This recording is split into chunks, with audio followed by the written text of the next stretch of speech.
Welcome to Alliance Military Database. Classified information requested. Establishing secure connection. Secure connection confirmed.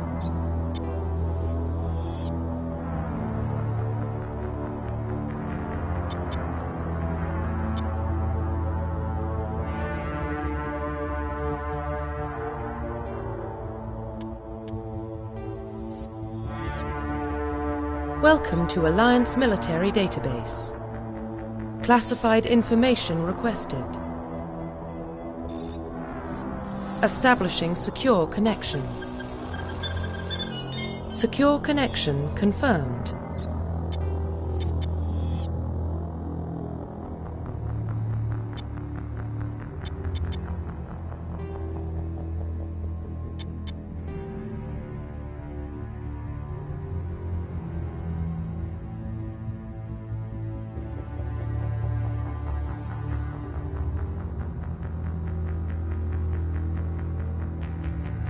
Please log in to access your profile.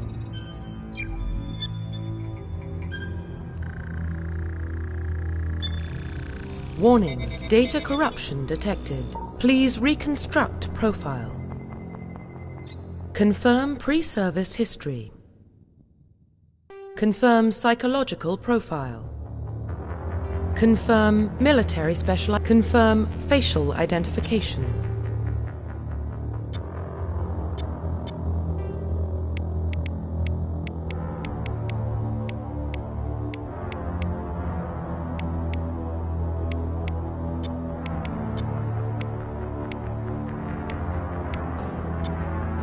Confirm facial identification. Profile reconstruction complete.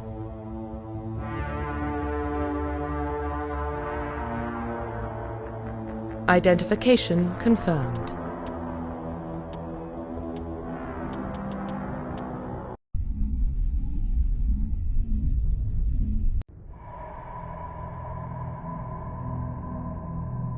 Well, what about Shepard? He's a spacer, lived aboard starships most of his life. Military service runs in the family. Both his parents were in the Navy. He saw his whole unit die on a cruise. He could have some serious emotional scars. Every soldier has scars. Shepard's a survivor. Is that the kind of person we want protecting the galaxy? That's the only kind of person who can protect the galaxy. I'll make the call.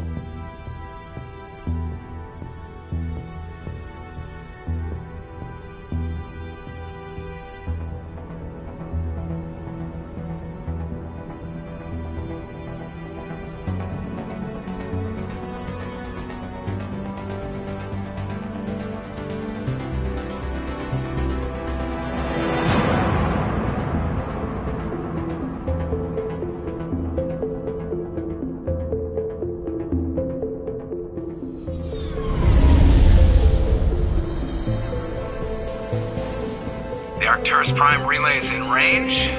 Initiating transmission sequence. Commander?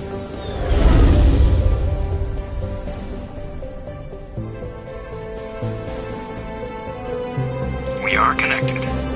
Calculating transit mass and destination. The relay is hot, acquiring approach vector. All stations secure for transit.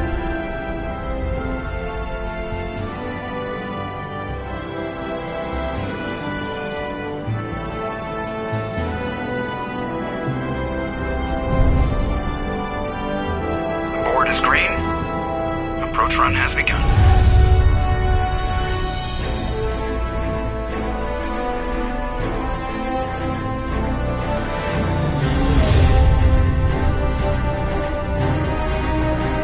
Hitting the relay in 3, 2,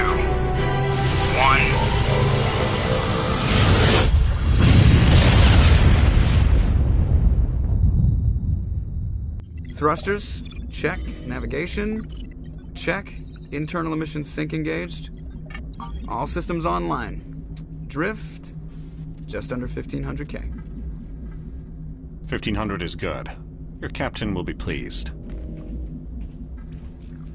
I hate that guy.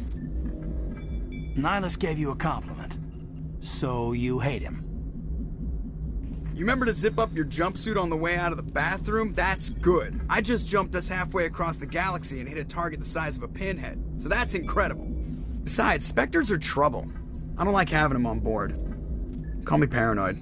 You're paranoid. The Council helped fund this project. They have a right to send someone to keep an eye on their investment. Yeah, that is the official story. But only an idiot believes the official story. They don't send Spectres on shakedown runs. So there's more going on here than the captain's letting on. Joker, status report. Just cleared the mass relay, Captain. Stealth systems engaged. Everything looks solid. Good. Find a comm buoy and link us into the network. I want mission reports relayed back to Alliance Brass before we reach Eden Prime. Aye, aye, Captain. Better brace yourself, sir. I think Nihilus is headed your way. He's already here, Lieutenant. Tell Commander Shepard to meet me in the comm room for a debriefing. You get that, Commander? He sounds angry. Something must have gone wrong with the mission. Captain always sounds like that when he's talking to me. Can't possibly imagine why.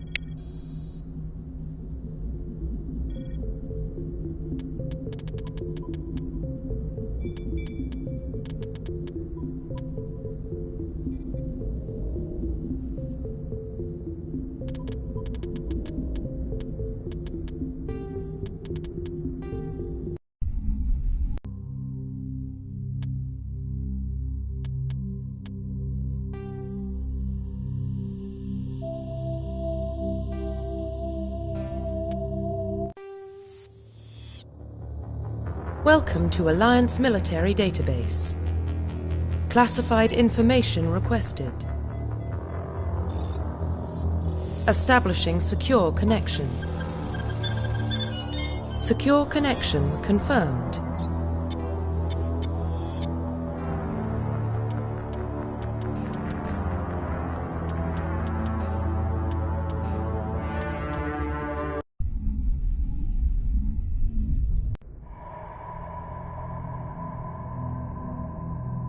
Well, what about Shepard? He's a spacer, lived aboard starships most of his life.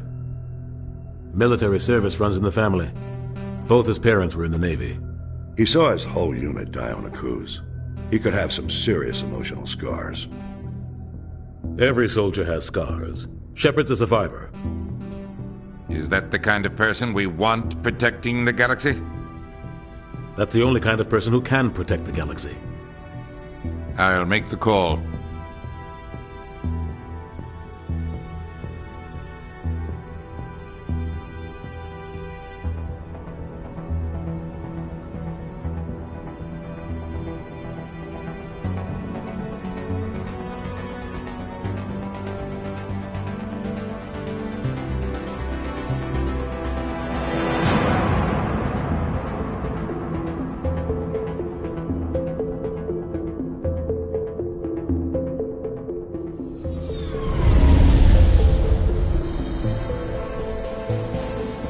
Arcturus Prime relay is in range. Initiating transmission sequence. Commander?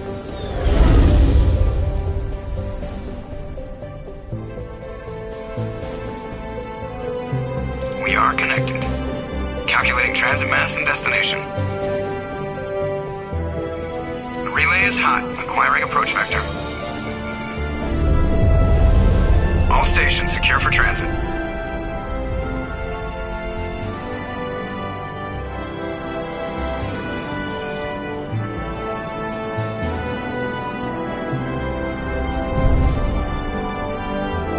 Board is green.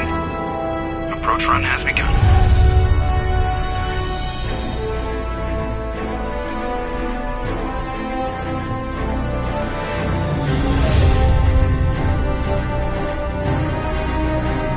Hitting the relay in 3, 2, 1.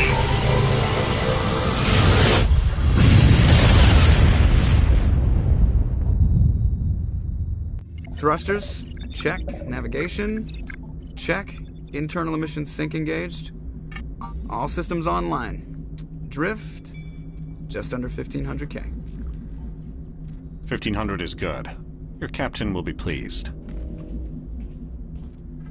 I hate that guy. Nihilus gave you a compliment. So you hate him. You remember to zip up your jumpsuit on the way out of the bathroom? That's good. I just jumped us halfway across the galaxy and hit a target the size of a pinhead. So that's incredible. Besides, Spectres are trouble. I don't like having them on board. Call me paranoid. You're paranoid. The Council helped fund this project. They have a right to send someone to keep an eye on their investment. Yeah, that is the official story. But only an idiot believes the official story.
They don't send Spectres on shakedown runs. So there's more going on here than the captain's letting on. Joker, status report. Just cleared the mass relay, Captain. Stealth systems engaged. Everything looks solid. Good. Find a comm buoy and link us into the network. I want mission reports relayed back to Alliance Brass before we reach Eden Prime. Aye, aye, Captain. Better brace yourself, sir. I think Nihilus is headed your way. He's already here, Lieutenant. Tell Commander Shepard to meet me in the comm room for a debriefing. You get that, Commander? He sounds angry. Something must have gone wrong with the mission. Captain always sounds like that when he's talking to me. Can't possibly imagine why. The captain's waiting for you in the comm room, Commander. You probably don't want to keep the captain waiting, Commander. I'm telling you, I just saw him. He marched by like he was on a mission. He's a Spectre. They're always on a mission. And we're getting dragged, right along with him. Relax, Presley. You're gonna give yourself an ulcer. Congratulations, Commander. Looks like we had a smooth run. You heading down to see the captain? Sounds like you don't trust our Turian guest. Sorry, Commander. Just having a chat with Adams down at engineering. I didn't mean to cause any trouble. But you have to admit, something's odd about this mission. The whole crew feels it.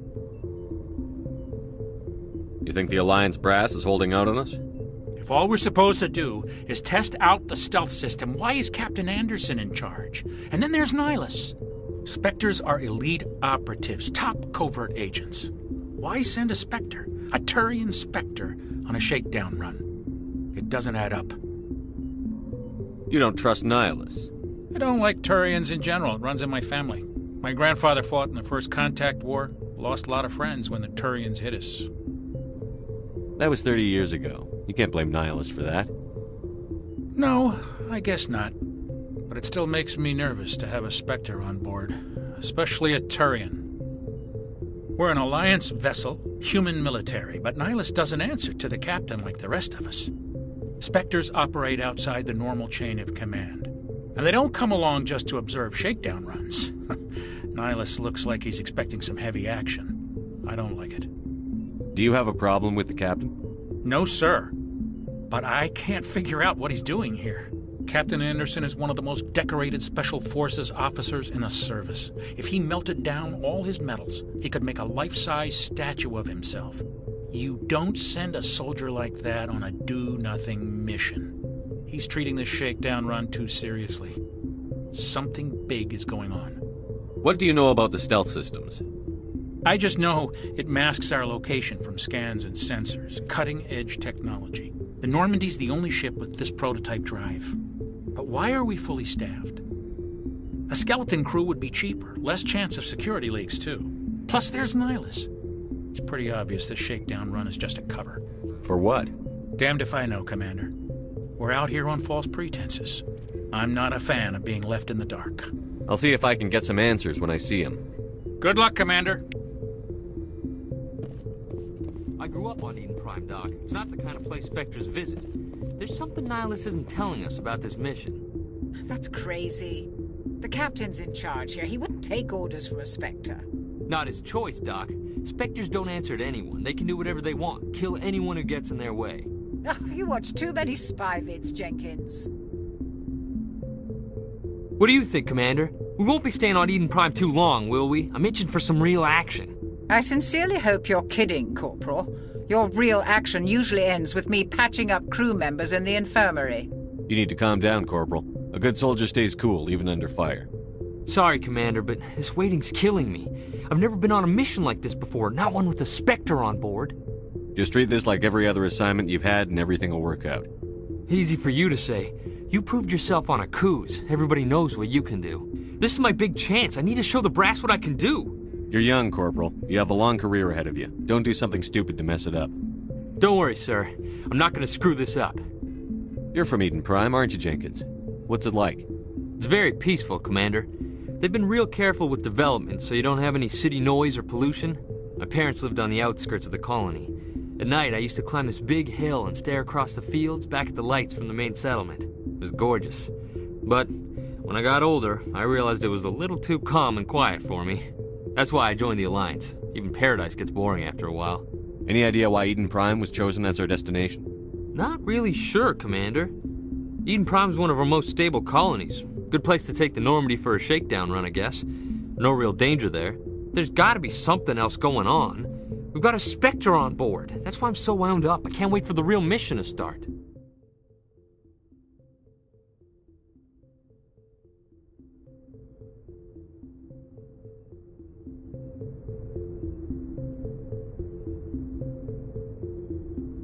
What do you know about the Spectres? Only what I've heard. Spectre agents work directly for the Citadel Council. They usually work alone or in small groups. Spectres don't have any official power, though. Basically, they're a shadow organization with a mandate to preserve and protect galactic stability. Protect it at any cost. Don't forget that part. Spectres operate above the law. Why don't we have any of our own people in there? Spectres usually come from the Council races, like the Turians. We've been trying to get a human accepted into their ranks for years now. So far, it hasn't happened. Hey, Commander, you'd make a good Spectre. You're always getting dropped into impossible situations, forced to survive unbeatable odds. Just like you on a cruise. I try not to think about a cruise. Sorry, Commander. I didn't mean to offend you. I respect what you did there. We all do. Let's not dwell on the past, Commander. Was there something else you needed? What can you tell me about Nihilus?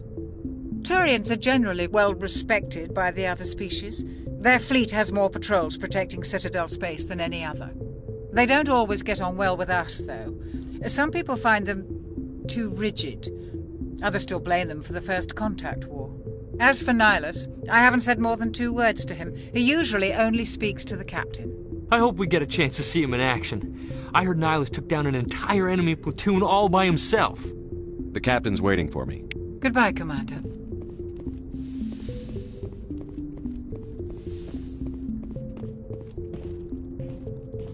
Commander Shepard, I was hoping you'd get here first. It will give us a chance to talk. What about?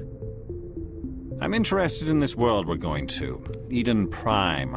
I've heard it's quite beautiful. They say it's a paradise. Yes, a paradise. Serene, tranquil, safe. Eden Prime has become something of a symbol for your people, hasn't it? Proof that humanity can not only establish colonies across the galaxy, but also protect them. But how safe is it, really? Do you know something? Your people are still newcomers, Shepard. The galaxy can be a very dangerous place. Is the Alliance truly ready for this? I think it's about time we told the Commander what's really going on. This mission is far more than a simple shakedown run. I figured there was something you weren't telling us. We're making a covert pickup on Eden Prime. That's why we needed the stealth systems operational. There must be a reason you didn't tell me about this, sir. This comes down from the top, Commander. Information strictly on a need-to-know basis. A research team on Eden Prime unearthed some kind of beacon during an excavation. It was Prothean. I thought the Protheans vanished 50,000 years ago. Their legacy still remains. The mass relays, the Citadel, our ship drives. It's all based on Prothean technology. This is big, Shepard. The last time humanity made a discovery like this, it jumped our technology forward 200 years. But Eden Prime doesn't have the facilities to handle something like this. We need to bring the beacon back to the Citadel for proper study. Obviously, this goes beyond mere human interests, Commander. This discovery could affect every species in Council space. Why didn't we keep the beacon for ourselves? You humans don't have the best reputation. Some species see you as selfish, too unpredictable, too independent, even dangerous. Sharing that beacon will improve relations with the Council. Plus, we need their scientific expertise. They know more about the Protheans than we do. The beacon's not the only reason I'm here, Shepard. Nihilus wants to see you in action, Commander. He's here to evaluate you. Guess that explains why I bump into him every time I turn around. The Alliance has been pushing for this for a long time. Humanity wants a larger role in shaping interstellar policy. We want more say with the Citadel Council. The Spectres represent the Council's power and authority. If they accept a human into their ranks, it shows how far the Alliance has come. Not many could have survived what you went through on Akuz. You showed a remarkable will to live, a particularly useful talent. That's why I put your name forward as a candidate for the Spectres. Why would a Turian want a human in the Spectres? Not all Turians resent humanity. Some of us see the potential of your species. We see what you have to offer to the rest of the galaxy, and to the Spectres. We are an elite group. It's rare to find an individual with the skills we seek. I don't care that you're human, Shepard. I only care that you can do the job. I assume this is good for the Alliance. Earth needs this, Shepard. We're counting on you. I need to see your skills for myself, Commander. Eden Prime will be the first of several missions together. You'll be in charge of the ground team. Secure the beacon and get it onto the ship ASAP. Nihilus will accompany you to observe the mission. Why is this beacon so important? All advanced galactic civilization is based on Prothean technology. Even yours. If we hadn't discovered those Prothean ruins buried on Mars, we'd still be stuck on Earth. That was just a small data cache. Who knows what we can learn from this beacon? What if it's a weapons archive? We can't let it fall into the wrong hands. Like who? The Attican Traverse isn't the most stable sector of Citadel space. There are plenty of raiders and criminal groups active in the region. They might figure a Prothean beacon is worth the risk of attacking an Alliance ship. Plus, Eden Prime is right on the border of the Terminus systems. The Attican Traverse is under Citadel protection. If the Terminus systems attack, it's an act of war. Technically, yes. But some of the species in the Terminus might be willing to start a war over this. The last thing the Council wants is to get dragged into a major conflict with the Terminus systems. We have to keep this low-key. I'd like to know more about Eden Prime before we touch down. It's a peaceful farming world, but it represents something much bigger. Eden Prime is one of our oldest and most successful colonies. It proved we were ready to face the challenges of settling new worlds, to forge a place for humanity beyond Earth. It symbolizes humanity's growth and evolution as a spacefaring species. And after this, it will be known as the world where humans made a discovery of galactic importance. What do you know about the Protheans? Just what they taught us in school. They were a technologically advanced species that ruled the galaxy 50,000 years ago. Then they vanished. Nobody really knows how or why, though I've heard plenty of theories. But everyone agrees galactic civilization wouldn't exist without them. Their citadel is the very heart of galactic society, and without their mass relays, interstellar travel would be impossible. We all owe the Protheans a great debt. Just give the word, Captain. We should be getting close to Eden. Captain, we got a problem. What's wrong, Joker? Transmission from Eden Prime, sir. You better see this. Bring it up on screen.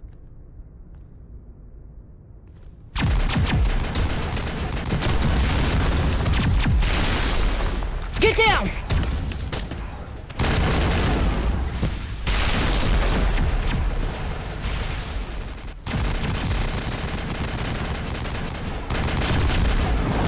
We are under attack, taking heavy casualties. I repeat, heavy casualties.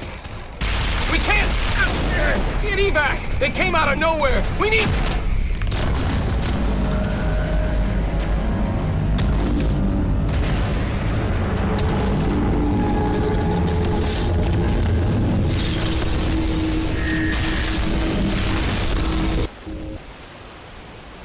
Everything cuts out after that. No comm traffic at all. Just goes dead. There's nothing. Reverse and hold at 38.5.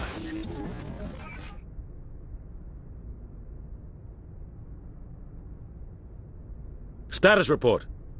17 minutes out, Captain. No other Alliance ships in the area. Take us in, Joker, fast and quiet. This mission just got a lot more complicated. A small strike team can move quickly, without drawing attention. It's our best chance to secure the beacon. Grab your gear and meet us in the cargo hold. Tell Alenko and Jenkins to suit up, Commander. You're going in.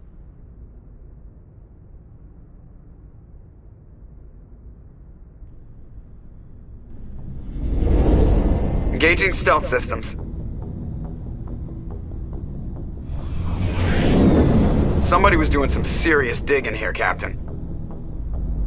Your team's the muscle in this operation, Commander. Go in heavy and head straight for the dig site. What about survivors, Captain? Helping survivors is a secondary objective. The beacon's your top priority. Approaching drop point 1. Nihilus, you're coming with us? I move faster on my own. Nihilus will scout out ahead. He'll feed you status reports throughout the mission. Otherwise, I want radio silence. We've got his back, Captain. The mission's yours now, Shepard. Good luck! We are approaching drop point 2.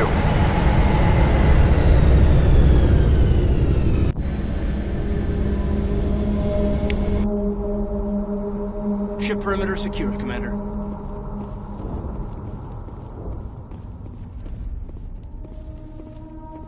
This place got hit hard, Commander.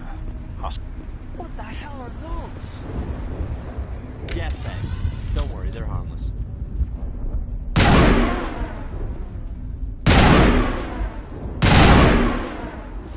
Oh God, what happened here? Smells like smoke and death. Oh God, what happened here?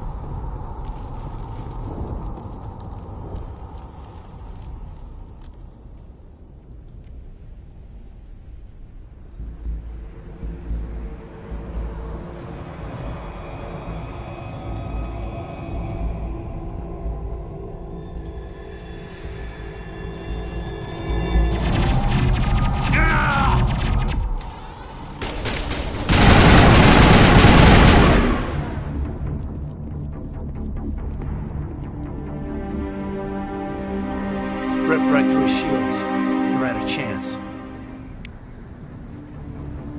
We'll see that he receives a proper service once the mission is complete.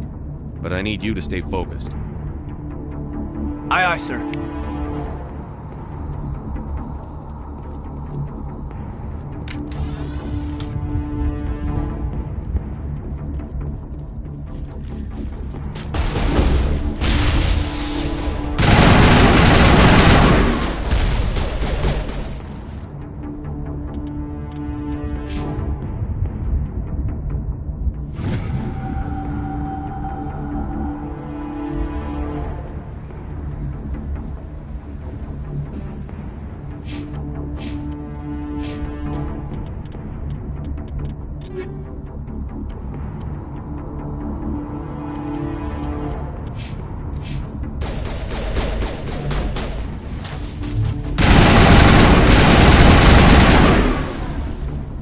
Got some burned out buildings here, Shepard. A lot of bodies.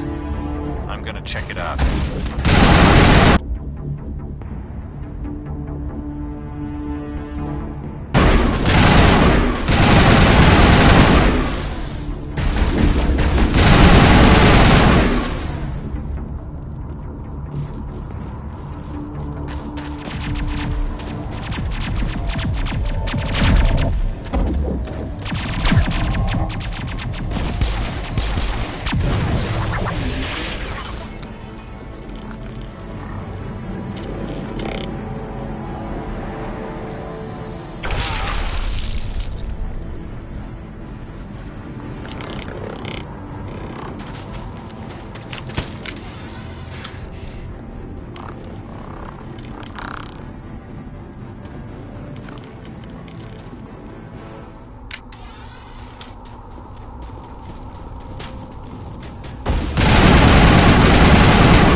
Gunnery Chief Ashley Williams of the 212. You the one in charge here, sir? Are you wounded, Williams? A few scrapes and burns, nothing serious. The others weren't so lucky. Oh man. We were patrolling the perimeter when the attack hit. We tried to get off a distress call, but they cut off our communications. I've been fighting for my life ever since. Where's the rest of your squad? We tried to double back to the beacon, but we walked into an ambush. I don't think any of the others... I think I'm the only one left. This isn't your fault, Williams. You couldn't have done anything to save them. Yes, sir. We held our position as long as we could, until the Geth overwhelmed us. The Geth haven't been seen outside the Veil in nearly 200 years. Why are they here now? They must have come for the beacon. The dig site is close, just over that rise. It might still be there. We could use your help, Williams. Aye, aye, sir. It's time for payback. Have you seen a Turian Spectre around here? There aren't any Turians on Eden Prime. None that I've ever met. Not sure I'd be able to tell if one was a Spectre anyway. If you saw this guy, you'd know. Carries enough firepower to wipe out a whole platoon. Luckily, he's on our side. Sorry. Like I said, no Turians. Describe what happened leading up to the attack. We were sent out a couple of nights ago from the main colony to secure the area. Seemed like a routine patrol, until the Geth hit us. We never knew they were coming. What happened to the researchers at the dig site? I don't know. They set up camp near the beacon. The 232 was with them. Maybe their unit fared better than mine. Tell me everything you know about the beacon. They were doing some digging out here to extend the monorail and expand the colony. A few weeks ago, they unearthed some Prothean ruins, and the beacon. Suddenly, every scientific expert in the colony was interested. That's when they brought us in to secure the site. I don't know much about the beacon itself, but I heard one of the researchers say this could be the biggest scientific discovery of the century. What else do you know about the Geth? Just what I remember from history class back in school. They're synthetics, non-organic life forms with limited AI programming, created by the Quarians a few centuries ago. They were supposed to be a source of cheap labor, but ended up turning on the Quarians and drove them into exile. Well, after that, they just kind of disappeared behind the Perseus Veil. Nobody's really heard much from them since. Move out.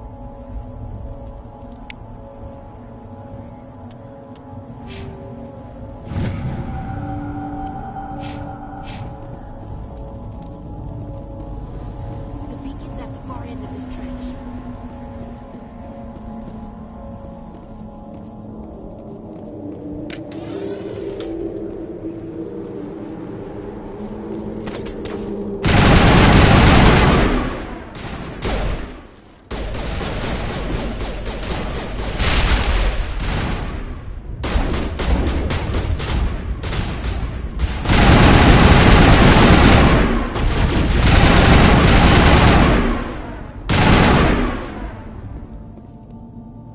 This is the dig site. The beacon was right here. It must have been moved. By who? Our side or the Geth? Hard to say. Maybe we'll know more after we check out the research camp. You think anyone got out of here alive? If they were lucky.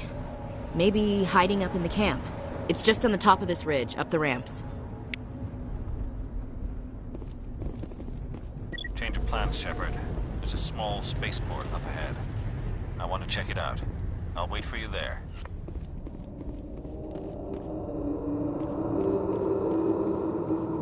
Looks like they hit the camp hard. It's a good place for an ambush. Keep your guard up.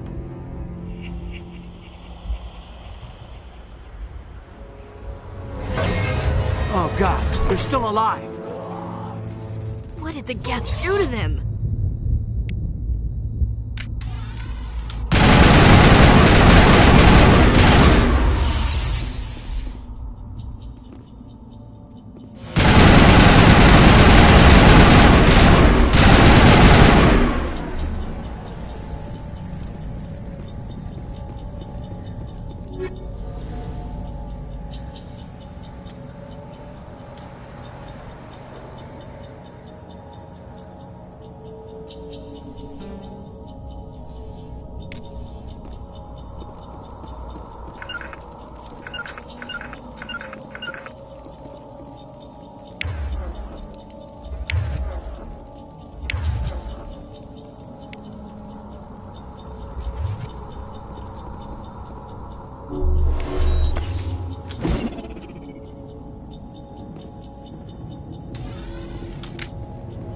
That door is closed. Security lock's engaged.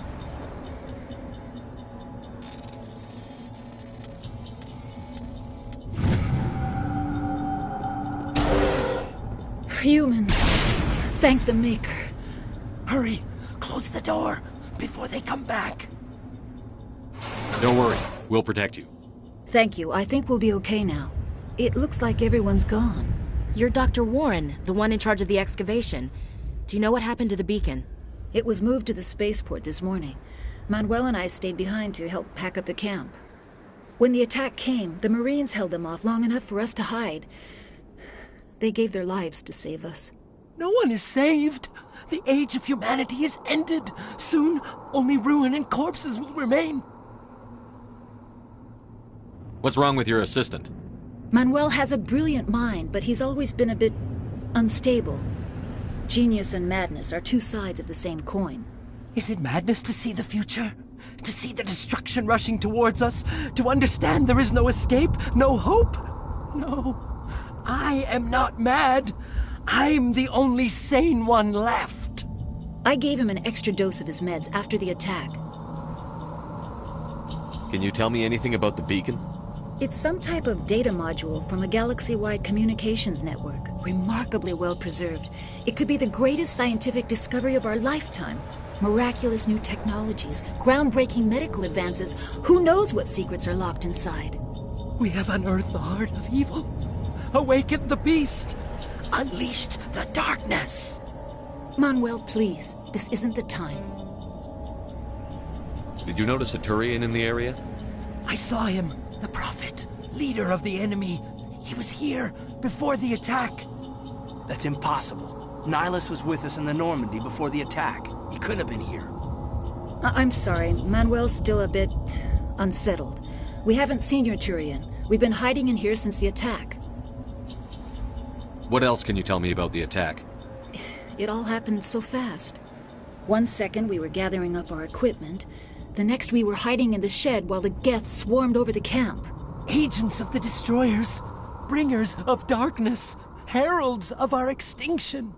We could hear the battle outside. Gunfire, screams. I thought it would never end. Then everything went quiet. We just sat there, too afraid to move, until you came along. Williams, take us to the spaceport. You can't stop it. Nobody can stop it. Night is falling. The darkness of eternity. Hush, Manuel. Go lie down. You'll feel better once the medication kicks in.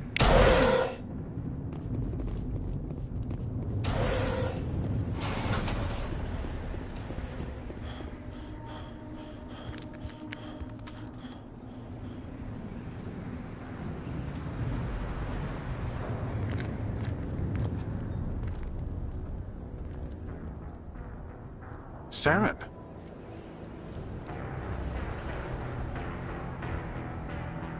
Nihilus.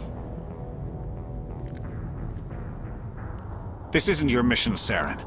What are you doing here? The Council thought you could use some help on this one. I wasn't expecting to find the Geth here. The situation's bad. Don't worry. I've got it under control.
What is that? Off in the distance.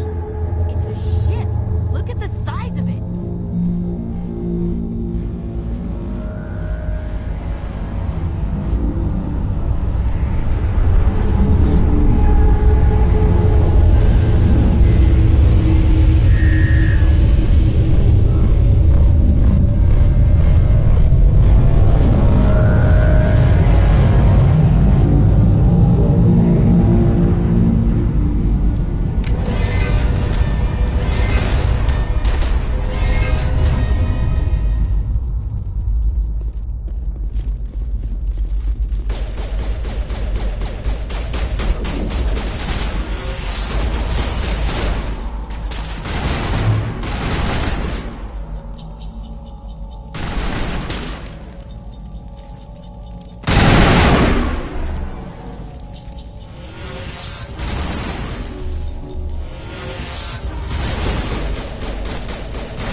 Everybody stay calm out there. We're coming out, we're not armed. Is it safe? Are they gone? You're okay now. Nobody's gonna hurt you. Those things were crawling all around the shed. They would have found us for sure. We owe you our lives. I still can't believe it. When we saw that ship, I thought it was all over. It showed up right before the attack. Knew it was trouble the second I saw it, so we made a break for the sheds.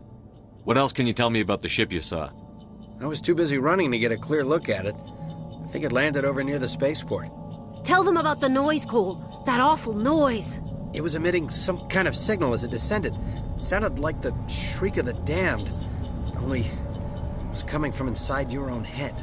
It was probably trying to block communications. Whatever it was, felt like it was tearing right through my skull. Almost made it impossible to think. Do you know anything about the Prothean beacon they dug up? We're just farmers. We heard they found something out there, but it never really mattered to us. Not until now. Tell me everything you remember about the attack. The three of us were working the crops when that ship showed up. We just saw it and ran. I don't know what happened to the rest of the crew. They were by the garage, over near the spaceport, right where that ship came down. No way they survived. You don't know that. We survived. If they made it to the garage, they could have had a fighting chance. I have to go. Hey, Cole, we're just a bunch of farmers. These guys are soldiers. Maybe we should give them the stuff. Jeez, Blake, you gotta learn when to shut up. You have something to tell me, Cole? Some guys at the spaceport were running a small smuggling ring. Nothing major. In exchange for a cut of the profits, we let them store packages in our sheds. You're breaking the law, Cole. We're not hurting anybody. Hell, most of the time I don't even know what's in the packages. Just thought there might be something we could use. I found a pistol. Figured it would come in handy if those things came back. But you'll probably get more use out of it than we will. We're risking our lives to save this colony. You sure there's nothing else in here that could help us out? Yeah, there's one more thing. I was gonna sell it after this was over, but you probably deserve it more than I do. Who's your contact at the spaceport, Cole? What's his name? He's not a bad guy. I don't want to get him in trouble. Besides, I'm not a snitch. He might have something to do with this whole attack, Cole. We need his name. It's important. Yeah, okay, you're right. His name's Powell. Works the docks at the spaceport, if he's still alive. I have to go. Good luck.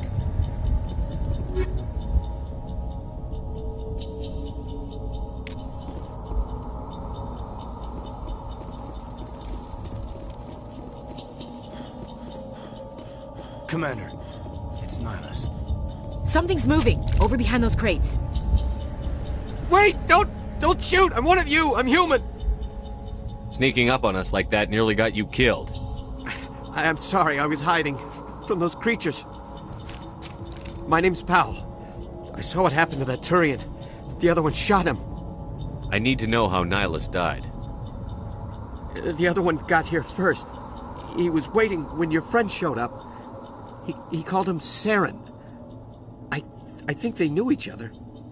Your friend seemed to relax. He let his guard down. And Saren killed him. Shot him right in the back. I'm just lucky he didn't see me behind the crates. We were told a Prothean beacon was brought to the spaceport. What happened to it? It's over on the other platform. Probably where that guy Saren was headed. He hopped on the cargo train right after he killed your friend. I knew that beacon was trouble. Everything's gone to hell since we found it. First that damn mothership showed up, then the attack. They killed everyone. Everyone. If I hadn't been behind the crates, I'd be dead too. You're Cole's contact here on the docks. For the smuggling ring. What? No! I mean, what does it matter now? So I'm a smuggler, who cares? My supervisor's dead, the entire crew's dead. Doesn't matter now, does it? Anything hidden nearby that we could use against the Geth? A shipment of grenades came through last week. Nobody notices if a few small pieces go missing from the military orders. You greedy son of a bitch! We're out here trying to protect your sorry ass, and all you can think about is how you can rip us off? I never thought you'd actually need those grenades. Who'd want to attack Eden Prime? We're just a bunch of farmers. How was I supposed to know? Forget about him. He's not worth it. You're lucky the commander's here, pal. Hand over those grenades. They're yours. Take them. My smuggling days are over, I swear. A lot of Marines died here, Powell. Those grenades could have come in handy. If I were you, I'd think of some way to make it up to them. Yeah, okay. There is something else I was saving. Could be worth a fortune. Experimental technology, top of the line. Take it. I don't need it. I didn't want anyone to get hurt. Really, I'm sorry. Tell me about this mothership you saw. I've never seen anything like it before. It was huge. Landed over near that platform. The whole place got dark as it came down. And it was making this noise, this sound that bored right into your brain. That's what woke me up. The attack came a few minutes later. How come you're the only one who survived? Why didn't anyone else try to hide behind the crates? They never had a chance. I was already behind the crates when the attack started. Wait a minute. You were hiding behind the crates before the attack? Sometimes I need a nap to get through my shift. I sneak off behind the crates to grab 40 winks where the supervisor can't find me. You survived because you're lazy? If you hadn't snuck off for that nap, you'd probably be dead just like all the others. Yeah, I guess. I don't really want to think about it.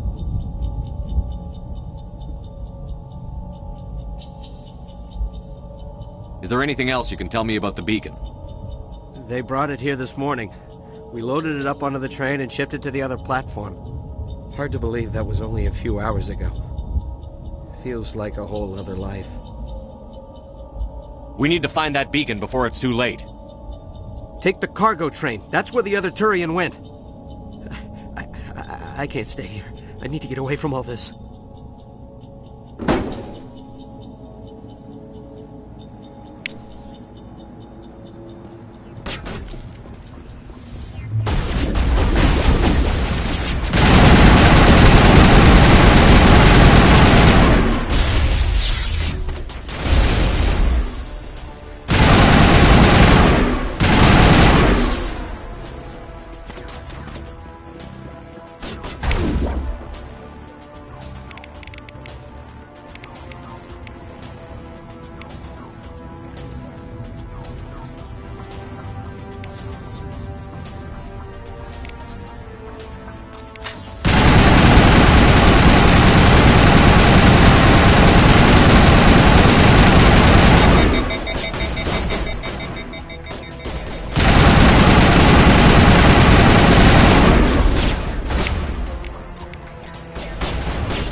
Set the charges. Destroy the entire colony. Leave no evidence that we were here.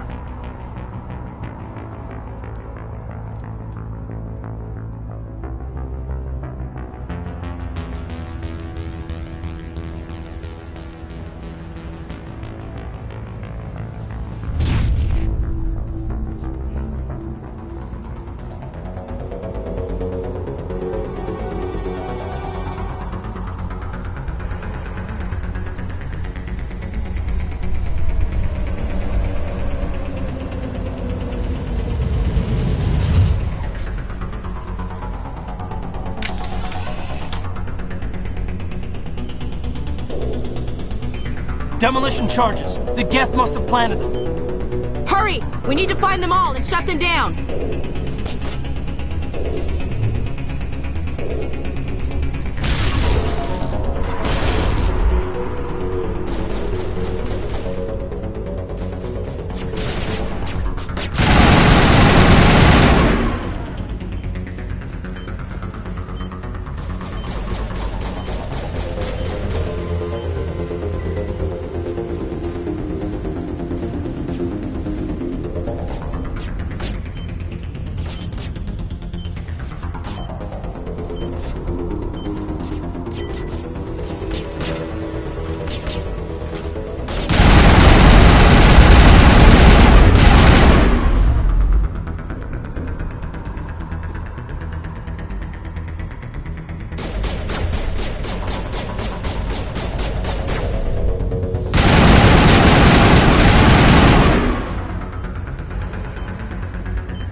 Normandy, the beacon is secure. This is amazing. Actual working Prothean technology. Unbelievable. It wasn't doing anything like that when they dug it up. Something must have activated it. Roger, Normandy. Standing by.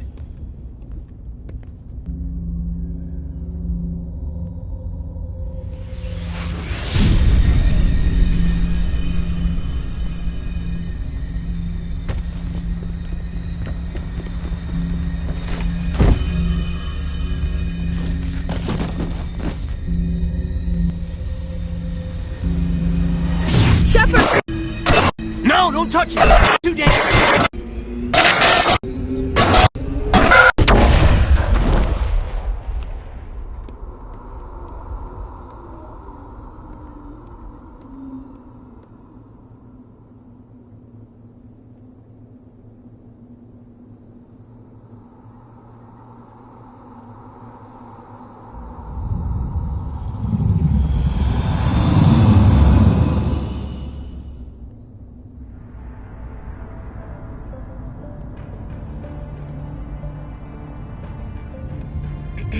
We identified the ship that touched down on Eden Prime.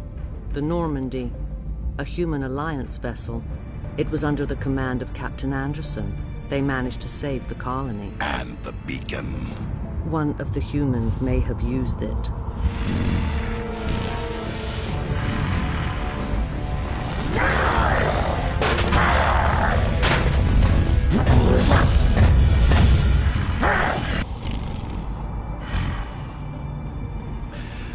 This human must be eliminated.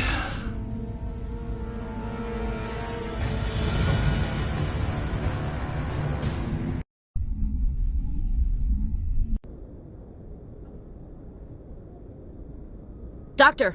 Chakwas, I think he's waking up.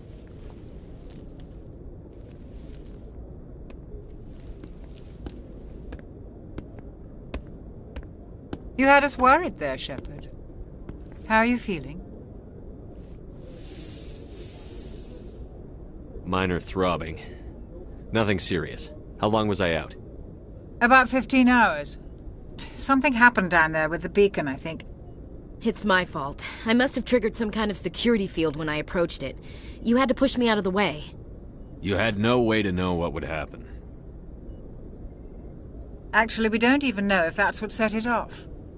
Unfortunately, we'll never get the chance to find out. The beacon exploded. A system overload, maybe. The blast knocked you cold. The lieutenant and I carried you back here to the ship. I appreciate it. Physically, you're fine.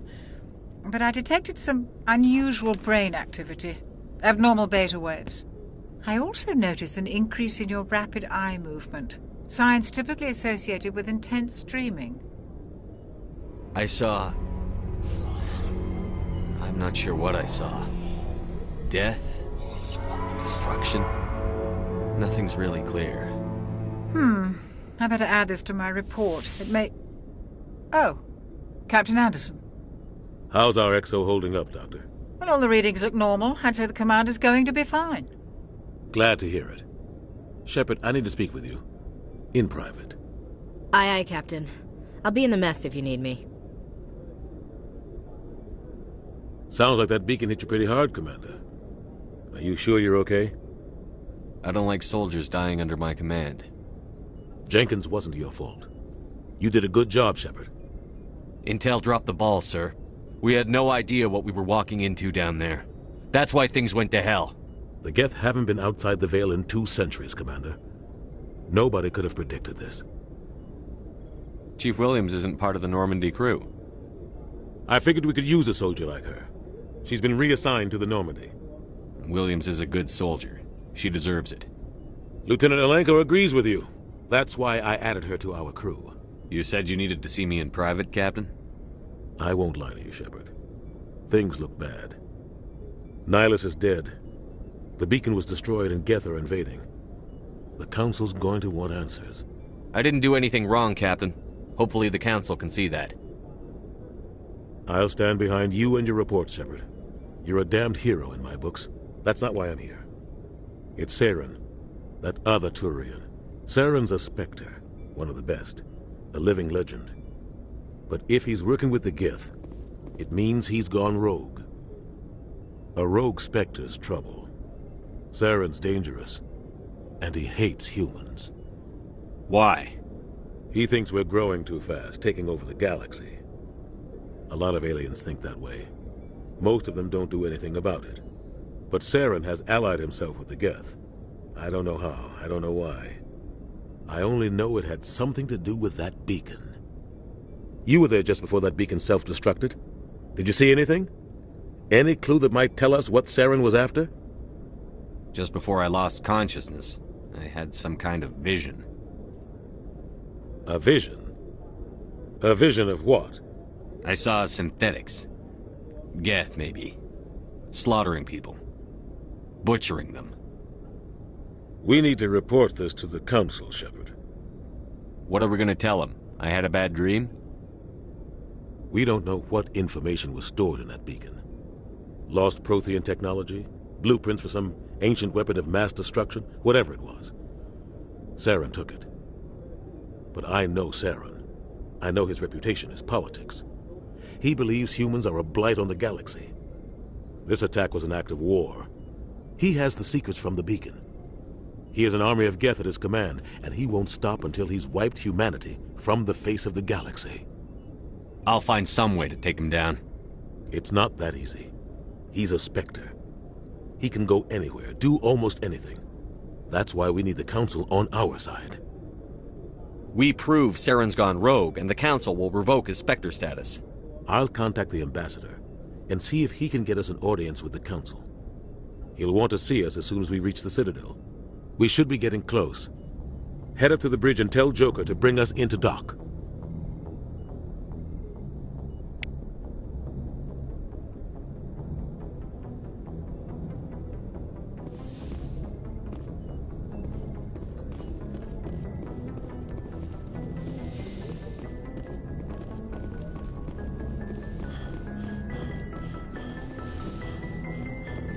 Hey, Commander. I'm glad you're okay, Commander. The crew could use some good news after what happened to Jenkins. Jenkins was a valuable part of this crew. Part of me feels guilty over what happened. If Jenkins was still alive, I might not be here.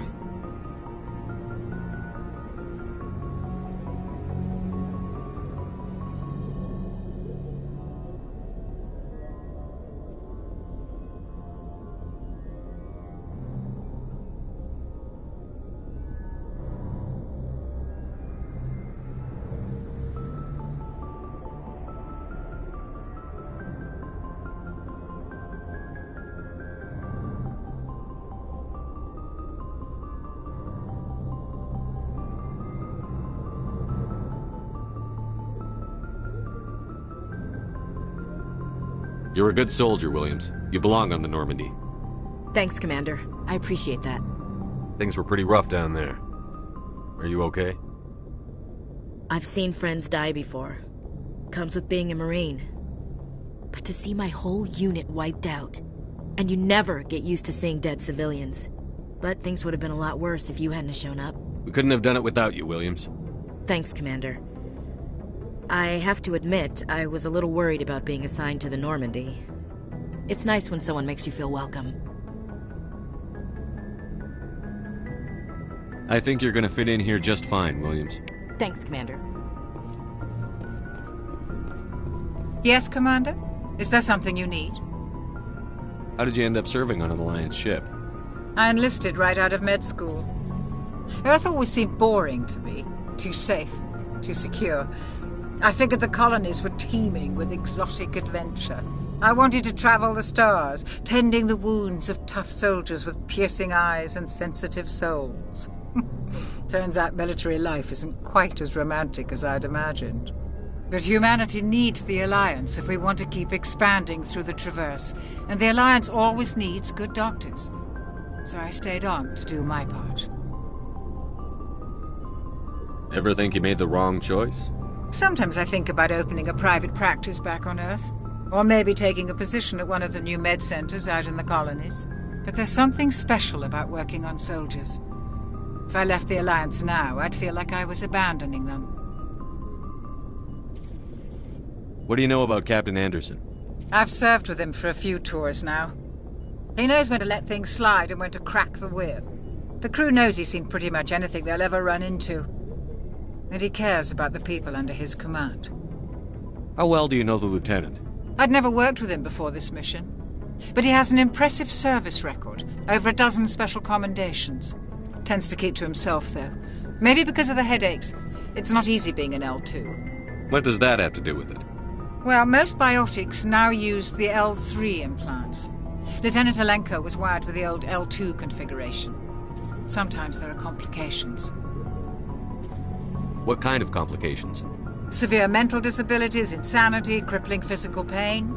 There's a long list of horrific side effects. Caden's lucky. He just gets migraines.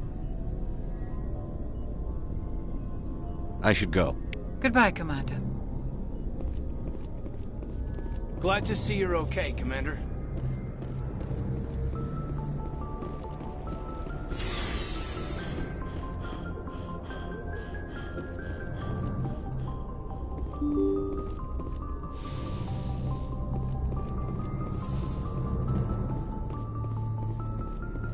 I'm glad you're okay, Commander. Losing Jenkins was hard enough on the crew.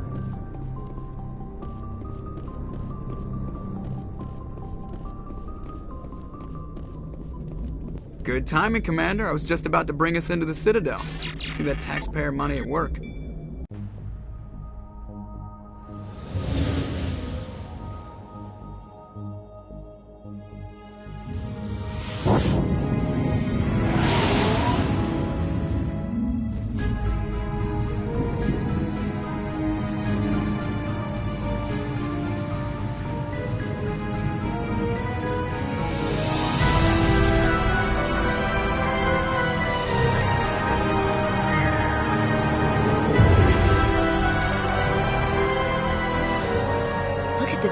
Of that ship.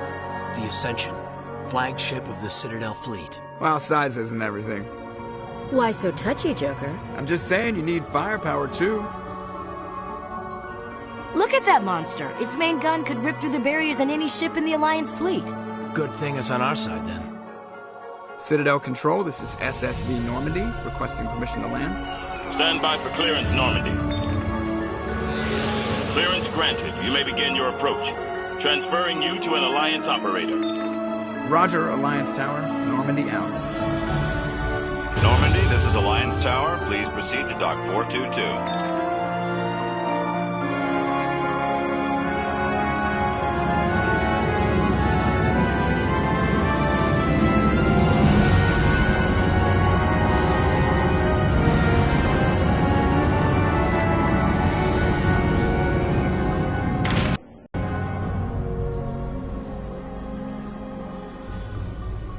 This is an outrage! The Council would step in if the Geth attacked a Turian colony?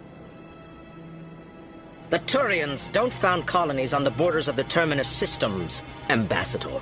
Humanity was well aware of the risks when you went into the Traverse. What about Saren?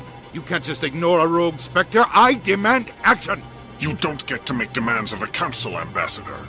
Citadel Security is investigating your charges against Saren.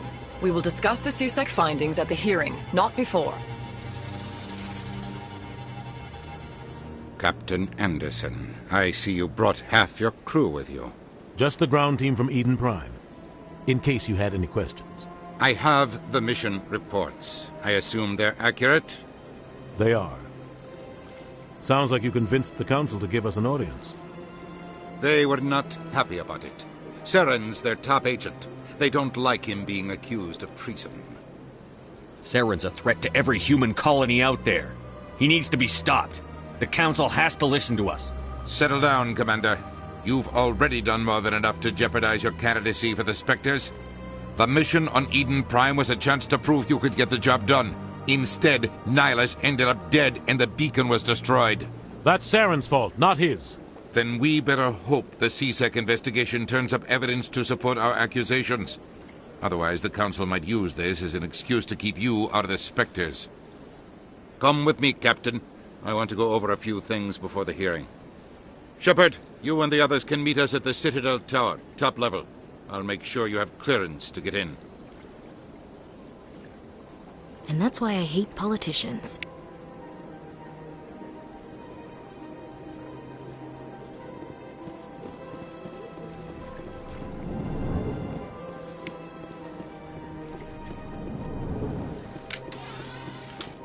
I understand what you're saying, but these allegations are very serious. I can't just... This is serious. My reputation is at stake. I spoke with the consort in confidence, and her alone, and she betrayed that confidence. All right. I will look into it for you. In the meantime, do not do anything rash. Pleased greeting. Human, it is always good to see your kind. I am Ambassador Kalen. Genuine query. Is there something I can do for you this day? Why do you explain what you're about to say? Our people communicate less through words and more through scent and slight movements. Plainly, we discovered our vocal expression was not enough to convey the feelings of our conversations to other species. Why do you bother, Kalen? These Earth Clan don't really care about our ways. Remorseful response, Din. You don't truly believe that, and if you do, I am very sorry for you. Tell me more about your species. Genuine enthusiasm. I delight in telling the history of my people. It is agreeable to share our culture with others. Tell me about the history and origins of the Elcor. The Elcor were just beginning to explore Council space when the Asari first made contact with us. With their help, we discovered the relay closest to our system, and from there the Citadel.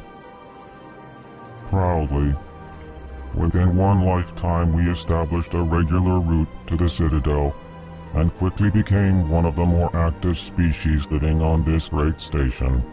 I'd like to know more about the culture of the Elcor. Frankly, we Elcor prefer the safety and familiarity of our own colonies to the confines of space travel. Our society is built on small, tight-knit groups. Though we are always welcoming to outsiders, our government tends to be very stable. Our people are not very comfortable with sudden changes. What do you do here? Modestly, I work to bring the problems and the requests of the Elcor groups to the attention of the Council. Ha! They only give us these positions to keep us quiet. The Council doesn't care about our races. Chastising rebuke. Your tone is inappropriate, Din. This human is not to blame for your malcontent or your misconceived suspicions. Goodbye, Ambassador. Sincere farewell. Good day to you, human. Enjoy your time on the Citadel. EarthClan, you are in the wrong place, I think. Your ambassador is next door in the large office. Chastising remark. Don't be so rude, Din. At least introduce yourself. I am Din Korlak, Volus Ambassador. Is there something I can do for you, EarthClan? You seem to have a bit of a chip on your shoulder, Din. You humans are new to the Citadel, and yet the Council has granted you great favor. Chastising rebuke, Din. Your species has always been granted many concessions. Volus territory has expanded tenfold since coming to the Citadel. Details. We still have no real say in the decisions that affect Citadel space. What is this place?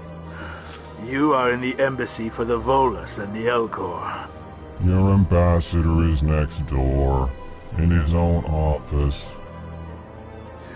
In this shared space, I aid my fellow Volus, when I'm not being interrupted. I'd like to know more about the Volus. I'm sure our history and culture would bore you, EarthClan. Tell me about Volus culture. We are tribal by nature, but our ways are not violent. We barter and trade our lands and tribe members in order to increase status. Larger tribes often engulf smaller ones and eventually split again. Our society is very malleable, and our government is always shifting and changing. Since we're not physically adept, we trade our services for protection. Actually, I would like to know more about your history. My people came to the Citadel shortly after the Asari and Solarians had discovered it. We were instrumental in establishing a standardized galactic economy. However, despite our long association with the Citadel and our many contributions to galactic society, we still do not hold a seat on the Council.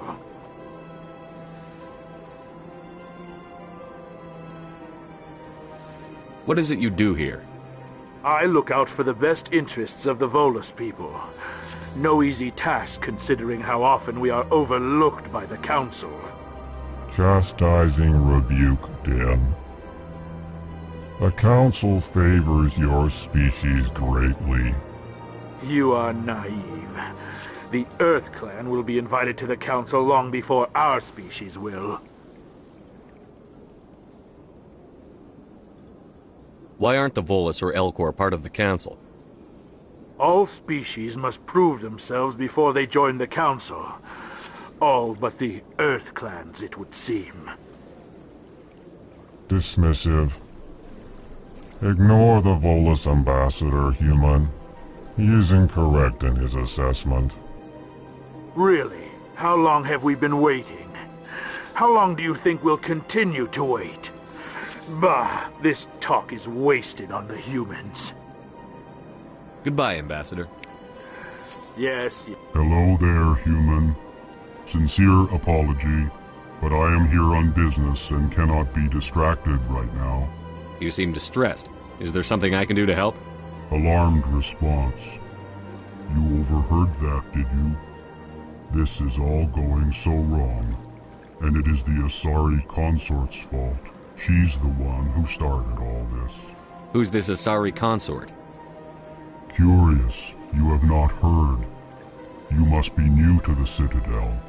Everyone knows Sha'ira, the consort. I cannot speak more about this problem. It is too sensitive. Suffice it to say, she has compromised my authority as a diplomat. Where can I find this Asari consort? She is across the bridge from here. Her offices are easy enough to spot. Good day, human.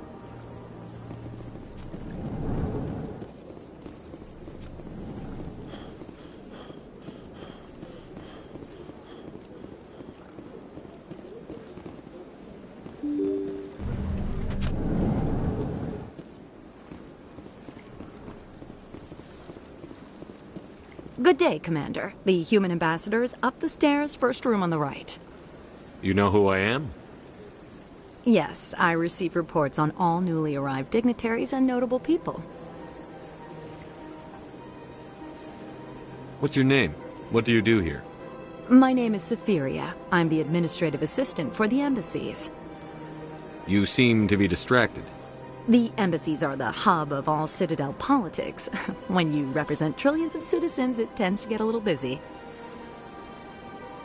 What is this place? This is the Presidium. More specifically, you are at the Citadel embassies. If you have more questions, please access Avina. What's that? Oh, Avina is the virtual guide for the Citadel. Feel free to access the terminal yourself. I should be going now. Have a pleasant day. Welcome to the Presidium. Allow me to be your guide. Greetings and welcome to the Presidium. My name is Avina, and I am pleased to be your virtual guide throughout this level of the Citadel space station. So are you a person or a program? I am a fully interactive virtual intelligence, programmed to provide spontaneous guidance at predetermined locations of interest throughout this level of the Citadel. I may also be contacted through any of the Presidium VI terminals, should you require assistance. Give me the tour. You are standing at Presidium Tourism Terminal 1. On either side of this lobby are the embassies of the various Citadel races, along with CSEC headquarters. On the far end of this level, you can see the Citadel Tower, where the Council meets regularly to discuss matters of interstellar importance. What can you tell me about the Citadel Council? Originally, the Council consisted of representatives from the Asari and Salarians, the two dominant species in Citadel space. Roughly 1,304 galactic standard years ago, Turians were invited to join the Council in recognition of the role they played during the Krogan Rebellion. Since then, the three Council races have worked together to ensure the peaceful coexistence of the galactic community, while preserving individual autonomy for each species. It can't be as simple as that. There must be problems somewhere in the system. I am not programmed to make that kind of qualified judgment. My code is limited to information and simple interaction simulations. I want to know more about Citadel security. Citadel security serves as law enforcement for all regions of the Citadel, though the majority of officers serve in the wards. Executor Palin, a Turian, is the current head of CSEC, but individuals from virtually every species across Citadel space serve as officers beneath him. If you wish to learn more, Executor Palin's office is located in the CSEC headquarters just across the lobby. Tell me about the embassies. Each species in Citadel space important enough to be consulted on matters of galactic politics maintains an embassy on the Presidium. The Volus were the first non-council species to be granted an embassy, roughly 2,384 galactic standard years ago. As Citadel space has expanded, more embassies have been added. The most recently added embassy belongs to your own species, humanity. It was added 19 galactic standard years ago, despite some rather vocal opposition. Why were people trying to keep my species out? Some species felt humanity was given preferential treatment. It often takes a century or more before a new species is granted an embassy. The Council gave a great deal of thought to this matter. In the end, they decided humanity's impact on Citadel space was significant enough to warrant an embassy. How come the Volus were the first species given an embassy? In the early years following the formation of the Council, the Volus were, apart from the Asari and Salarians, the most populous and widespread species in Citadel space. They established many new colonies and trading outposts, and they petitioned the Council for a greater role in determining interstellar policy. In recognition of their work to expand interstellar trade and establish a standardized galactic economy, the Volus were granted an embassy here on the Citadel. Why weren't they made a council race? The Council races have extensive responsibilities.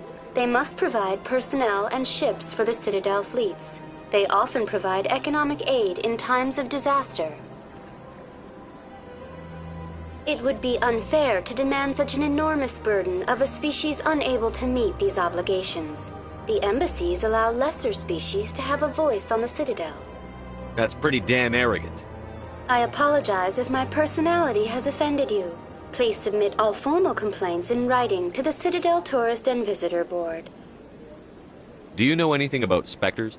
The term Spectre is derived from the branch of Special Tactics and Reconnaissance. Each Spectre agent is hand-picked by the Council. Their primary role is preserving galactic stability and resolving volatile situations that cannot be handled through normal territorial rights and jurisdictions. Spectres answer to no law or authority except the Council itself. Goodbye. Goodbye, and thank you for using Avina. Please enjoy your visit to the Citadel.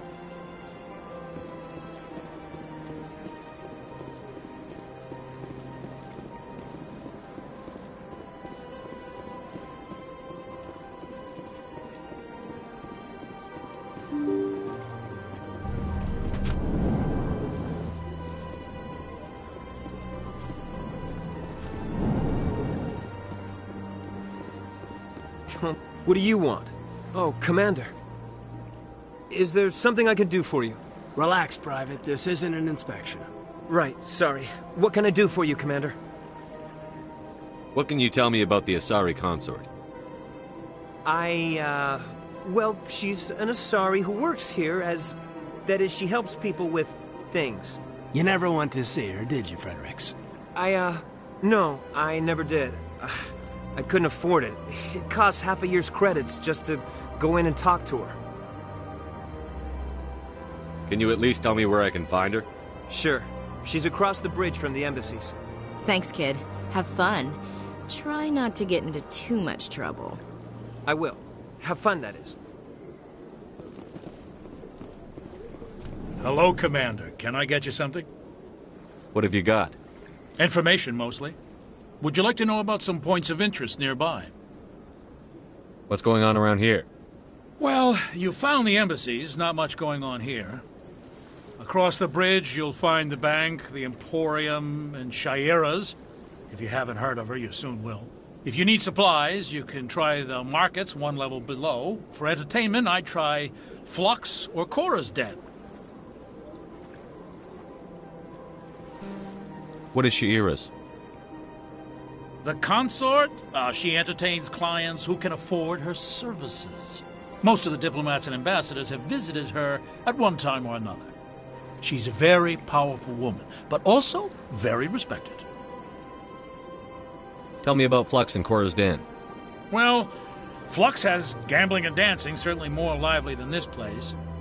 Cora's Den, on the other hand, well, let's just say it's livelier and deadlier, all at the same time. Goodbye. So long, Commander. Have a pleasant day.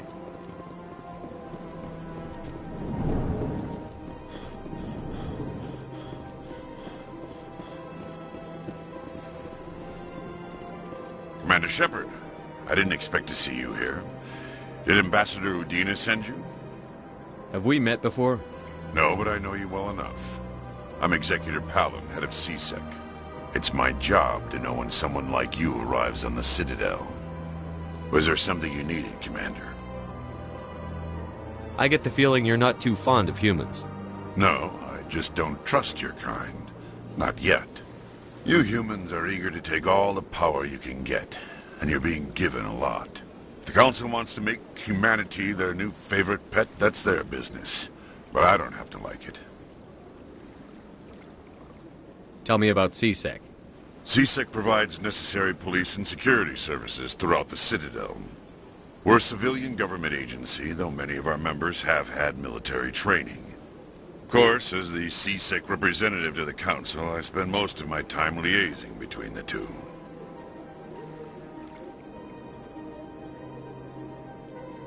I'll be going now. Goodbye, Commander.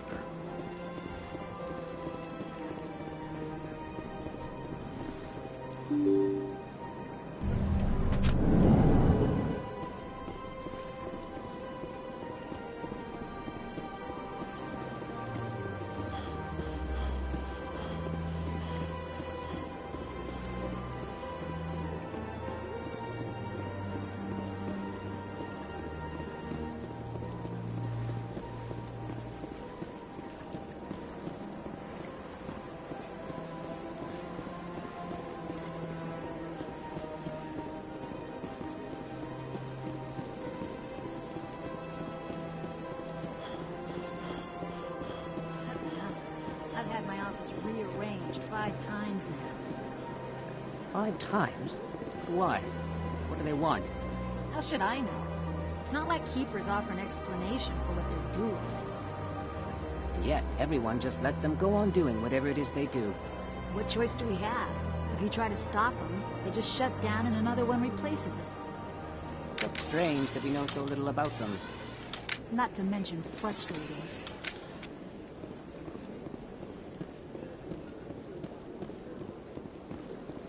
Welcome. I am Naylina.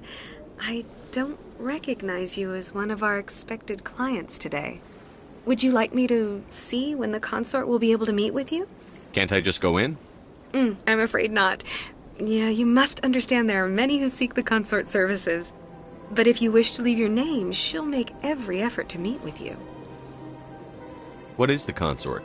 What does she do? It's difficult to explain. She's many things to many people, and something different for each. Some seek her for advice, some for entertainment, others still for pleasure. Most of the time, our clients won't realize what they were seeking until after she has provided it for them. You make her sound like some kind of oracle. No, not in the usual sense. She's merely a woman with remarkable compassion and a generous spirit. I suggest you make an appointment and see for yourself. Can't I just go in? I'm afraid not. But if you wish to leave your name, she'll make every... Commander Shepard, with the Alliance Navy. Excellent. You should hear something in, 3 or 4 months. Nobody's worth that much of a wait. Well, that's not for me to judge. I have your name and you'll be contacted. Is there anything else? I think I'm done here. Oh, well, I hope you'll return again in the future. We always enjoy seeing new clients. Naylina. Yes, Shaira? Send the commander up to see me. I wish to speak with him. Yes, of course, mistress.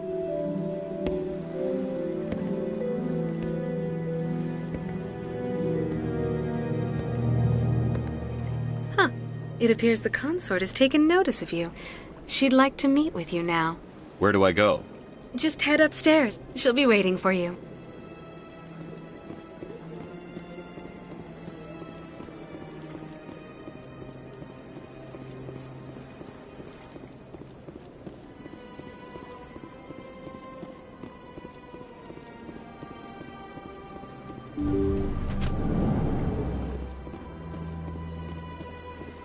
That is close enough, Commander. I've heard a great many things about you since your arrival here in our citadel. What exactly do you do? That depends on your needs. I offer advice to some, comfort to others.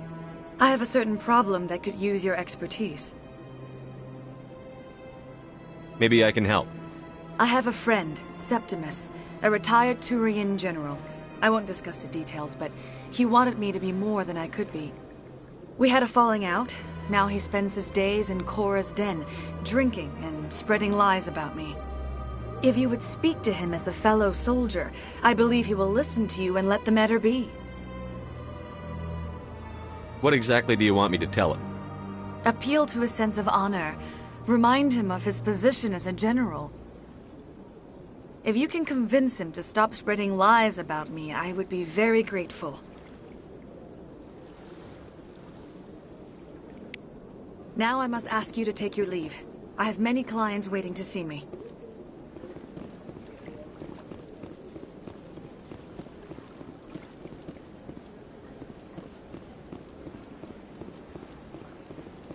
I have to admit I'm a little nervous. That's understandable. Many are a little unsure what to expect.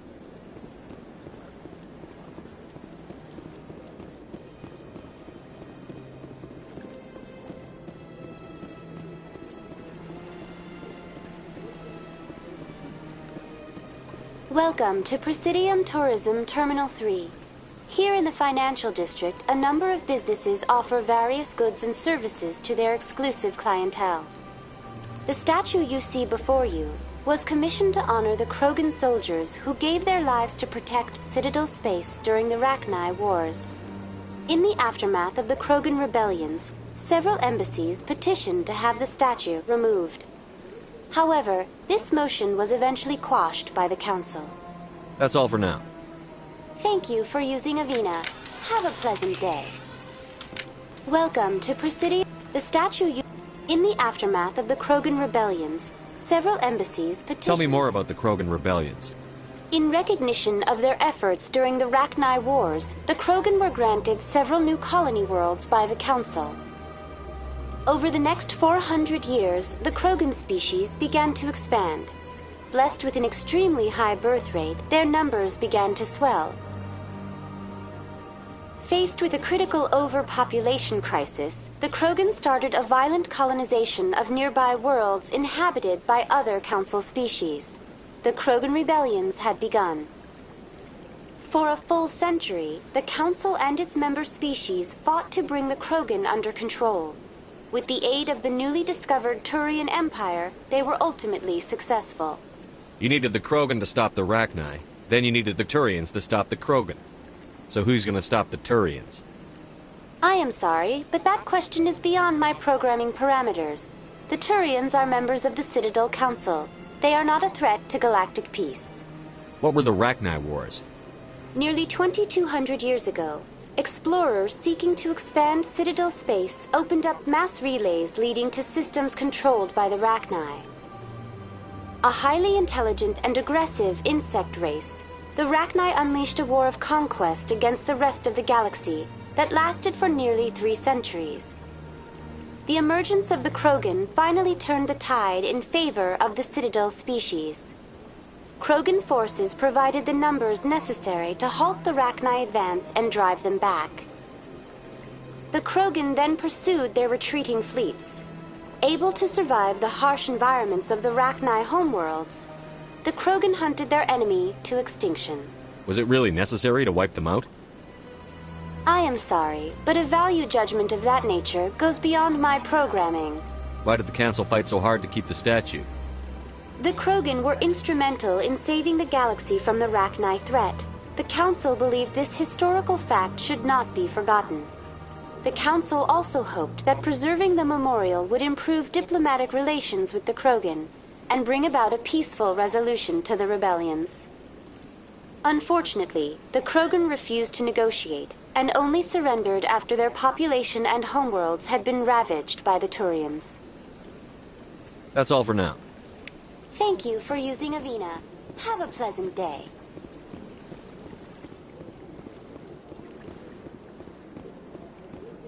Ah, human.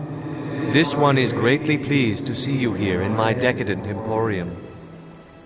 Who are you? This one's face name is Delaninder, though many in this place simply refer to it as Delan. Please take time to examine the fine goods it has for purchase, all of great worth. Why do you refer to yourself as this one? For the same reason that humans are so inquisitive. It is part of our culture.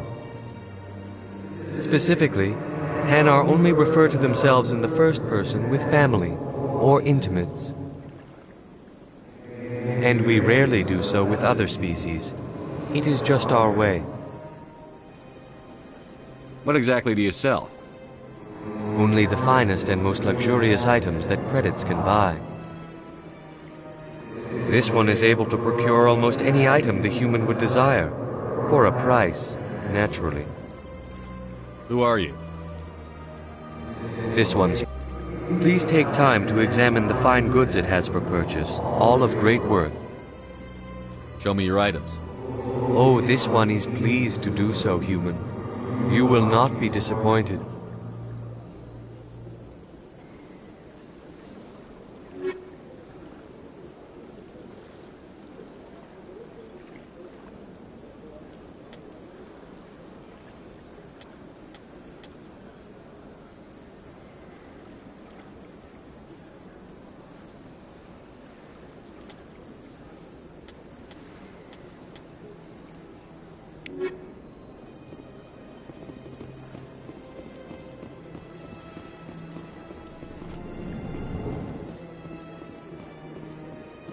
What's this?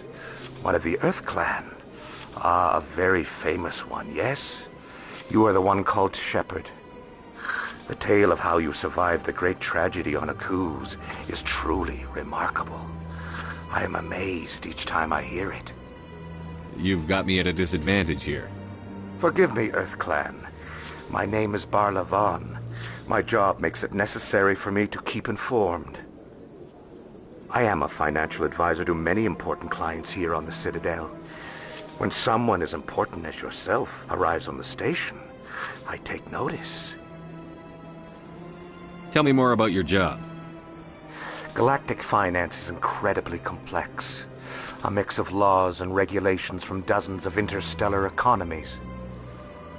I'm an expert in how all these economies interact. For a fee, I share my expertise. I also offer premium services for those clients who need someone to conduct business without drawing unwanted attention. Discreet and efficient. That's my motto. Sounds pretty shady. Everything I do falls completely within the bounds of interstellar commerce law. Even so, many of my clients would prefer their transactions remain undisclosed. For example, suppose a Hanar ambassador was petitioning the Council to reduce tariffs on Hanar goods. How would it look if he had money invested in a Hanar exporting company? Even if his true motives were to help his people, he would be accused of advancing the petition for his own personal gain. I can keep his personal finances private. Still sounds shady to me. Then we can only hope you will never be cursed with a large enough fortune to require my services.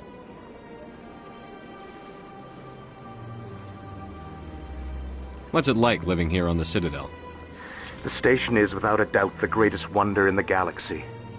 It is a technological marvel, but its true splendor goes much deeper than the hull and engines. From the Presidium to the wards, the entire station is a testament to the success of the Council. All the species of Citadel spaced together in a single strong community. What makes the Presidium so special? It is the political center of Citadel space.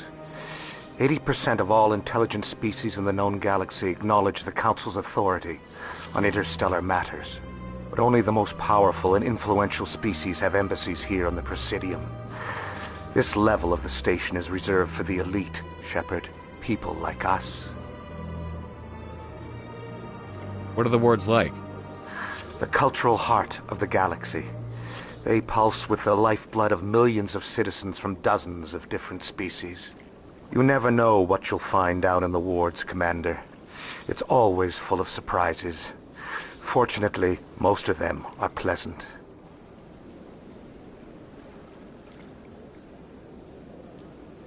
I should go. Goodbye, Commander.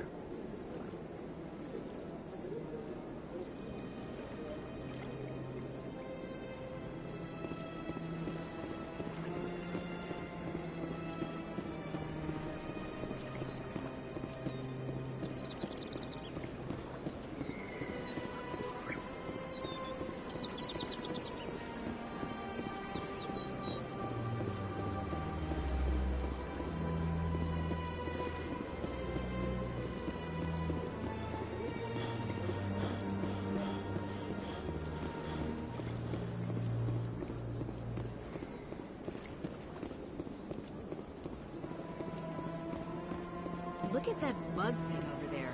What's it doing? Please do not disturb the keepers. Welcome to Presidium Tourism Terminal 2. You are standing near the base of the Citadel Tower, one of the Presidium's most recognizable and important structures. Behind me is the spectacular Relay Monument, a scale model representation of a Prothean mass relay. To your left is one of the keepers, the enigmatic caretakers of the Citadel, working on a control panel. You may see keepers involved in various tasks throughout all levels of the Citadel. We ask that you do not interfere with them in any way. The keepers are essential to the smooth operation of the Citadel. Obstructing their daily work will result in harsh penalties, including incarceration and rehabilitation. Tell me about the Relay Monument. Discovered by the Asari who first arrived at the Citadel, the Relay Monument is one of the station's most interesting and controversial features. What is the meaning behind this striking piece of art? Is it a tribute to Prothean vanity? A reminder of their conquest of the galaxy through mass relay technology? Or perhaps it is a symbol of unity, a Prothean acknowledgement that the relays would eventually lead other species here to the Citadel. No one can say for sure, making the Relay Monument a favorite topic of discussion among academics and scholars. I'd like to know more about the Keepers. Little is known about these peaceful servants of the Citadel, though they are essential to the operation and maintenance of the entire station. Citadel regulations protect the Keepers against interference during the performance of their tasks. Failure to comply will result in harsh penalties. Keepers can be seen in all sections of the Citadel, but are typically found in and around the tower. Any particular reason there are so many Keepers in this area? The Keepers do not communicate with other species. It is assumed, however, that the tower houses the Citadel's primary control systems. Many of the station's systems, such as navigation and life support, function automatically. It is believed the Keepers operate those systems from inside the tower's inaccessible core. The Keepers also make frequent appearances in the council chamber itself, though they appear to be just passing through on their way to some other destination.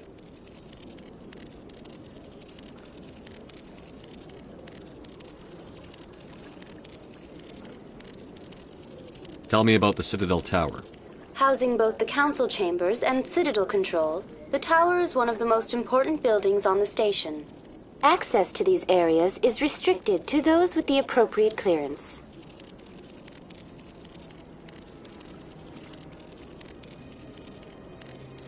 What happens in Citadel Control? Citadel Control handles all incoming and outbound transit.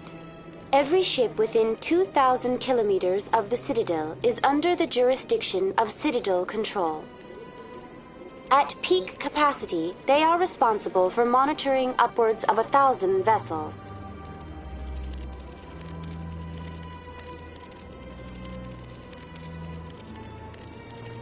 I'd like to hear more about the Council Chambers. The business of the Council, which often has far-reaching effects on the galactic community, is conducted in a room at the apex of the Citadel Tower. The Council Chambers themselves are truly a magnificent sight to behold, though few get to experience the view in person. Typically, only the councilors, ambassadors, and high-ranking officials, along with various support staff, are allowed access.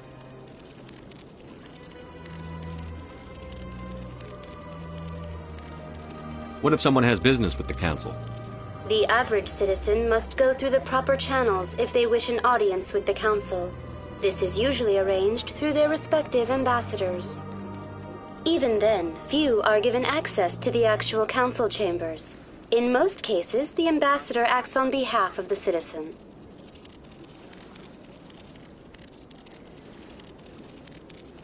That's all for now. Thank you for using Avina. Have a pleasant day.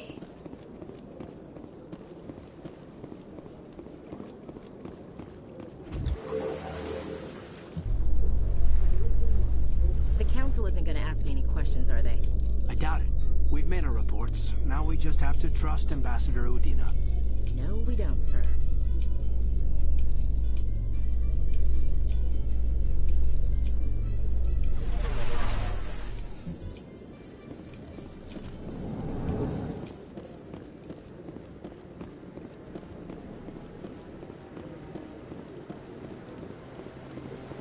Saren's hiding something. Give me more time. Stall them. Stall the council? Don't be ridiculous. Your investigation is over, Garrus.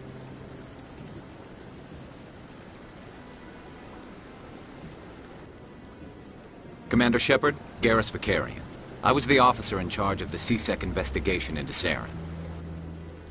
Sounds like you really want to bring him down. I don't trust him. Something about him rubs me the wrong way. But he's a Spectre. Everything he touches is classified. I can't find any hard evidence. I think the Council's ready for us, Commander. Good luck, Shepard. Maybe they'll listen to you.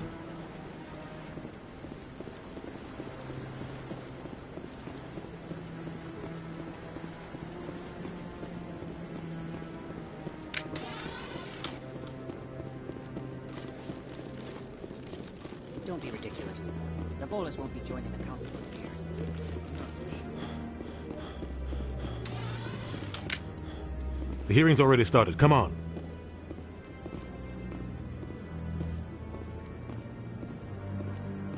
The Geth attack is a matter of some concern, but there is nothing to indicate Saren was involved in any way. The investigation by Citadel Security turned up no evidence to support your charge of treason. An eyewitness saw him kill Nihilus in cold blood. We've read the Eden Prime reports, Ambassador. The testimony of one traumatized dock worker is hardly compelling proof. I resent these accusations. Nihilus was a fellow Spectre and a friend. That just let you catch him off guard. Captain Anderson, you always seem to be involved when humanity makes false charges against me. And this must be your protege, Commander Shepard. The one who let the beacon get destroyed. The mission to Eden Prime was top With Nihilus gone, his files passed on to me. I read the Eden Prime report. I was unimpressed. But what can you expect from a human? Saren despises humanity. That's why he attacked Eden Prime. Your species needs to learn its place, Shepard. You're not ready to join the Council. You're not even ready to join the Spectres. He has no right to say that. That's not his decision. Shepard's admission into the Spectres is not the purpose of this meeting. This meeting has no purpose. The humans are wasting your time, Counselor, and mine. Saren's hiding behind his position as a Spectre. You need to open your eyes. What we need is evidence. So far, we've seen nothing. There is still one outstanding issue. Commander Shepard's vision. It may have been triggered by the beacon.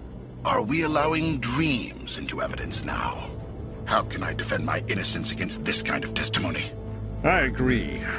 Our judgment must be based on facts and evidence, not wild imaginings and reckless speculation. Do you have anything else to add, Commander Shepard?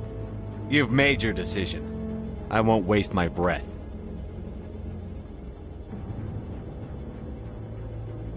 The Council has found no evidence of any connection between Saren and the Geth.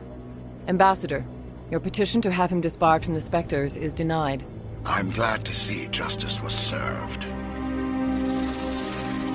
This meeting is adjourned.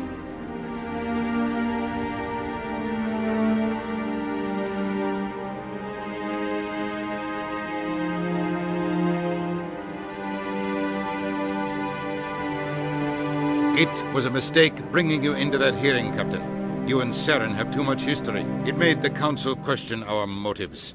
I know Saren. He's working with the Geth for one reason.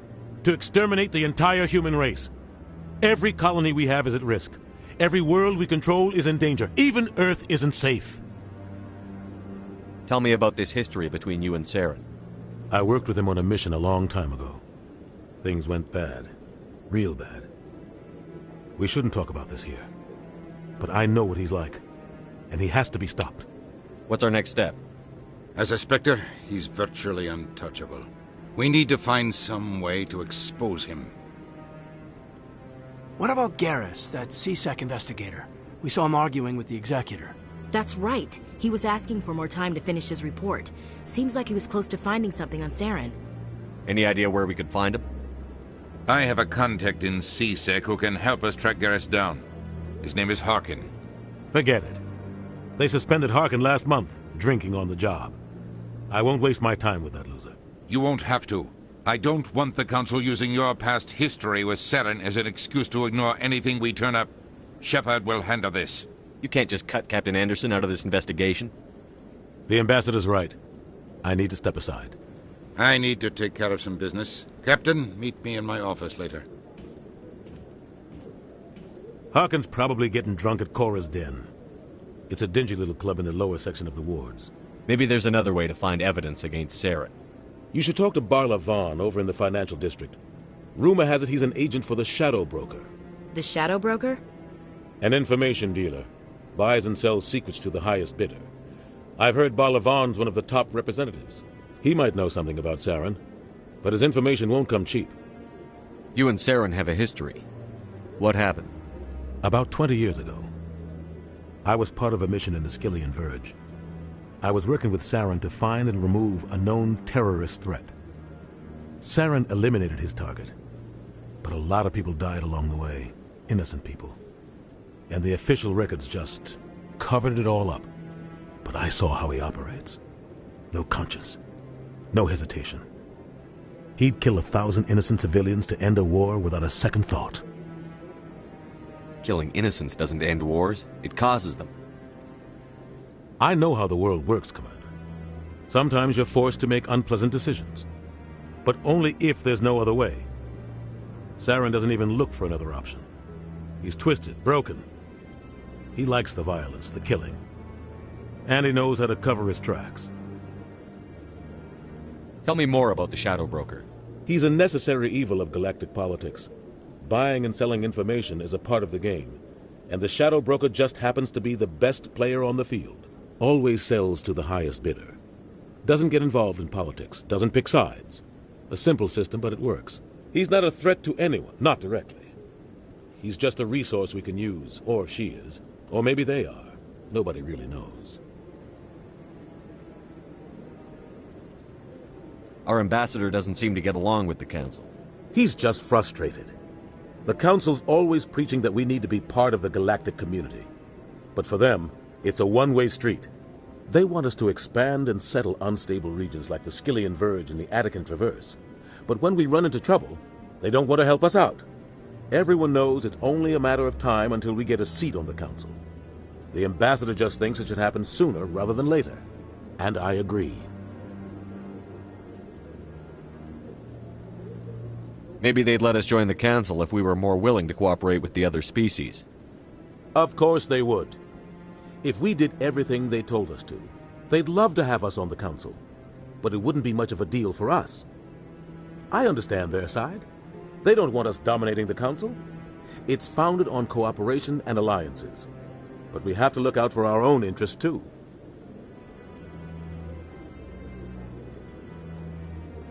I want to know more about the Spectres. They're not your typical government agency. They tend to work alone, behind the scenes. They take care of problems the Council can't. It's not easy preserving peace across an entire galaxy. The Council prefers to use diplomacy and negotiation. But sometimes more extreme measures are needed. They sound like shadow operatives. Everything about them is classified. We don't even know how many there are. The latest Alliance estimate puts their numbers under 100. But the Council couldn't do its job without them. They're the Citadel's top agents, the last line of defense, the final option before open war. The entire galaxy respects and fears them. If a Spectre shows up, you know something big is about to happen. How do they decide who becomes a Spectre? You can't just apply to join. There's no training program. Spectres aren't made. They're born. The Council's always looking for exceptional individuals. People who can get the job done. Like you. They've been watching you for years. They see something in you. They want you on their side. Nihilus was supposed to give them a final recommendation, but with him gone, things are still up in the air.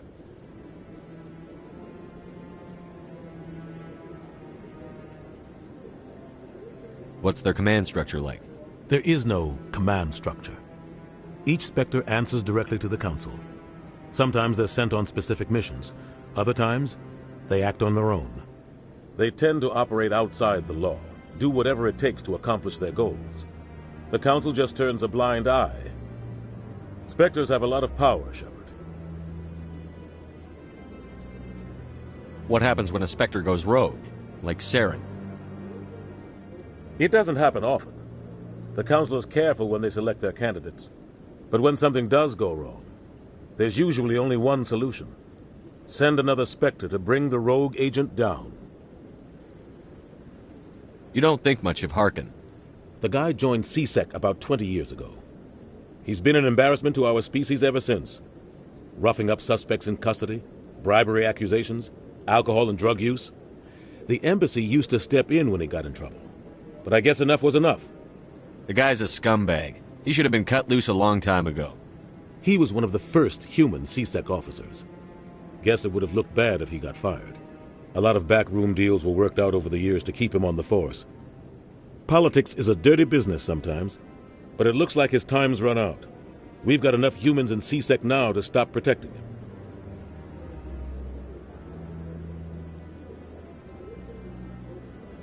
Tell me about Barlavon. He specializes in moving large sums of money without leaving a paper trail. A financial genius, doesn't do anything illegal, but he knows all the loopholes. He's got an impressive client list. Ambassadors, diplomats, Spectres. That's probably why the Shadow Broker uses him. I should go. Good luck, Shepard. I'll be over in the ambassador's office if you need anything else.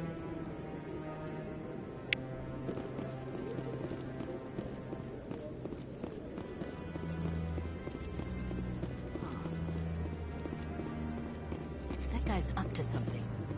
What guy? What? Oh, no, I wasn't. Never mind.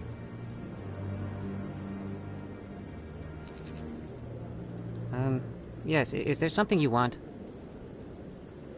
Why are you so interested in the Keepers? Keepers? I've got no interest in the Keepers. Don't get coy. I know what I saw. I'm not so sure I should be talking to you about this. We're just talking. Is there something wrong with that? No.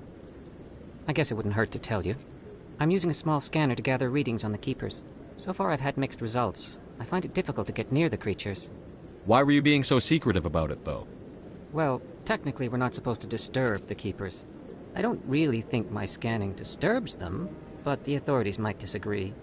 I'd like to do it more openly, but it's not really worth getting arrested over. I could help you out. I'm not worried about the authorities. I don't even know who you are. I'm Commander Shepard, with the Alliance military.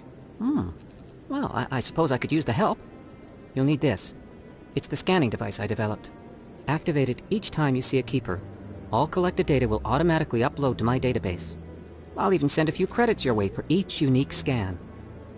What are you doing with the data once you've scanned it? Trying to learn whatever I can about the Keepers. We see them working everywhere, yet we know so little about them. I'm a scientist. I want to know what makes them tick. I should get going then. Yes, I have much work myself. So long, and good luck with the scanning.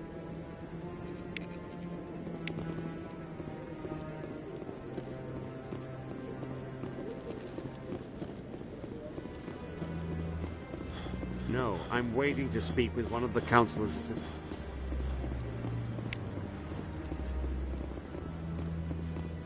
No, I just want to ask a couple of questions.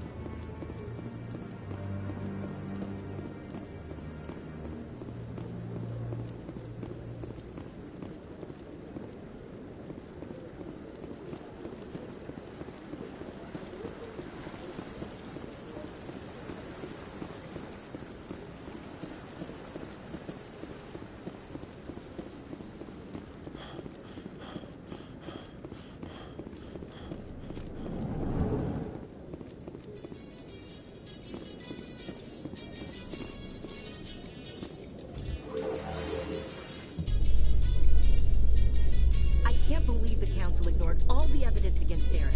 Saren's one of their best operatives. It's only natural they take his word over ours. Oh, so now we just chase leads while this smug Turian runs around with his Geth troopers. That's politics, Chief. I hate politics.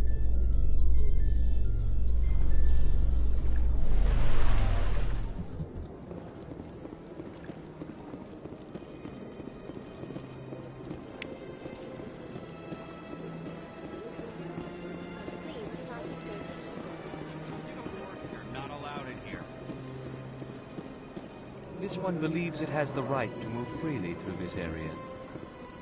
You're creating a public disturbance. It's against Citadel regulations.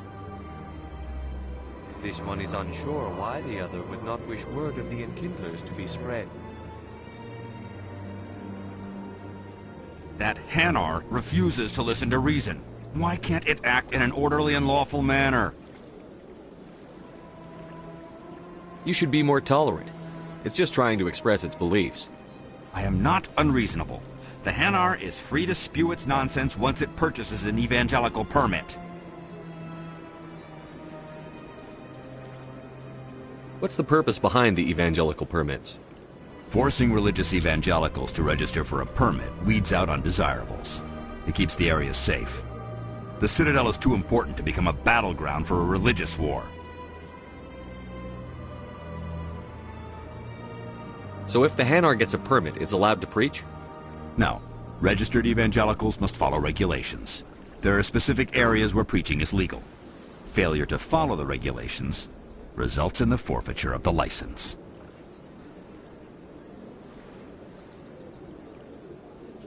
If you'd like, I could talk to the Hanar for you. I have argued with the stubborn jelly all afternoon. You are certainly welcome to try.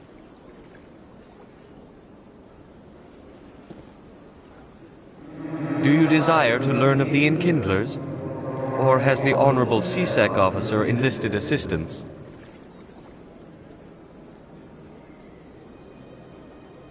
Is this really how you want to represent the Enkindlers? The truth of the Enkindlers must be made known. They gave the Hanar language, and gave the universe the mass relays. This one only wishes to spread the truth to any who will listen. There is no intent to cause trouble. Is this how the Enkindlers would want you to use this gift of consciousness? The Enkindlers would wish for their message to be spread to all sentient races.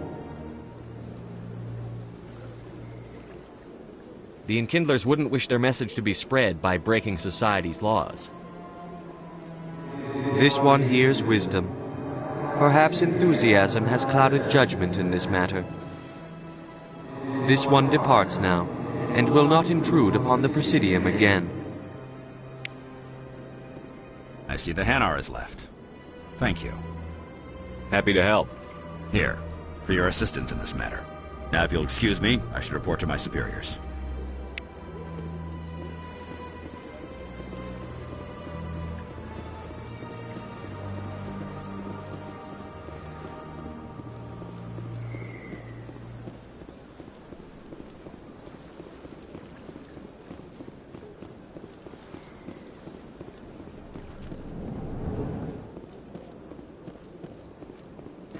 Is there anything I can do for you today, Commander? I've heard you work for the Shadow Broker.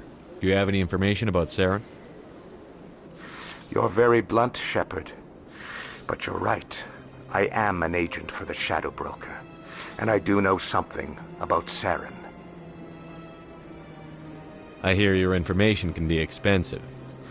Normally, this information would cost a small fortune. But these are exceptional circumstances. So I am going to give it to you for free.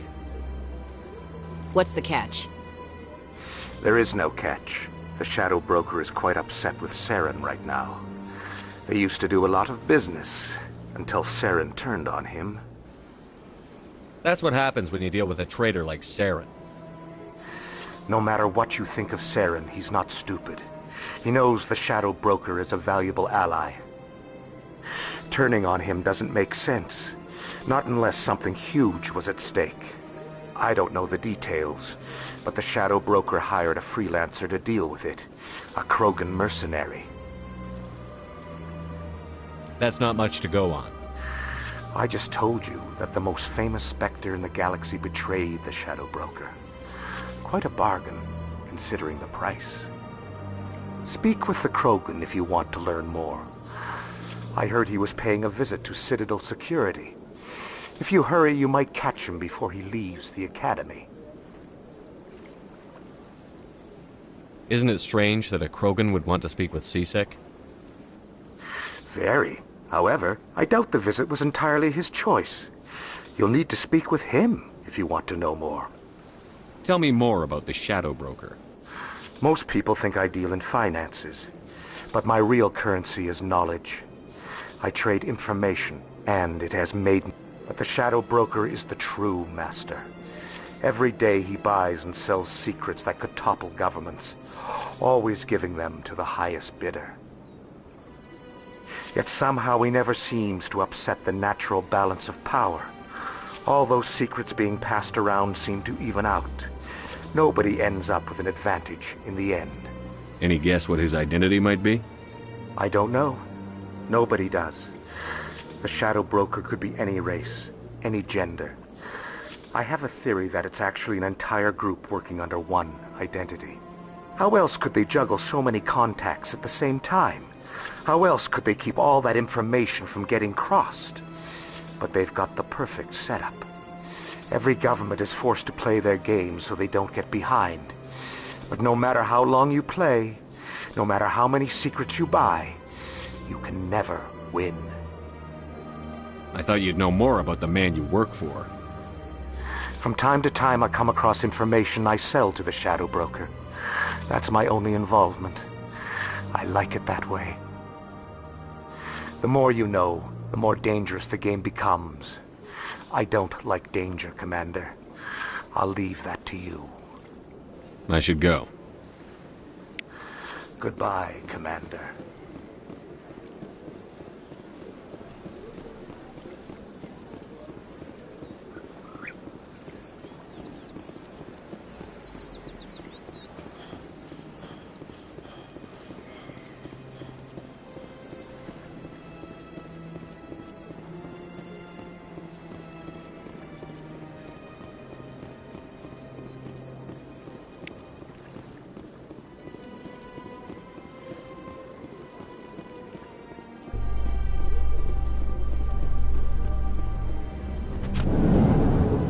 In light of the recent attack on Eden Prime, many colonial investors are pulling their support for future projects. Proponents of expanded human colonization insist that Eden Prime was an isolated case. Nevertheless, colonist enrollment has dropped sharply. Many colonial proposals are on hold until backers have some reassurance that human colonies will be adequately protected.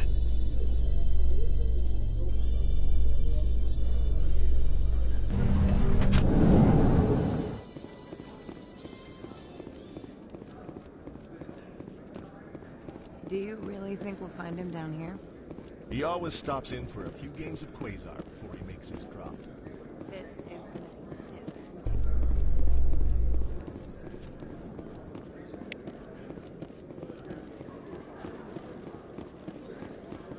A Solarian excavation team has run into an unexpected problem after unearthing a Prothean dig site. Hanar protesters have blockaded the dig site, claiming that artifacts of the Enkindlers, as the Hanar call them, should not be disturbed. The excavation team has appealed to Hanar representatives on the Citadel to reach a diplomatic solution.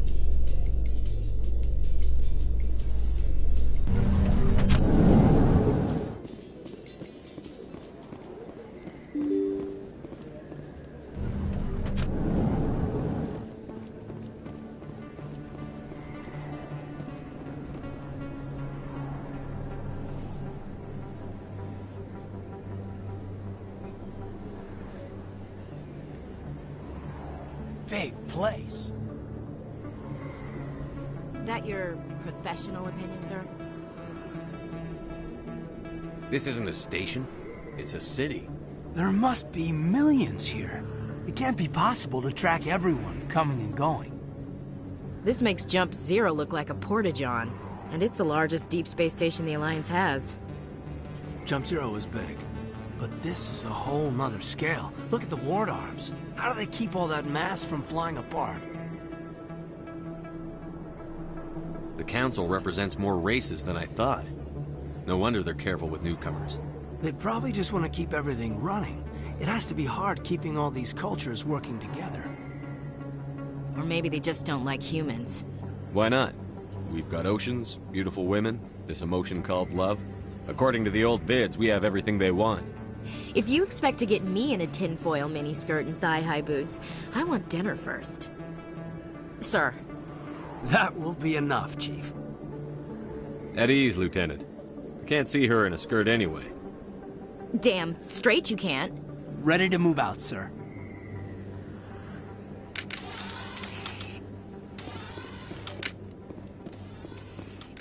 Commander Shepard? Excuse me, Commander Shepard!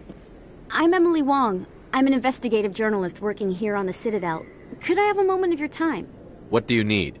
I've been hunting for evidence of corruption and organized crime on the Citadel, but there are places I can't go. I was hoping you might share anything you find during your own investigation. I can make it worth your time. How do you know I'm investigating anything here on the Citadel? I'm a good journalist, Commander Shepard. Word gets around. You've got to have access to better sources. Why contact me? I'm using every source I can find, but I think I've got a better shot with you. According to your file, you survived back on Akuz when everyone else in your squad got killed. If anyone can find the worst elements of the Citadel and live to tell about it, it's you. How do you know that my investigation is going to uncover anything you need? You wouldn't be investigating if it weren't big. And if it's big, it's something I'd like to hear about. Sounds like a good cause. If I find any information, it's yours. Thank you, Commander. You won't regret it.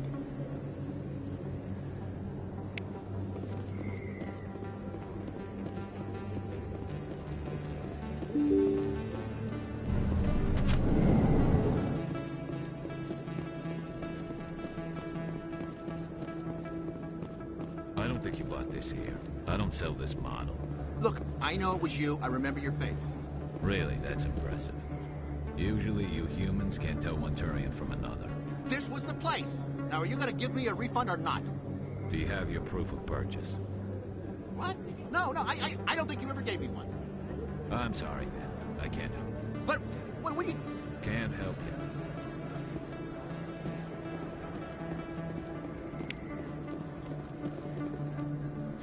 Hello, Earth Clan. No doubt you've just come back from the colonies. Will you be needing supplies? What colonies are you talking about? Oh, my mistake, Earth Clan. I assumed... It doesn't matter. Pharos? Noveria? Well, if you haven't heard of them yet, I'm sure you will soon. But it doesn't matter where you hail from. My goods are available to all. I'd like to know more about Pharos. It's an old Prothean world. Their buildings still litter the surface. The humans aren't the first to colonize it, but they are the most recent. I just realized I haven't heard from my contact on that planet for some time. Ah, well, I'm sure he's fine. What can you tell me about Noveria? The corporate capital of the Attican Traverse. Very cold. Very snowy. I don't get too many clients from there. They all have their own private suppliers. I should be going. As you say, Earth Clan. Good day to you. Is that really... Wow! It's you! You're Commander Shepard, the hero of Eden Prime. I am so honored to meet you. Nice to meet you. And you are? My name is Conrad. Conrad Werner. They say you killed more than 100 Geth on Eden Prime.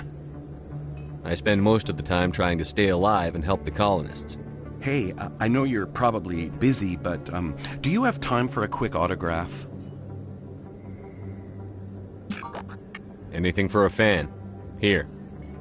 Thanks. I really appreciate it. My wife is going to be so impressed. I'll let you get back to work. But next time you're on Earth, I'd love to buy you a drink. Thanks again!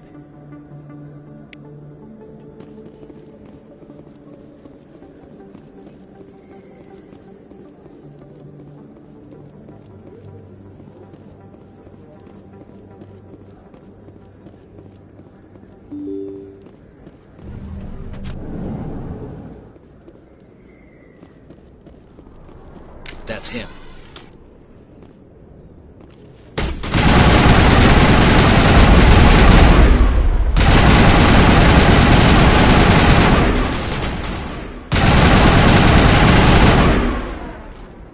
Those were Sarah's men.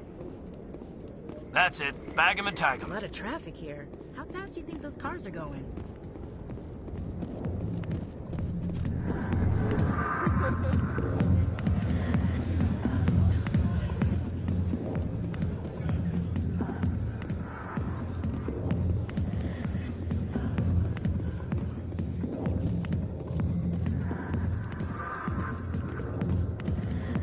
Alliance military. I could have been a Marine, you know. Instead, I joined the goddamn Citadel security. Biggest mistake of my life. Harkin, right? I was told you could help me find someone. A Turian CSEC officer named Garrus. Garrus? You must be one of Captain Anderson's crew. Poor bastard, still trying to bring Saren down, eh? I know where Garrus is, but you gotta tell me something first. Did the captain let you in on his big secret? Is there something I should know about the captain? The captain used to be a Spectre. Didn't know that, did you? It was all very hush-hush. The first human ever given that honor, and then he blew it. Screwed up his mission so bad they kicked him out. Of course, he blames Saren. Says the Turians set him up. Why'd they kick him out? Have to ask him. I never heard any of the details. Bet it's a good story, though. The heroes fall. Classic tragedy. Just tell me where Garrus went. Garrus was sniffing around Dr. Michelle's office. She runs the med clinic on the other side of the wards. Last I heard, he was going back there. What do you know about Garrus? Damn hothead is what he is. Still figures he can save the world. Always bucking heads with the Executor. He'll pay for it soon enough. The Executor loves to put us lowly field agents in our place. Just look what happened to me. You need to look in a mirror. Sober up and take some responsibility for yourself. Save your sermons. This ain't no church. I'm out of here. Yeah, good. Go. Let me drink in peace. Commander! What do you want? What's bothering you, General? I've seen a lot of horrible things in my days, and there's only one woman in this damn galaxy that helps me forget it. So if you feel that way, then why spread lies about her? 'Cause she rejected me! Me! Septimus Oraka, General of the Turian Fleet! I think I can see why you're upset, but spreading these lies won't make it better. Look, kid, I appreciate what you're trying to do, but don't waste your time. General, did you ever win a battle by moping in a bar? Ha, war. That's what this feels like, all right. How did I let it come to this? So you think it's that easy? Just straighten up and act like a general? I don't think it could hurt. Huh. Maybe you're right, Commander. Shaira's worth the effort. Even if she won't have me back. This is no place for someone of your stature, General. All right. I'll go to her. After I've had a cold shower or two. Say, you're a bright kid. Would you be interested in earning a few extra credits? What do you want me to do? There's an L-Corps diplomat out there who believes Shaira gave up his secrets. Why does he think that? Because I told him. Look, I just need you to convince him of the truth. What makes you think he'll believe me? You'll bring him proof. Take this datapad. It shows where I got my info. It will exonerate Shaira and convince the L-Corps. Who am I taking it to, and where is he? His name is Zaltan. He's an L-Corps diplomat. He's over in the embassies complaining about Shaira. Well, here's to soldiers acting like soldiers. Thanks, Commander. You know, you might make a good general yourself one day. Hard to imagine a general like that getting so upset about a woman. That's because you don't understand women. Why didn't Captain Anderson tell us he used to be a Spectre? Maybe it's not true. Harkin's an ass. Bet he's just messing with our heads. You're probably right.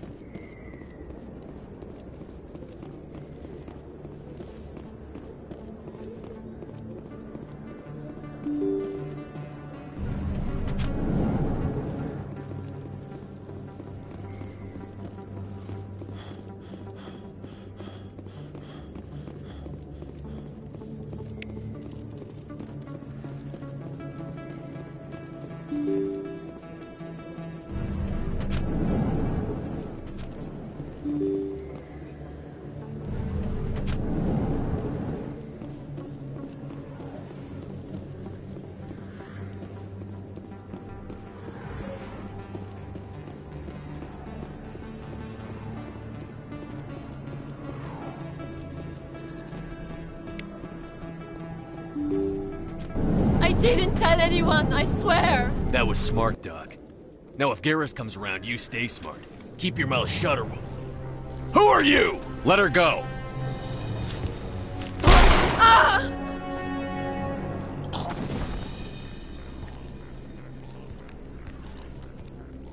Finally, some action!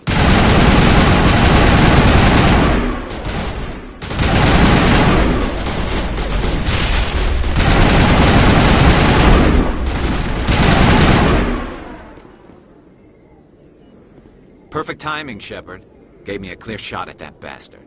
What were you thinking? You could have hit the hostage. There wasn't time to think. I just reacted. I didn't mean to... Dr. Michelle, are you hurt? No, I'm okay. Thanks to you. All of you. I know those men threatened you, but if you tell us who they work for, we can protect you. They work for Feast. They wanted to shut me up, keep me from telling Garrus about the Quarian. What Quarian? A few days ago, a Quarian came by my office. She'd been shot, but she wouldn't tell me who did it. I could tell she was scared, probably on the run. She asked me about the Shadow Broker. She wanted to trade information in exchange for a safe place to hide. Where is she now? I put her in contact with Fist. He's an agent for the Shadow Broker. Not anymore. Now he works for Saren. And the Shadow Broker isn't too happy about it. Fist betrayed the Shadow Broker? That's stupid even for him. Saren must have made him quite the offer. That Quarian must have something Saren wants. Something worth crossing the Shadow Broker to get. What else can you tell me about the Quarian? I'm not sure. Like I said, she wanted to trade information for a place to hide. She didn't... Wait a minute. Geth. Her information had something to do with the Geth. She must be able to link Saren to the Geth. There is no way the Council can ignore this. Time we paid Fist a visit. This is your show, Shepard. But I want to bring Saren down as much as you do. I'm coming with you. You're a Turian. Why do you want to bring him down? I couldn't find the proof I needed in my investigation, but I knew what was really going on. Saren is a traitor to the Council and a disgrace to my people. Welcome aboard, Garrus. You know, we aren't the only ones going after Fist. The Shadow Broker hired a Krogan bounty hunter named Rex to take him out. Yeah, we heard about him. A Krogan might come in handy. Last I heard, he was at the C-Sec Academy. What's he doing there? Fist accused him of making threats. We brought Rex in for a little talk. If you hurry, you can catch him at the Academy before he leaves. Move out.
Binary Helix has settled out of court with a Krogan group that had accused the Genetics Corporation of fraud.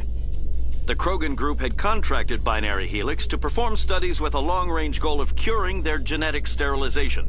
The group later sued for a return of investment money when the study produced no viable results.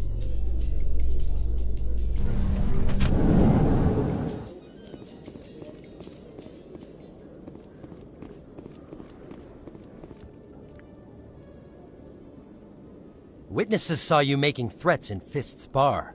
Stay away from him. I don't take orders from you. This is your only warning, Rex. You should warn Fist. I will kill him. You want me to arrest you? I want you to try.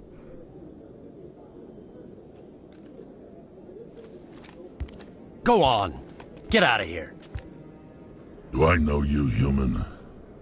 My name's Shepard. I'm going after Fist. Thought you might want to come along. Shepard. Commander Shepard. I've heard a lot about you. We're both warriors, Shepard. Out of respect, I'll give you fair warning. I'm going to kill Fist. Fist knows you're coming. We'll have a better chance if we all work together. My people have a saying. Seek the enemy of your enemy, and you will find a friend. Glad to have you on the team, Rex. Let's go. I hate to keep Fist waiting.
In remembrance of Eden Prime, we present another Profile in Courage with serviceman Nirali Bhatia. A devoted wife and talented chef, Serviceman Bhatia joined the Alliance military under the Deferred Education.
Looks like it's shut down. Fist knows we're coming. There are a few unlicensed vendors who operate out of the markets. Take them out!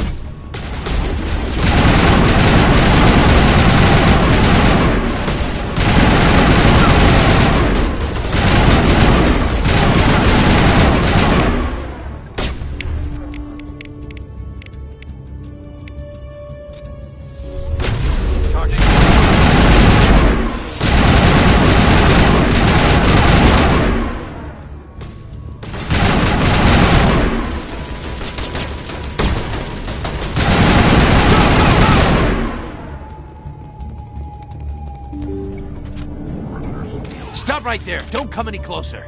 Warehouse workers. All the real guards must be dead. Stay back, or we'll shoot.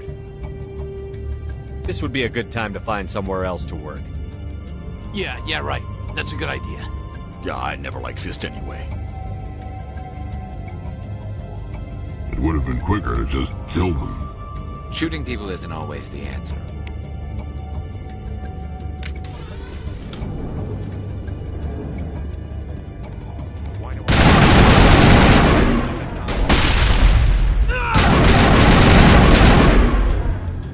Wait! Don't kill me, I surrender!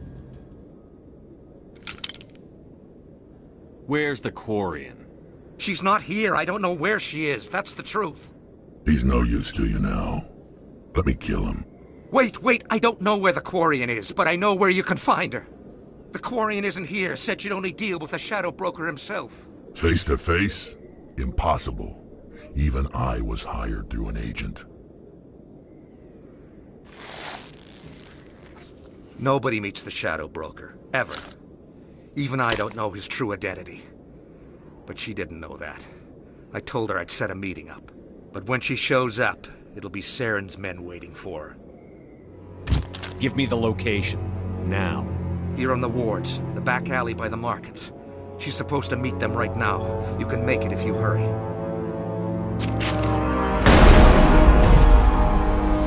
What are you doing? The Shadow Broker paid me to kill him. I don't leave jobs half done. A lot of people died because of him. He had it coming. Now let's move. We have to save that Quarian.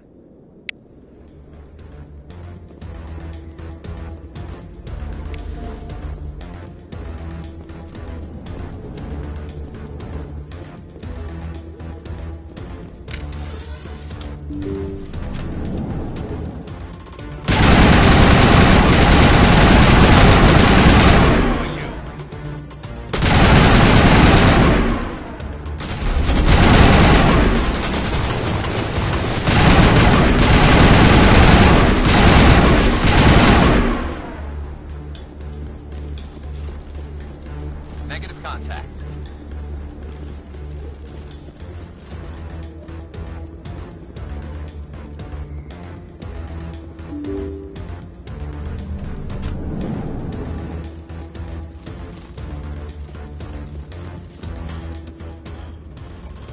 Did you bring it? Where's the Shadow Broker? Where's Fist? They'll be here. Where's the evidence? No way. The deal's off.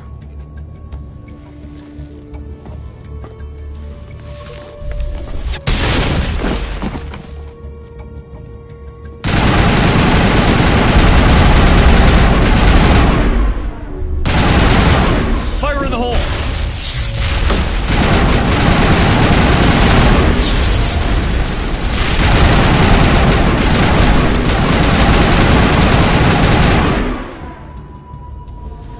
Fist set me up.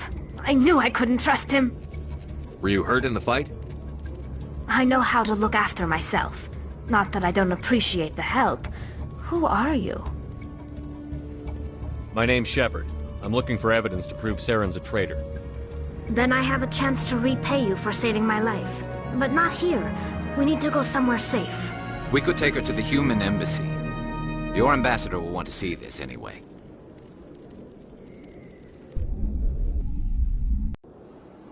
You're not making my life easy, Shepard. Firefights in the wards, an all-out assault on Korra's den. Do you know how many... Who's this? The Quarian? What are you up to, Shepard? Making your day, Ambassador. She has information linking Saren to the Geth. Really? Maybe you better start at the beginning, Miss... My name is Tali. Tali Zora Naraya. We don't see many Quarians here. Why did you leave the flotilla? I was on my pilgrimage. My rite of passage into adulthood. I've never heard of this before. It is a tradition among my people. When we reach maturity, we leave the ships of our parents and our people behind. Alone, we search the stars, only returning to the flotilla once we have discovered something of value. In this way, we prove ourselves worthy of adulthood. What kinds of things do you look for? It could be resources like food or fuel, or some type of useful technology, or even knowledge that will make life easier on the flotilla. Through our pilgrimage, we prove that we will contribute to the community, rather than being a burden on our limited resources. Tell us what you found. During my travels, I began hearing reports of Geth. Since they drove my people into exile, the Geth have never ventured beyond the Veil. I was curious. I tracked a patrol of Geth to an uncharted world. I waited for one to become separated from its unit. Then I disabled it and removed its memory core. I thought the Geth fried their memory cores when they died. Some kind of defense mechanism. How did you manage to preserve the memory core? My people created the Geth. If you're quick, careful, and lucky, small caches of data can sometimes be saved. Most of the core was wiped clean, but I salvaged something from its audio banks. Eden Prime was a major victory. The beacon has brought us one step closer to finding the conduit. That's Saren's voice. This proves he was involved in the attack. He said Eden Prime brought him one step closer to finding the conduit. Any idea what that means? The conduit must have something to do with the beacon. Maybe it's some kind of Prothean technology. Like a weapon. Wait, there's more. Saren wasn't working alone. Eden Prime was a major victory. The beacon has brought us one step closer to finding the conduit. And one step closer to the return of the Reapers. I don't recognize that other voice, the one talking about Reapers. Are they some kind of new alien species? According to the memory core, the Reapers were a hyper-advanced machine race that existed 50,000 years ago. The Reapers hunted the Protheans to total extinction, and then they vanished. At least, that's what the Geth believe. Sounds a little far-fetched.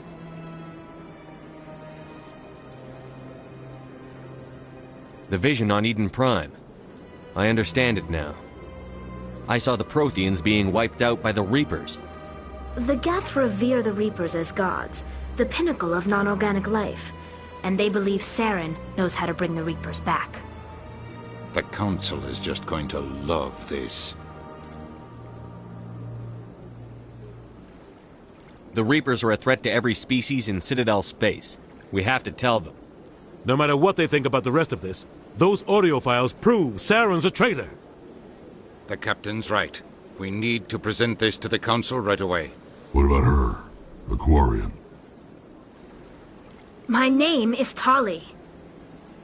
You saw me in the alley, Commander. You know what I can do. Let me come with you. I thought you were on your pilgrimage. The pilgrimage proves we are willing to give of ourselves for the greater good. What does it say about me if I turn my back on this? Saren is a danger to the entire galaxy. My pilgrimage can wait. I'll take all the help I can get. Thanks. You won't regret this. Anderson and I will go ahead to get things ready with the Council. Take a few minutes to collect yourself, then meet us in the tower.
Strained greeting, human. This is really not a good time. I know who revealed your secret. It was a Turian named Septimus. Unbelieving. I know this Septimus, and he could not learn my secrets. The only way he could learn them is from the Asari consort. Here, this should be proof enough for you. Confused. This is difficult to fathom. If the Turian could learn this on his own, dismayed, anyone can discover my secret. Septimus is a powerful man, and it wasn't easy for him to find. Relieved. I suppose you are correct, human. Thank you for this information. Startled realization. I must speak with the consort. She will be most displeased with my actions. Anxious request. Please, human, if you will excuse me, I must go now. I'm sure she'll forgive you. It was an honest mistake. Doubtful. Perhaps you are right, human. I can only hope so. Thankful. That was a great thing you did, Commander. Approving. You see, Din, not all humans are as you say. I'm sure the Earth Clan stands to profit from this in some way. Apologetic. Do not listen to my Volus compatriot. It was a good thing you did, regardless of your intentions.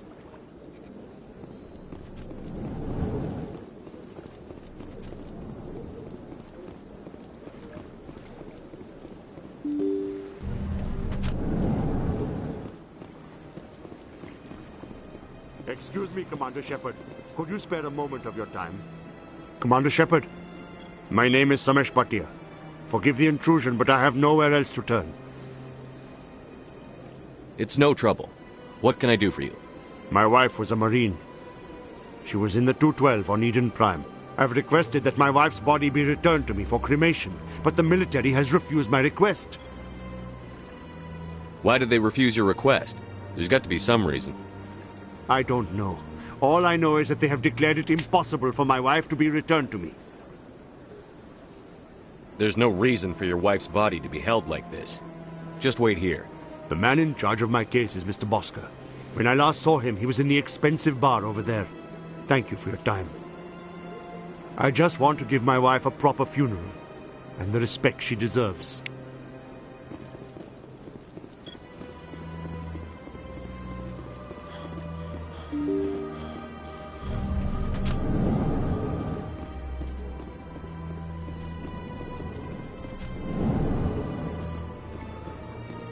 My goodness, you're Commander Shepard.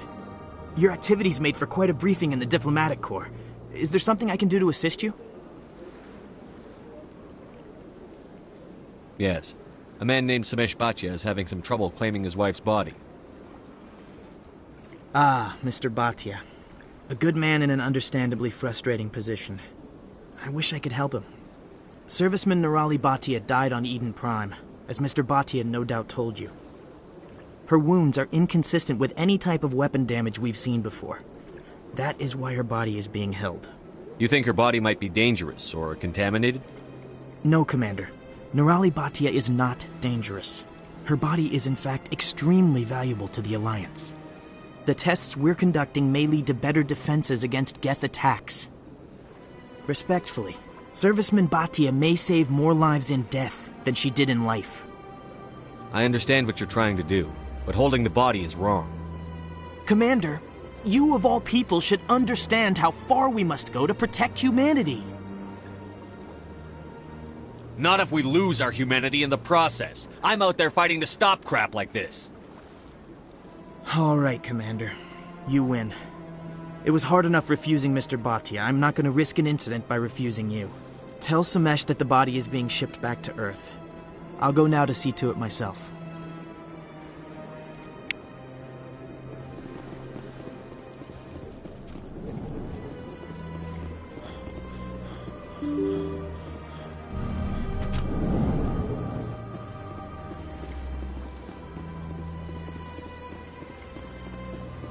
Hello again, Commander. Has there been any word? I reminded Mr. Bosker what we're fighting for. Your wife is coming home. Thank you. I will return home and begin my preparations. It does not bring me happiness, but it may bring me peace. Goodbye, Commander.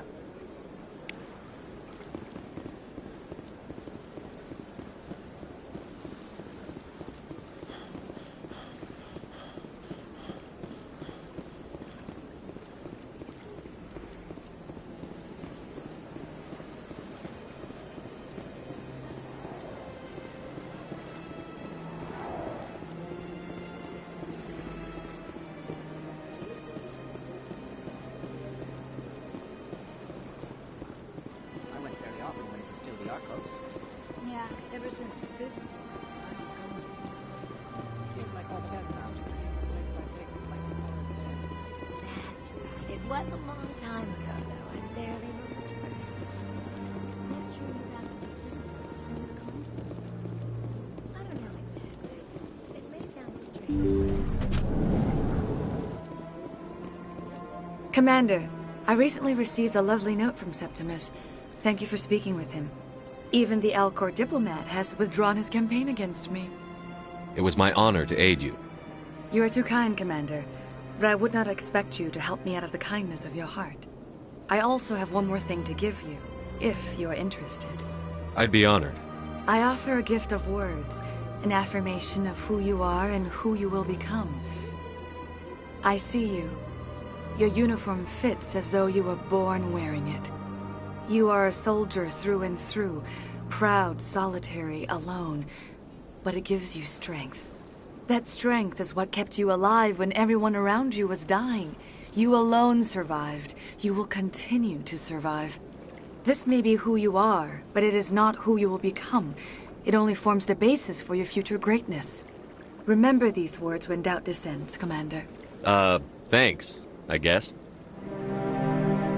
Close your eyes and relax, Commander.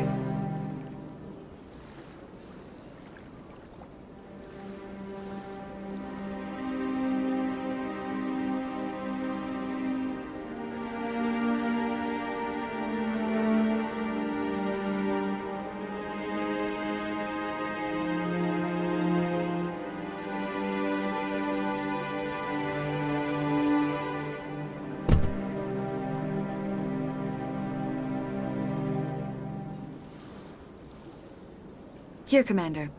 In light of your efforts with the Alcor ambassador, I would like you to have this small trinket. What is it? A small mystery. I have never learned its use or purpose, but I sense it is time for me to pass it on. And now I must ask you to leave. I have done everything I can for you. Remember my words, Commander Shepard. They will give you strength.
Please do not disturb the keepers.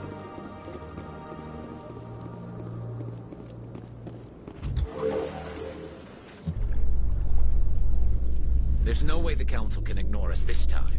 Saren's days as a Spectre are done. If the evidence is worth trying to kill me for, I hope it is sufficient to motivate the Council.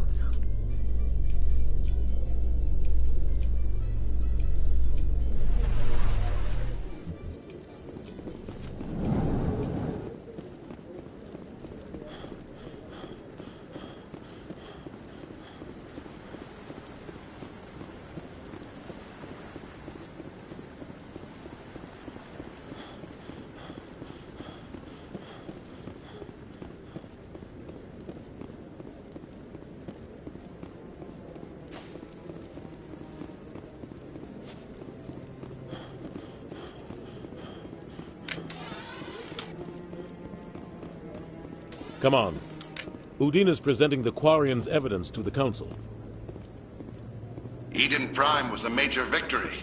The beacon has brought us one step closer to finding the conduit. And one step closer to the return of the Reapers. You wanted proof? There it is. This evidence is irrefutable, Ambassador. Saren will be stripped of his Spectre status, and all efforts will be made to bring him in to answer for his crimes. I recognize the other voice, the one speaking with Saren. Matriarch Benezia. Who's she? Matriarchs are powerful Asari who have entered the final stage of their lives. Revered for their wisdom and experience, they serve as guides and mentors to my people. Matriarch Benezia is a powerful biotic, and she had many followers. She will make a formidable ally for Saren. I'm more interested in the Reapers. What do you know about them? Only what was extracted from the Geth's memory core. The Reapers were an ancient race of machines that wiped out the Protheans. Then they vanished. The Geth believe the Reapers are gods, and Saren is the prophet for their return. We think the conduit is the key to bringing them back. Saren's searching for it. That's why he attacked Eden Prime. Do we even know what this conduit is? Saren thinks it can bring back the Reapers. That's bad enough. Listen to what you're saying. Saren wants to bring back the machines that wiped out all life in the galaxy?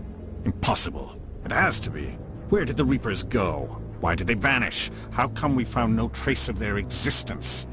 If they were real, we'd have found something.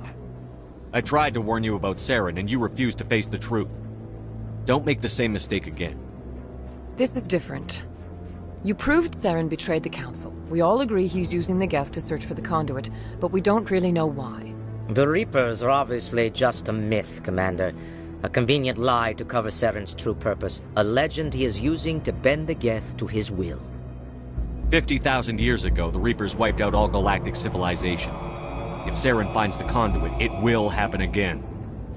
Saren is a rogue agent on the run for his life. He no longer has the rights or resources of a Spectre. The Council has stripped him of his position. That is not good enough. You know he's hiding somewhere in the Traverse. Send your fleet in! A fleet cannot track down one man. A Citadel fleet could secure the entire region, keep the Geth from attacking any more of our colonies. Or it could trigger a war with the Terminus systems. We won't be dragged into a galactic confrontation over a few dozen human colonies. Every time humanity asks for help, you ignore us. Shepard's right. I'm sick of this council and its anti-human bull... Ambassador, there is another solution. A way to stop Saren that does not require fleets or armies. No! It's too soon. Humanity is not ready for the responsibilities that come with joining the Spectres. You don't have to send a fleet into the Traverse, and the Ambassador gets his human Spectre. Everybody's happy.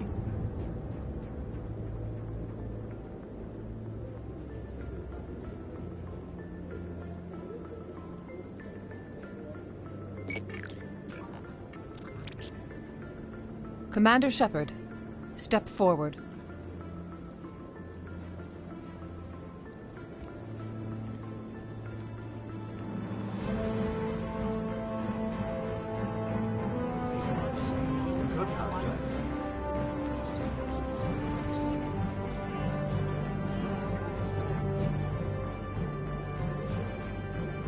It is the decision of the Council that you be granted all the powers and privileges of the Special Tactics and Reconnaissance Branch of the Citadel. Spectres are not trained, but chosen. Individuals forged in the fire of service and battle. Those whose actions elevate them above the rank and file. Spectres are an ideal, a symbol, the embodiment of courage, determination, and self-reliance. They are the right hand of the Council, instruments of our will. Spectres bear a great burden. They are protectors of galactic peace, both our first and last line of defense. The safety of the galaxy is theirs to uphold. You are the first human Spectre, Commander. This is a great accomplishment for you and your entire species. I'm honored, Counselor. We're sending you into the Traverse after Saren. He's a fugitive from justice, so you are authorized to use any means necessary to apprehend or eliminate him. Any idea where to find him? We will forward any relevant files to Ambassador Udina. This meeting of the Council is adjourned.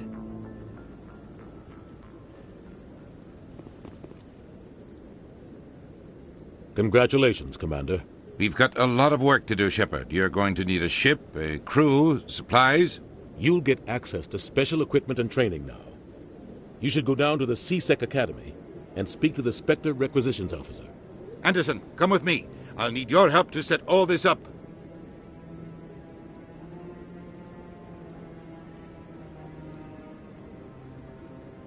I thought the ambassador would be a little more grateful. He didn't even thank you. Until I find Saren, I haven't done anything. Come on. Right behind you, Shepard.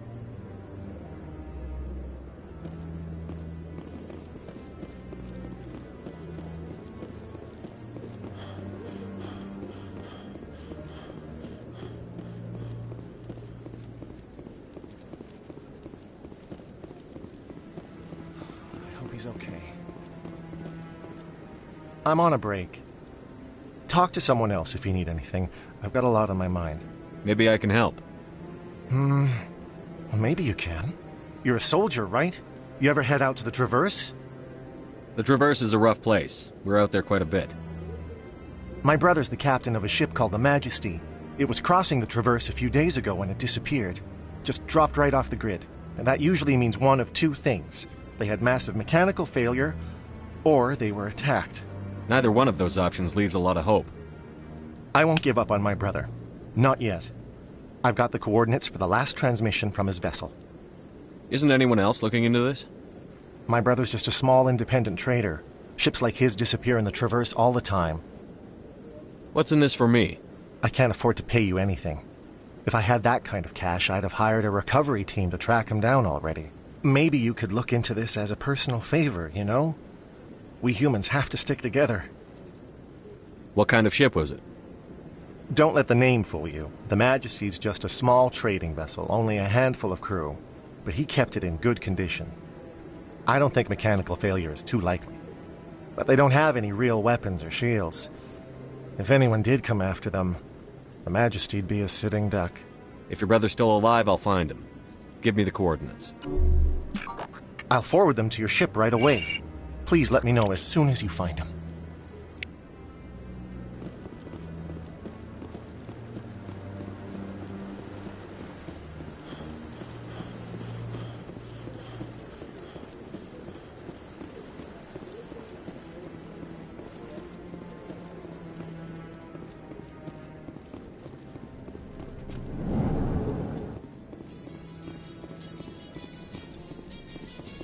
The Quarians endangered the entire galaxy when they let the Geth break free. I hope your people are properly contrite, Tali. As the Turians are properly contrite for releasing the genophage upon the Krogan.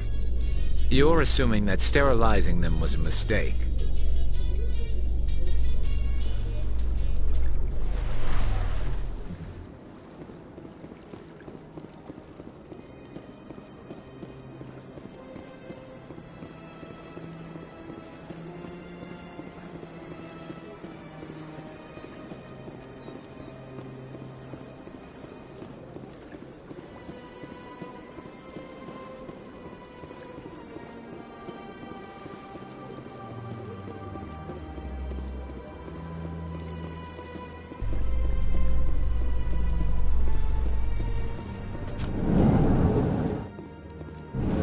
Your choice in armor is awfully limited, Tali. Couldn't you wear something without a helmet? No, living in the clean environment of the flotilla has weakened our immune systems. The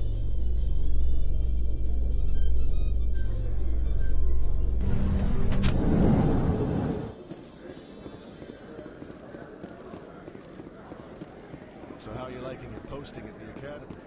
It's good. Busy, though. I can't believe how many people we get coming in from the ward. In other news, Exogeny Corp is still denying reports that one of their survey teams has gone missing in the Hades Gamma Cluster. When asked why communication with the survey team was suddenly cut off last week, company officials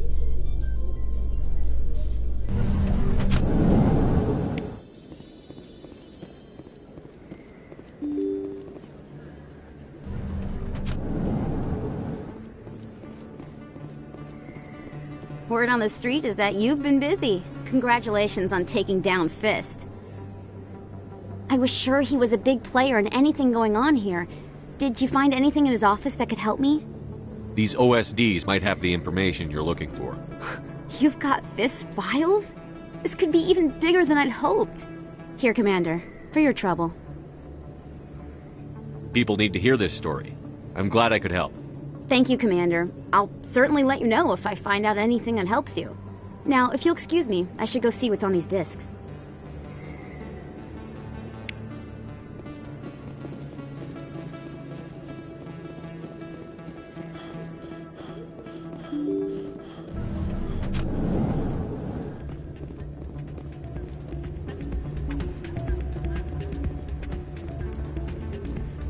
You should be careful who you say that around. It's out of my hands, Rita. I'd bring her back in a second, but she doesn't want to come. I know. I'll see if I can talk some sense into her next time I see her. Be careful. You know how stubborn your sister can be. The more you push and prod, the more she'll run away. Yeah, you're probably right. Thanks, Doran. Sorry, I'm kind of busy right now. So, what can I do for you?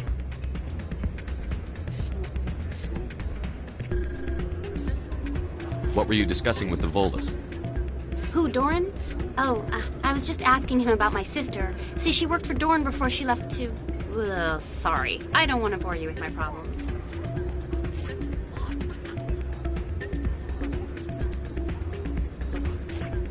I'm interested to hear what you have to say. Well, okay. My sister Jenna left here to go work at Cora's Den. The problem is, she's working as an informant for CSEC. You know, eavesdropping on the people there. If they find out what she's doing, they'll kill her.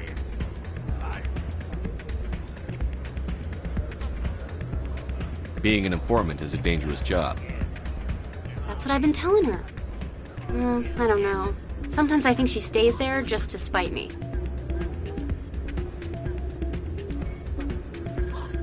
Do you know who her contact at CSEC is? No, it's all very secret. Last time I asked an officer, he told me to stay out of it, for Jenna's safety. Maybe I could help her understand just how dangerous Cora's Den is. Would you? That'd be great. Just don't tell her I sent you. Well, I should get back to work before I get in trouble. Thanks.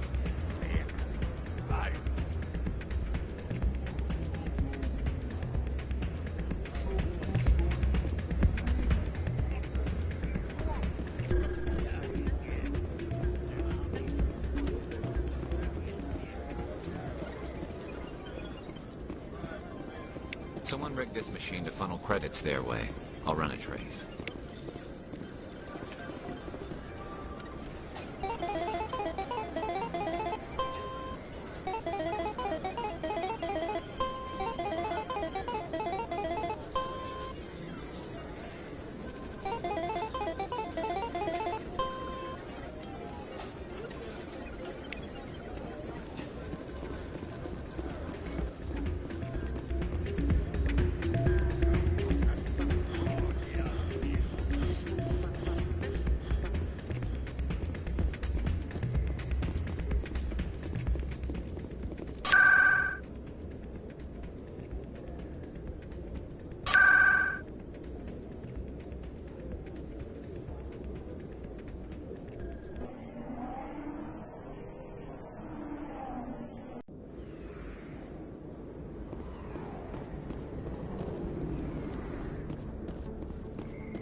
Hi, I'll be with you in just a sec. I'll wait right here. Why do I get the feeling you're not here to order drinks? I need to talk to you about your work with CSEC. I don't know what you're talking about. Now, if you don't mind, I need to get back to my customers. This isn't a game, Jenna. These people are dangerous. Now you sound like my sister. Why is everyone so concerned about me? I can take care of myself. I need to go. I'm not a stripper. I don't get paid to stand around and look pretty. She puts on a brave face.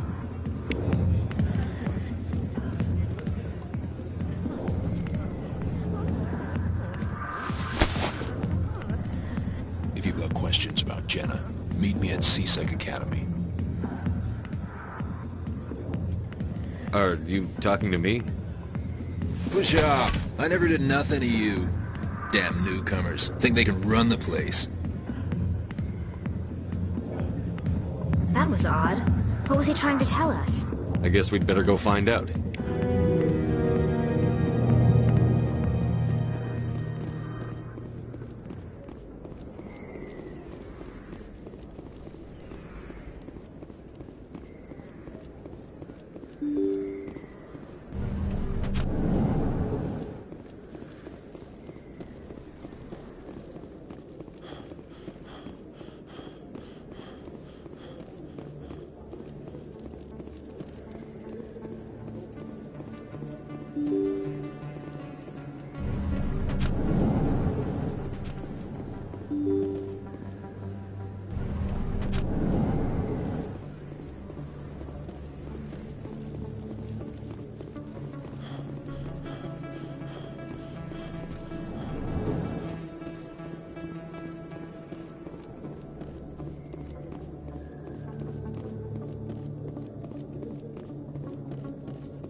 Coming up in a report later today, Emily Wong investigates corruption on the Citadel and uncovers a full-blown crime.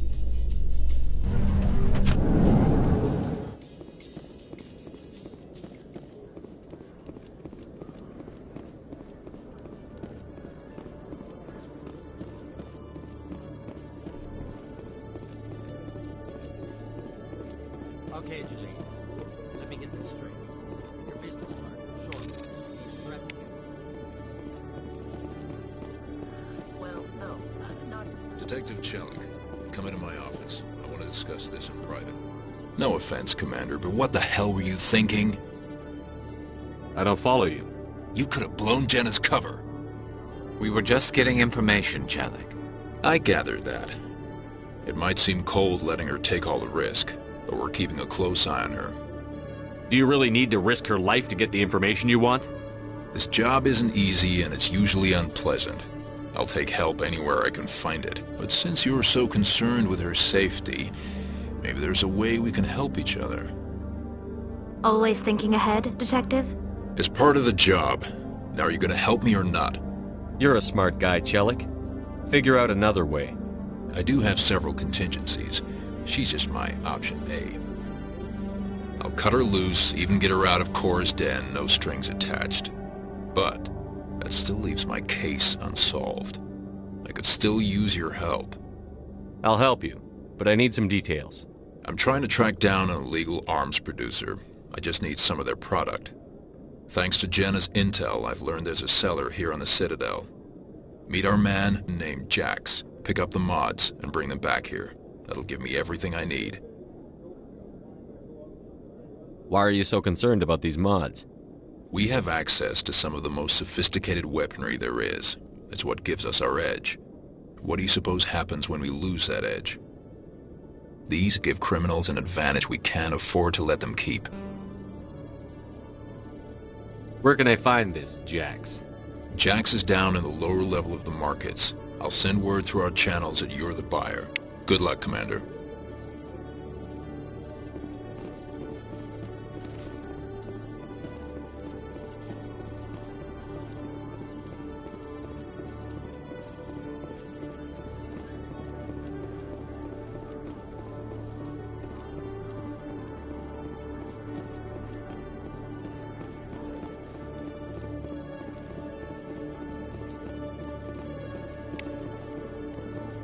One sec, looking you up.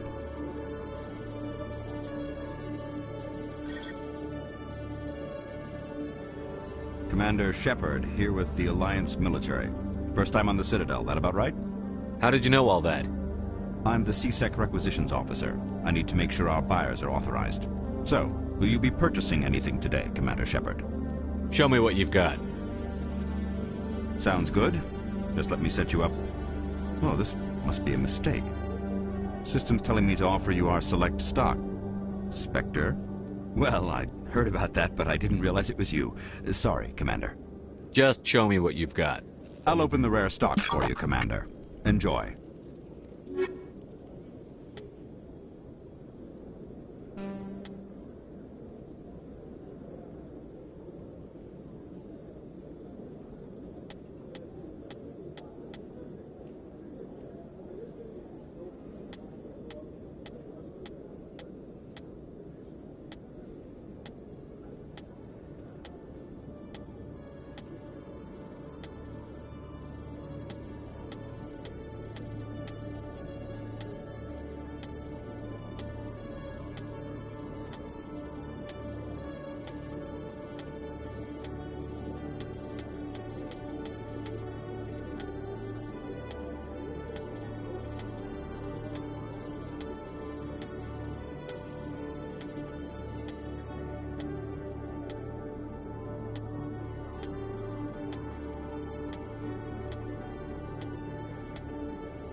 Hold it. That's close enough, Army. You got my payment? Do you have the X-Mods? Show them the merchandise. Looks good. Damn straight it is. These mods are the best on the market. Now hand over my credits. Here you go. Here you go. Enjoy it. Come on, boys. We're done here.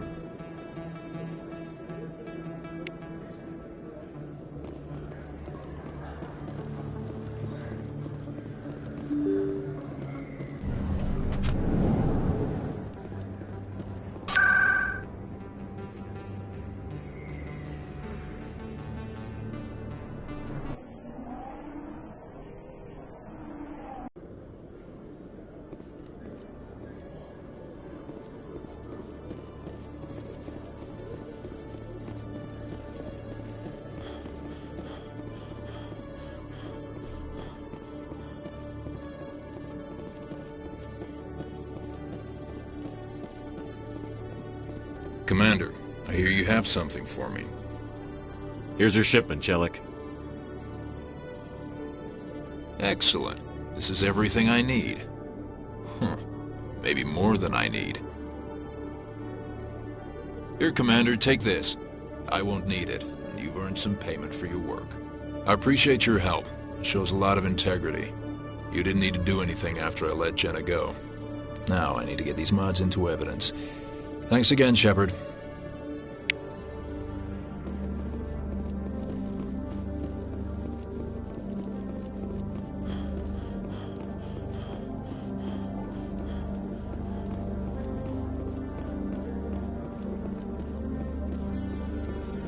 In breaking news, Chairman Burns of the Parliament Subcommittee on Transhuman Studies has been kidnapped by biotic extremists. The biotics commandeered a freighter and were last seen in the Hades Gamma Cluster. No demands have yet been made.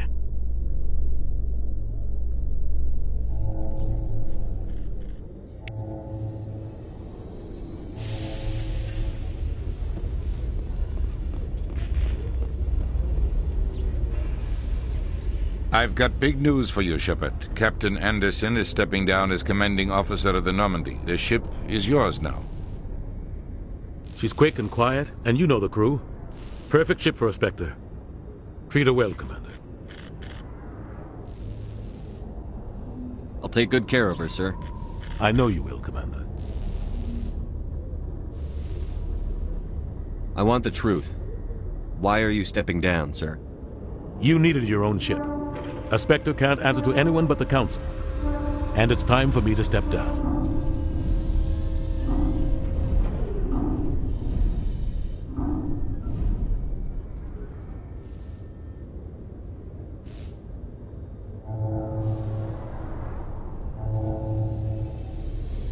Come clean with me, Captain. You owe me that much. I was in your shoes 20 years ago, Shepard. They were considering me for the Spectres. Why didn't you ever mention this? What was I supposed to say? I could have been a Spectre, but I blew it? I failed, Commander. It's not something I'm proud of. Ask me later and I'll tell you the whole story.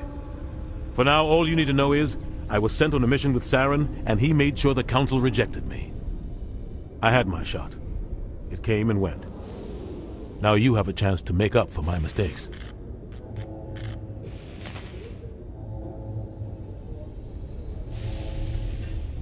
I won't let you down, sir. Saren's gone. Don't even try to find him.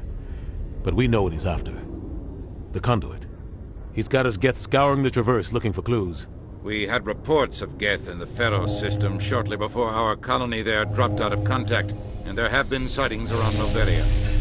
Find out what Saren was after on Pharaohs and Noveria. Maybe you can figure out where the conduit is before he does.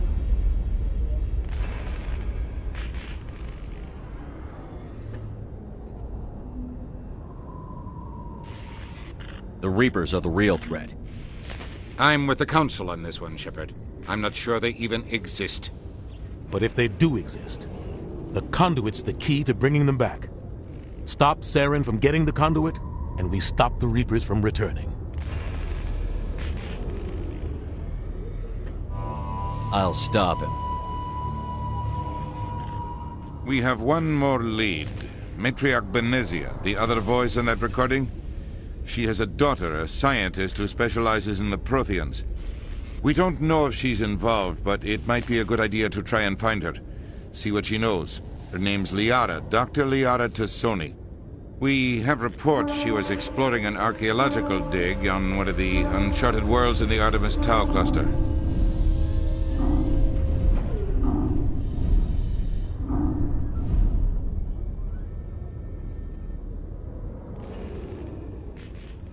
Sounds like we should head for the Artemis Tau cluster.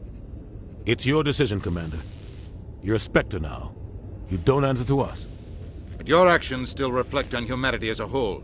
You make a mess and I get stuck cleaning it up.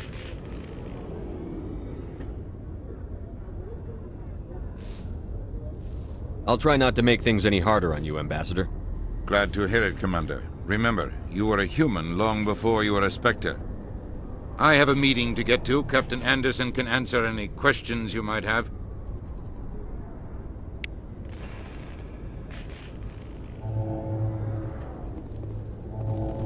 Yes, Commander? How are you holding up? Honestly, this isn't how I pictured my career coming to an end. Pushing papers really isn't my thing, but you're the one who can stop Saren. I believe in you, Shepard. If that means I have to step aside, so be it. Tell me what happened with you and Saren 20 years ago. It's close to 20 years ago now. Ambassador Goyle was our representative here on the Citadel. Like Udina, she wanted to get a human into the Spectres. She chose me. The Council sent Saren to keep an eye on me and evaluate my performance, just like they sent Nihilus to keep tabs on you. Why weren't you honest with me? It's not something I'm proud of. I had a chance to become the first human Spectre, and I failed. Saren made sure of that.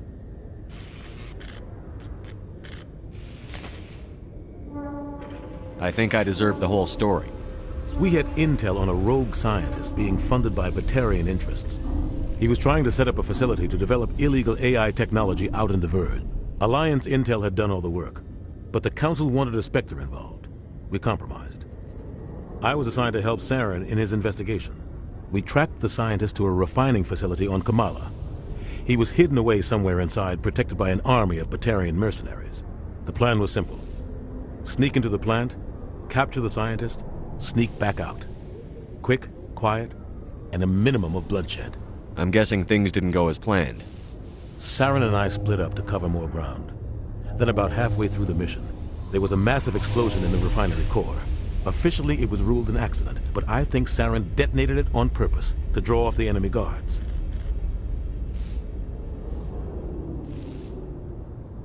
How many casualties? The explosion tore the refinery to shreds. The whole place was on fire. Black chemical clouds poured out into the atmosphere. Nobody inside survived. There was a camp for the workers and their families nearby. Between the fires and the toxic fumes, the final death count was over 500. Mostly civilians. Saren didn't care. The target was eliminated, mission accomplished, and I ended up taking the blame. That ended all talk of me joining the Spectres. Saren caused the explosion. How'd he pin it on you? In his report, Saren accused me of blowing his cover. He said it was my fault the guards were ready for us. He claimed that's why it turned into a massacre. Saren's report was all the proof the Council needed to kill my chances of becoming a Spectre. Don't blame yourself, Captain. I don't. I blame Saren. I think he wanted things to go bad. He was looking for an excuse to blow that refinery. Maybe he just likes the violence. Maybe he was just trying to make me look bad to keep humans out of the Spectres. If so, he pulled it off. Why'd you let him get away with it? Who do you think the Council was going to listen to? Me? Or their best agent? I had a bad feeling about him right from the start. I should have been more careful. Maybe I could have stopped things before they got out of hand. Don't blame yourself, Captain. I don't. Maybe he just likes the violence. Maybe he was just trying to make... The only thing I care about is stopping You're right, Saren. Commander. It's no good living in the past. Any extra intel you can give me on our colony at Pharos? The entire planet used to be one giant Prothean city. Mostly ruins now. But some of the infrastructure is still intact. The colony tried to build on what the Protheans left behind. We lost all contact with them when the Geth attacked.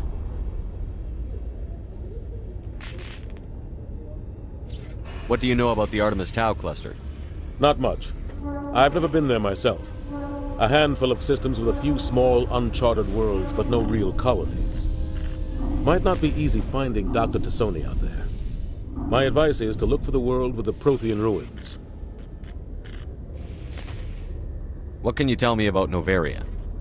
Novaria's trouble. Always has been. The whole planet's basically a center for corporations to conduct illegal research. Watch your back there, Shepard.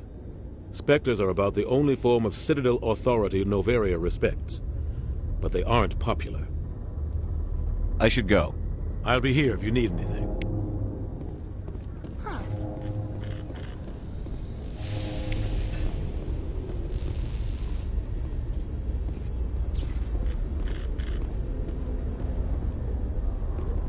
The Normandy combines the best of Alliance technology and Turian engineering.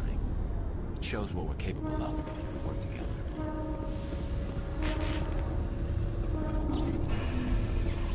The Normandy is amazing, Shepard. It's an honor to be among her crew.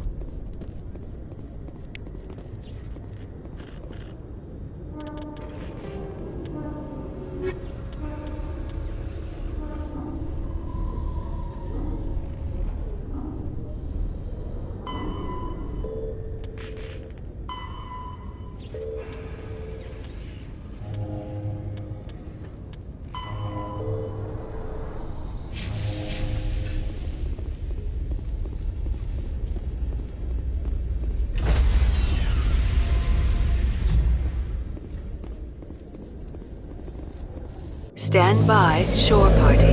Decontamination in progress. I heard what happened to Captain Anderson. Survives 100 battles and then gets taken down by backroom politics. Just watch your back, Commander. Things go bad on this mission, you're next on their chopping block. Captain Anderson should be the one in charge. It's like I'm stealing the ship from him. Yeah, the captain got screwed. But it's not like you could have stopped it. Nobody's blaming you. Everyone on this ship's behind you, Commander. 100%. Intercom's open. If you got anything you want to say to the crew, now's the time. This is Commander Shepard speaking. We have our orders. Find Saren before he finds the conduit. I won't lie to you, crew. This mission isn't going to be easy. For too long, our species has stood apart from the others. Now it's time for us to step up and do our part for the rest of the galaxy. Time to show them what humans are made of. Our enemy knows we're coming. When we go into the Traverse, Saren's followers will be waiting for us. But we'll be ready for them, too. Humanity needs to do this. Not just for our own sake, but for the sake of every other species in Citadel space. Saren must be stopped. And I promise you all, we will stop him. Well said, Commander. Captain will be proud. The Captain gave up everything so I could have this chance. We can't fail. Yes, sir. Commander, something you need? How's the Normandy performing? Is she everything they said she'd be? She's the best ship in the fleet, if you've got a pilot who knows how to handle her. Balance isn't what you'd expect. Takes a while to get used to that oversized drive core we got stuffed in the back, and her power can sneak up on you if you're not careful. The Normandy's probably too much ship for your average Alliance pilot, Commander. Lucky for you, I'm anything but average. I like to know my crew. Mind if I ask you a few questions? I can see where this is going. You did a background check on me, didn't you? Well, I'll tell you the same thing I told the captain. You want me as your pilot. I'm not good. I'm not even great. I am the best damn helmsman in the Alliance fleet. Top of my class in flight school, I earned that. All those commendations in my file, I earned every single one. Those weren't given to me as charity for my disease. I'm sorry, Joker. I didn't even know you were sick. You mean you didn't know? Oh, crap. Okay, I've got Vrolik syndrome, brittle bone disease. The bones in my legs never develop properly. They're basically hollow, too much force and they'll shatter. Even with crutches and my leg braces, it's hard to get around. One wrong step and crack! It's very dramatic. But I've learned to manage my condition, Commander. Put the Normandy in my hands and I'll make her dance for you. Just don't ask me to get up and dance unless, you like the sound of snapping shin bones. I need to know more about this Vrolik syndrome if I'm putting my ship in your hands. Yeah, of course you do. It's an extremely rare condition. Nobody knows exactly what causes it. Genetic, maybe. It's treatable, but there's no cure. They classify my case as moderate to severe. I was born with over a dozen fractures, hip, thighs, ankles. My bones were already breaking in the womb. 100 years ago, I wouldn't have survived past my first year. Lucky for me, modern medical science has turned me into a productive member of society. I'm not trying to make you uncomfortable. Let's talk about something else. Whatever you want, Commander. Why does everyone call you Joker? It's a lot shorter than saying Alliance Flight Lieutenant Jeff Moreau. Plus, I love to make little children laugh.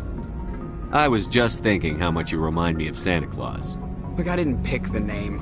One of the instructors in flight school used to bug me about never smiling. She started calling me Joker, and it stuck. Why didn't you ever smile? Hey, I worked my ass off in flight school, Commander. The world's not gonna hand you anything if you go around grinning like an idiot. By the end of the year, I was the best pilot in the academy, even better than the instructors, and everybody knew it. They'd all got their asses kicked by the sickly kid with the creaky little legs. One guess who was smiling at graduation? How'd you end up joining the Alliance? Look, if you're looking for an inspirational tale of the crippled kid overcoming impossible odds, you're gonna be disappointed. My mother was a civilian contractor working for the Alliance. I basically grew up on the Arcturus station back when they were building up the fleets. Spend all that time around Alliance ships, there's a good chance you'll end up going to the Academy. I have to go. All right, see you.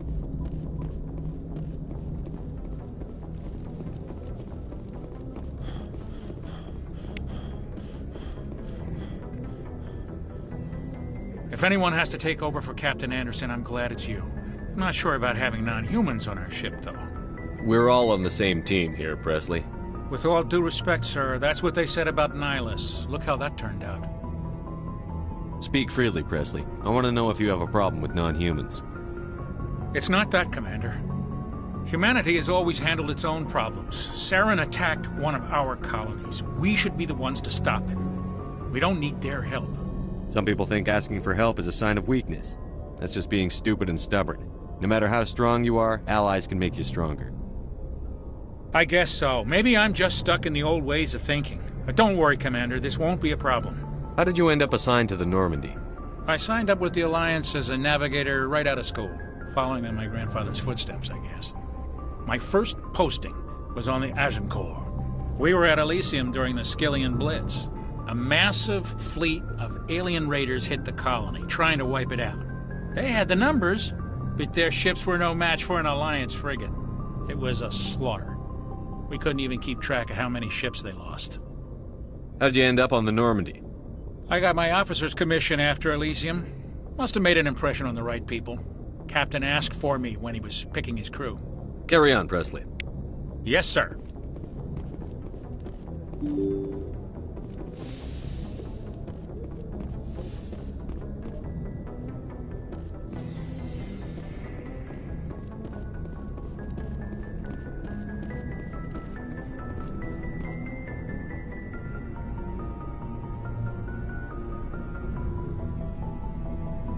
Anything you need, Commander? What's your opinion on the last mission? I don't see how we could have done things any better. At least not without getting to Eden Prime sooner. And we were on the scene faster than any other Alliance ship could have been. Just trying to get a sense of where the crew's at. Thoughts? I've wasted enough of your time for now, Commander. We'll have time for personal debriefings later. We'll talk another time, Lieutenant. Commander?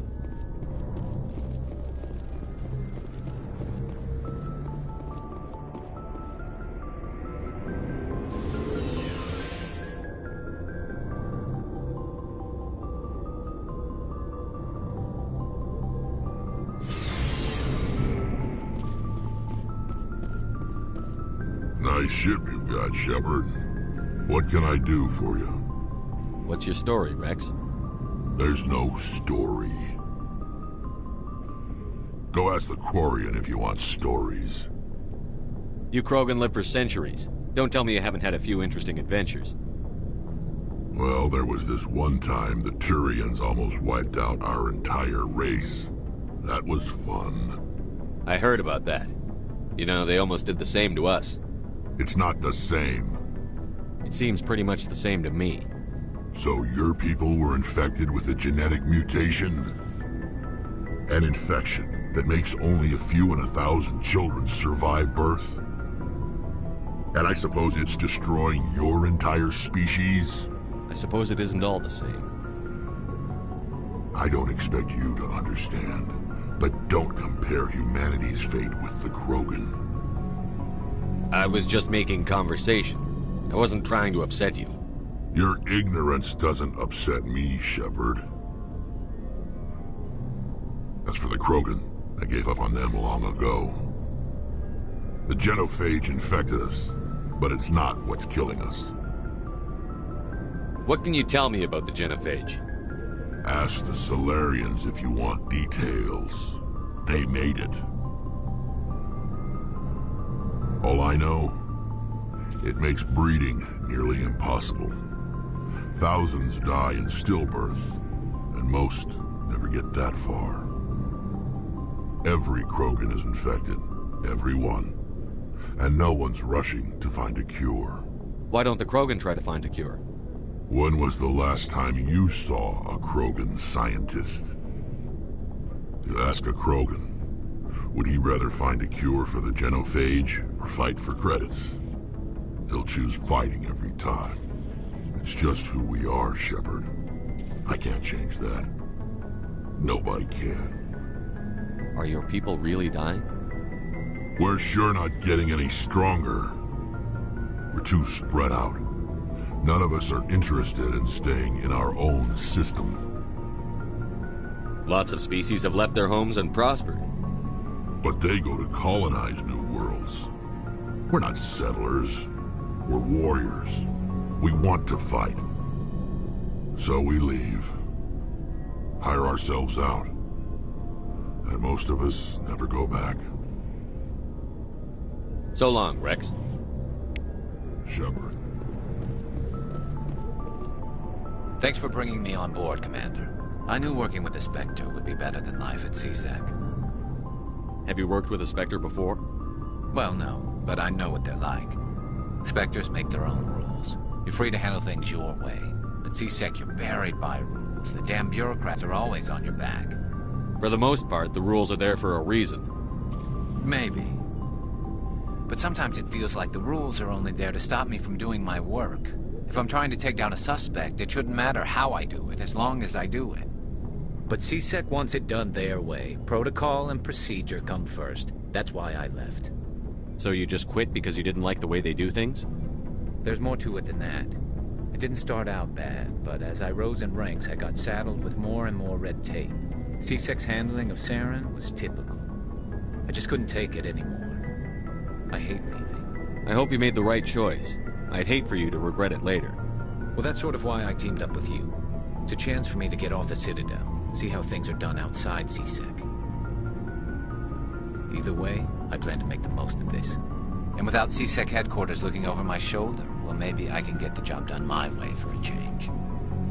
If getting the job done means endangering innocent people, then no. We get the job done right, not fast. Got it? I wasn't trying to. I understand, Commander.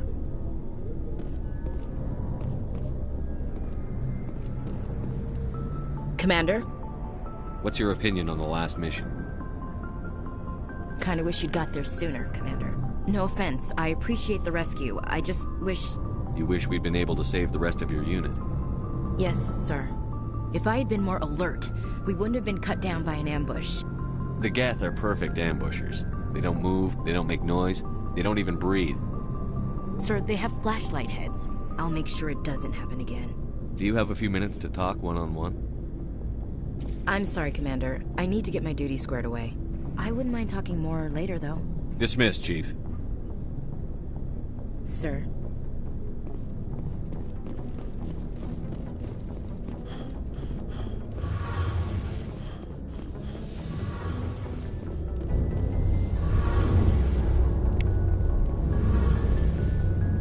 Your ship's amazing, Shepard. I've never seen a drive core like this before. I can't believe you were able to fit it into a ship this small. I'm starting to understand why you humans have been so successful. I had no idea Alliance vessels were so advanced. The Normandy's a prototype. Cutting-edge technology. A month ago, I was patching a makeshift fuel line into a converted tug ship in the flotilla. Now, I'm sitting on board one of the most advanced vessels in Citadel space. I have to thank you again for bringing me along. Traveling on a vessel like this is a dream come true for me. I had no idea you found ship technology so interesting. It comes with being a Quarian. The migrant fleet is the key to the survival of my people. Ships are our most valuable resource. But we don't have anything like this. We make do with cast-offs and second-hand equipment. We just try to keep them running for as long as we can. Some of the fleet's larger vessels date all the way back to our original flight from the Geth. I can't believe your fleet's still using ships that are 3 centuries old. They're constantly being repaired, modified, and refitted. They aren't pretty, but they work. Mostly. We've tried to make ourselves as independent as possible on the flotilla. Grow our own food, mine, and process our own fuel. But some things we just can't make on our own. A patch to maintain the hull integrity requires raw materials we just don't have. That's why our pilgrimages are so important. I want to know more about the pilgrimage. When my people reach maturity, we leave our birth ships and seek acceptance with a new crew. It's necessary to maintain genetic diversity among the fleet. But no ship wants to accept someone who will be a burden on them. So, to prove our worth, we embark on a pilgrimage. We set out alone, leaving the flotilla and our families behind us. We only return once we have found something of value we can bring back to the fleet. This is presented as a gift to the captain of the respective ship we wish to join. If the gift is accepted, we are welcomed into the crew. Can a captain choose to reject the gift? That doesn't happen often. Most captains are eager to increase the size of their crew. It increases their own standing in our society. Even when a gift is not particularly valuable, the captain usually accepts it out of a sense of tradition. However, there is a stigma to presenting a substandard gift. It's not the best way to make a good impression on a new community. Most pilgrims don't return until they find something worthwhile. I can't believe they just send you off alone. It's not like they just cast us out. Before we leave, we are given lessons in how to survive outside the flotilla. and given gifts to help us on our journey. We also receive implants to fight off sickness and disease. Generations of living in an isolated and highly controlled environment have left our immune systems weaker than most. By the time we leave the fleet, we are well equipped for the pilgrimage. This is a rite of passage for all Quarians. If it were dangerous, our numbers would suffer. Virtually every pilgrimage ends with a triumphant return and the ritual presentation of the gift to one of the fleet's captains. I want to talk about something else. Like what? I want to know more about the Geth. I doubt I can tell you anything you don't already know. It's been almost 3 centuries since they drove my people into exile. All I know is the story of their origins, what they were when we created them, and how they turned on us. Interesting. The Geth were originally created to serve as an automated manual labor force. Initially, their intelligence was as limited as any VI. Over time, we made small modifications to their programming to allow them to perform more varied and complex tasks, bringing them closer and closer to true AI status. How come the Council didn't step in and stop you? This wasn't true AI research. We may have been skirting the bounds of the law, but we never did anything that was actually illegal. The changes were so insignificant, so gradual, that we were able to control them. Or so we thought. But one thing we underestimated was the power of the neural network. 1 million Geth thinking simultaneously created an inherently unstable matrix. So, the Geth share brain power? Many of the Geth's logic systems were designed to work in concert with other nearby Geth. Basically, the more of them you have in a group, the smarter they are. So there's some sort of group consciousness? No, nothing like that. They cannot share sensory data or information. Their programming cannot handle that much simultaneous input. Each Geth maintains an individual awareness and identity. The neural network only operates on a process-based level. It's basically the synthetic equivalent of a subconscious. But when they're in close proximity, they can coordinate low-level functional processes, freeing up more capacity for original or independent thought. That doesn't make any sense. I'm probably oversimplifying. The Geth are incredibly advanced and complex creations. All you need to know is that they get smarter when they gather in large numbers.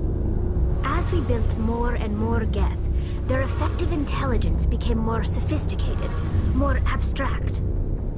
One day, a Geth began to ask its Quarian overseer questions about the nature of its existence. Am I alive? Why am I here? What is my purpose? As you can imagine, this caused a near panic among my people. I don't see what's so bad about those questions. The Geth were created to engage in mundane, repetitive, or dangerous manual labor. That's fine for machines, but it won't satisfy a sentient being for long. The Geth were showing signs of rudimentary self-awareness and independent thought. If the Geth were intelligent, then we were essentially using them as slaves.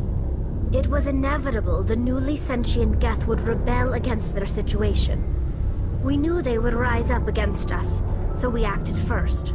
A general order went out across all Quarian-controlled systems to permanently deactivate all Geth. The Geth responded to this order violently. You can't blame them for fighting for their survival. We had no other choice. The Geth were already on the verge of revolution. By acting quickly, we had a chance to end the war before it began. The hope was that most of the Geth would still be little more than machines, incapable of organized resistance. But they had progressed much further than anyone anticipated. The war was long and bloody. Millions upon millions of Quarians died at their hands. In the end, we were forced to flee our own homeworld. We feared the Geth would pursue us, but they never came beyond the Veil. Now we drift through space, exile, searching for a way to reclaim what was once ours. It's hard to feel sorry for. We made a mistake when we created the Geth in the first place, but we did not make a mistake when we went to war against them. If we had not acted, they would have wiped us out. They're a synthetic life form. They have no use for organics. None. Why do you think they cut themselves off from the rest of the galaxy? Why do you think they've killed every organic being who's ever tried to contact them? I didn't mean to offend you. I'm sorry. I didn't mean to get so worked up. Most Quarians tend to have pretty strong opinions about the Geth. Tell me about your people. Our lives aren't easy. Resources are scarce, and we are constantly on the move. Everything we do must in some way contribute to the continuation of the migrant fleet. There are 17 million Quarians in the flotilla, and each of us relies on the others for survival. The bonds among my people are strong. Unfortunately, we have had to surrender many of the freedoms and civil liberties other species take for granted. What kind of freedoms? Well, it's illegal for parents to have more than one child. If our population grows too much, it would strain our resources to their breaking point. Of course, we also can't allow our numbers to become too few. If our population is in decline, the rule against single births is temporarily repealed. In extreme cases of population decline, incentives are even offered to encourage multiple births, though the Conclave hasn't had to take such measures in nearly a century. That's your government. The Conclave is our civilian branch of government. Each ship can elect a representative to serve on the Conclave and make decisions that affect the fleet as a whole. On matters that affect an individual ship, however, the captain has the final say. It's a tradition that dates back to the early days, when the fleet was governed by martial law. Fortunately, most captains nowadays are smart enough to have an elected council from their crew to give them advice and guidance. So the ultimate power rests with elected officials. In practice, the Conclave and the respective council for each ship tend to set the rules that govern our daily lives. But in theory, we are still under military jurisdiction. The 5 top-ranking military officials in the fleet serve on the Admiralty Board. These 5 have the power to overrule any decision by the Conclave in case of emergency. To do so requires unanimous agreement among the Admiralty, and they can only do this once. After that, the entire board must resign their posts. It's a safeguard that served us well. In nearly 3 centuries, the Admiralty Board has only overruled the Conclave 4 times. I should go. See you later. Hey, Commander, you know that Quarian, Tally? She's been spending all her time down here asking me about our engines. I'll tell her to leave you alone. What? No, she's amazing. I wish my guys were half as smart as she is. Give her a month on board and she'll know more about our engines than I do. She's got a real knack for technology, that one. I can see why you wanted her to come along. I figured she'd be a real asset to the team. You got an eye for Tally, Commander, but I'm guessing that's not why you came down here. Fill me in on the IES stealth systems. How does it work exactly? You can't hide a ship out in space. They emit too much heat and radiation. Too easy for sensors to pick them up, unless you find a way to capture those emissions. So our stealth systems trap the energy we give off in storage sinks built into the ship itself. No emissions to give away our location. Eventually the sinks have to be vented. More than a few hours silent running and they overheat. Cook us inside our own hull.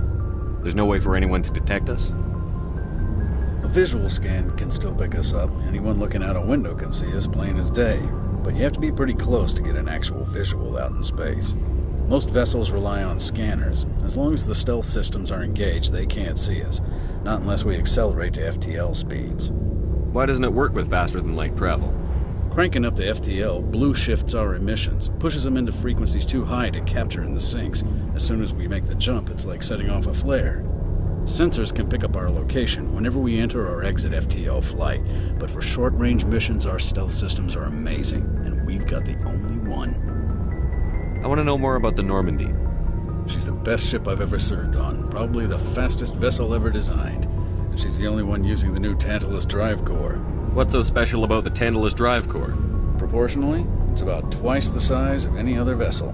Not only are we faster, we can run at FTL speeds longer before we have to discharge the core. Where else have you served, Adams? If you name a class of Alliance ship, I've probably served on it. Everything from dreadnoughts and carriers right down to frigates like the Normandy. My last assignment was on the Tokyo, only a cruiser, but but she was a good ship. Couldn't hold a candle to the Normandy, though.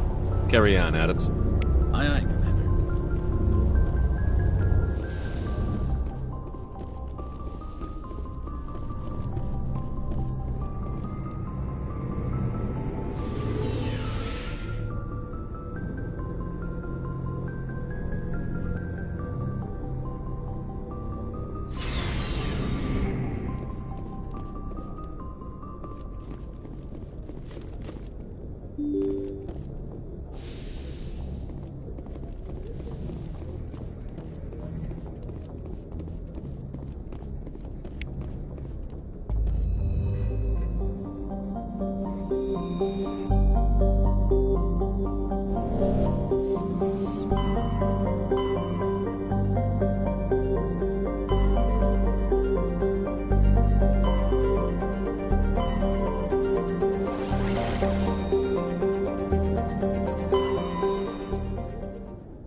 Commander, urgent message from Alliance Command coming in. I'll patch it through. Shepard, this is Admiral Hackett from Alliance Command. We've got a situation here, and you're the only one that can handle it. What do you need, Admiral? There's an Alliance training ground where we test weapons and technology in live-fire simulations. One of the VIs we use to simulate enemy tactics in the drills is no longer responding to our override commands. It's gone rogue. Are you telling me this computer is thinking on its own? We're not stupid, Shepard. This is a virtual intelligence, not a true AI. It's not self-aware, and it can't access any external systems. We didn't do anything illegal here. Virtual intelligence support is critical to our military success. VIs process thousands of status reports and react in nanoseconds. No human can do that. We need you to fight your way through the training ground of the VI core and manually disable it. Can't you disable it remotely? Our fail-safes aren't responding. The VI operates on a closed network. It can affect any external systems, but we don't have any direct access to its processes. We could bomb it from orbit, but the damage to the facility would be catastrophic. We'd prefer to have someone shut down the core. Someone like you. I know Spectres answer the Council, but you're still human. You're still part of the Alliance military, and right now we need you. The VI controls all the facility's weapons, drones, and automated defenses. You're the only one that can pull this off, Shepard. Good luck.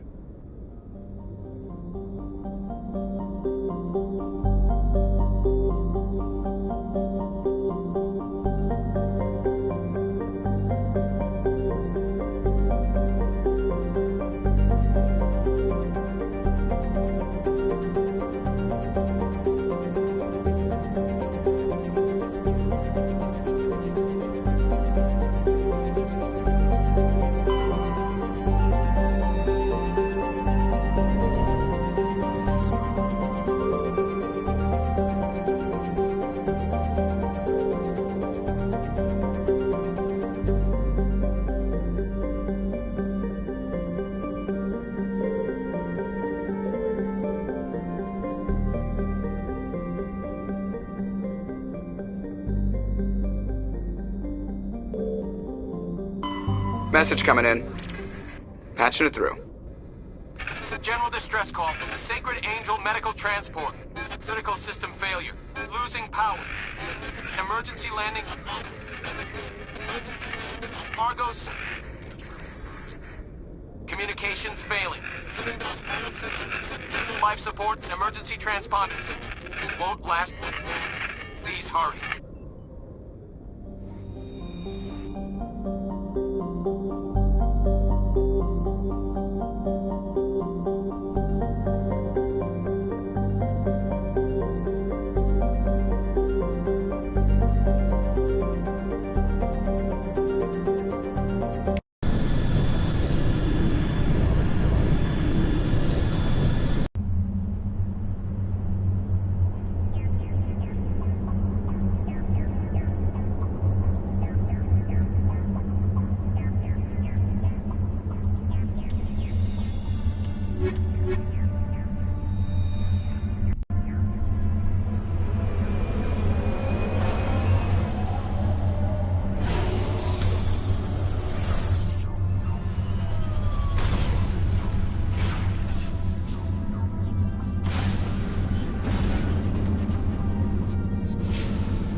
us. Careful.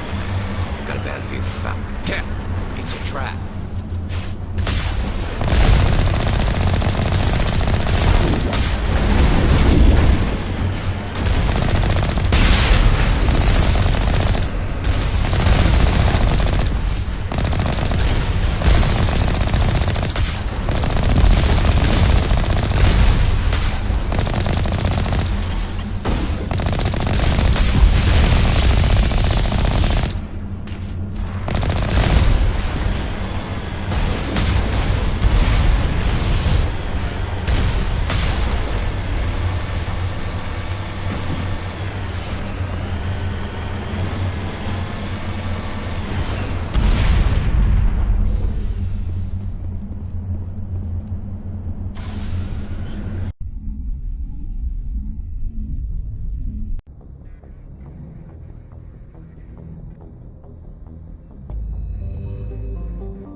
Looks like this vessel was abandoned. Everything's shut down. Only basic life support is running.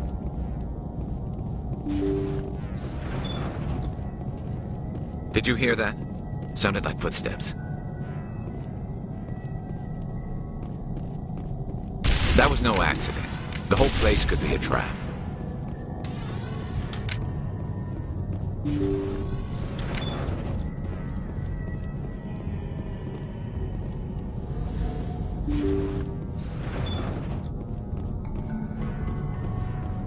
Looks like that machine is keeping him alive. I'm not seeing any brain activity on the readouts. He's dead. This body is just an empty shell. Maybe we should shut the machine down. It's the merciful thing to do. It's your decision, Shepard. But maybe we should wait until we know more about what's going on before we do anything. Jacob's not going to make it. His brain was deprived of oxygen for too long. There's nothing any of us can do for him now except let him die with dignity. It's what he would want. I'm more worried about Julia now. She's showing signs of severe depression. I gave her some meds that should help, but I better warn the captain.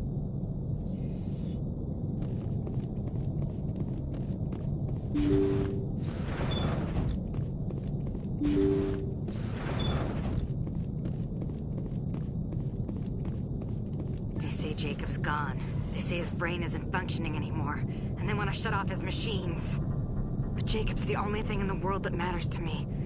I don't know how to help him, and it's tearing me up inside. I just feel so helpless, so damn angry. Dr. Smith gave me some meds to calm down, but I didn't take them. I can't. Not until I figure out a way to help Jacob. I won't give up on him. I won't!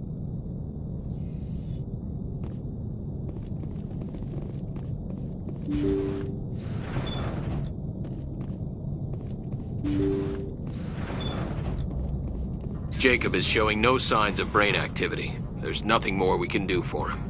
He wouldn't want to be kept alive by machines, so we're going to disconnect the life support. Dr. Smith is worried about Julia's reaction, though. She can't seem to let Jacob go. The stress is making her implants flare up, causing intense migraines. It'll probably be easier for everyone if we don't tell her until after we shut the life support down. Give her a chance to... Julia, what are you doing here? Why are you...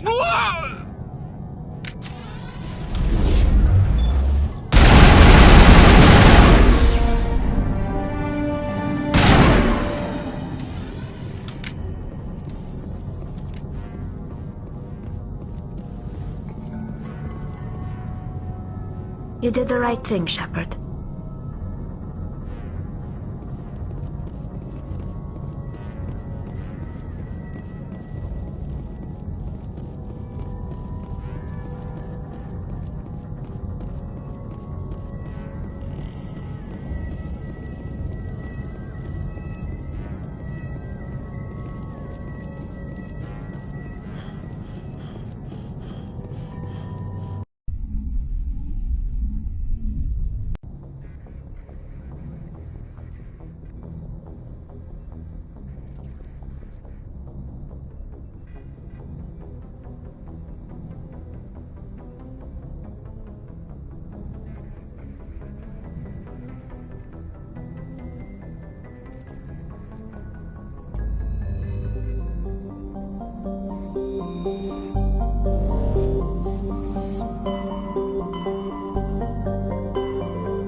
Message coming in from the brass at Arcturus. Patching it through. Normandy? Admiral Hackett here. We're getting reports of a marked increase in Geth activity in the Skillian Verge. Surveillance drones have identified Geth outposts on 4 different planets in the Armstrong cluster. We need someone to take them out. We have any idea what they're after? Hard to say. They may be just gathering intel on us. Or maybe they're setting up staging grounds for hit-and-run attacks on human colonies. It could be the first wave of an invasion. Let's hope not. We need someone to investigate this, Shepard. Finding Saren is still your top priority, but you've got experience fighting the Geth. You're the logical choice to take out these outposts. We're transmitting all the locations of known Geth outposts in the Armstrong cluster to the Normandy now. Admiral Hackett out.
ready to go.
I expected one of these outposts to be the main base of operations for this incursion. Hold on. This receiver's picking up some kind of transmission. Based on the signal strength, I'd say it's coming from inside this star cluster. It must be a message from the primary Geth base. We can use the signal to lock onto its location and take them out.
You lead. I'll follow.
Shepard, I need to talk to you. It's important.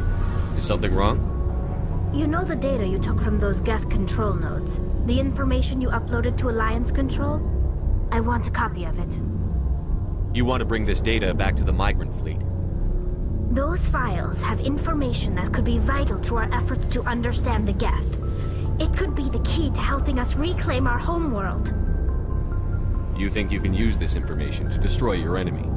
Not right away. We will need to study it. It could take years, but it will give us new insight into how the Geth have changed and evolved over the past centuries. Go ahead. Make a copy. My people, I owe you a great debt. One I can never repay.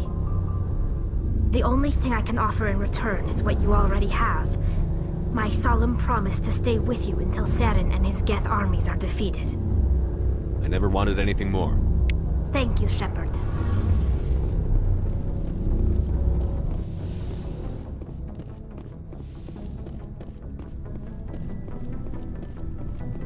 So, we've got Saren on the run. It won't be long now. Saren's good, but I'm better. Good? He's rotten. To the core.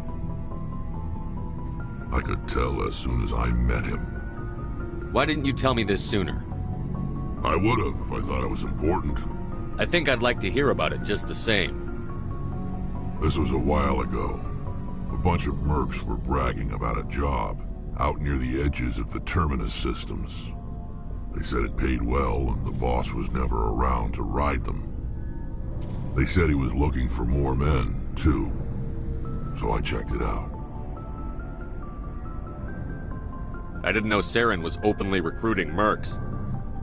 It wasn't that open, and he only showed his face once. We'd been raiding ships in the area for months when we took out this massive cargo freighter. Our biggest haul yet.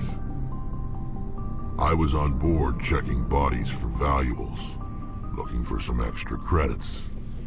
That's when I saw him. What did Saren want with the ship? I don't know what he wanted. He was just moving through the ship, watching. A couple of the mercs called him by name, but he never spoke to them. Never spoke to anyone. I had a really bad feeling about him, so I got the hell out. Didn't even wait to get paid. What kind of cargo was the freighter carrying? What was Saren after? I don't know. All I saw on that ship was food and medical supplies. There were some basic weapons, but nothing big. If there was anything of value on that ship, I didn't see it. That's why I didn't mention it sooner. Whose ship was it? It was a Volus trading vessel. Big one. Lots of guards. But they were no match for us.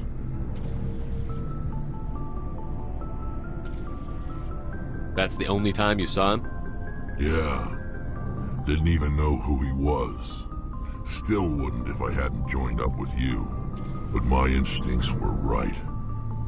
Every other merc on that mission turned up dead within a week. Every damn one. So long, Rex. Shepard.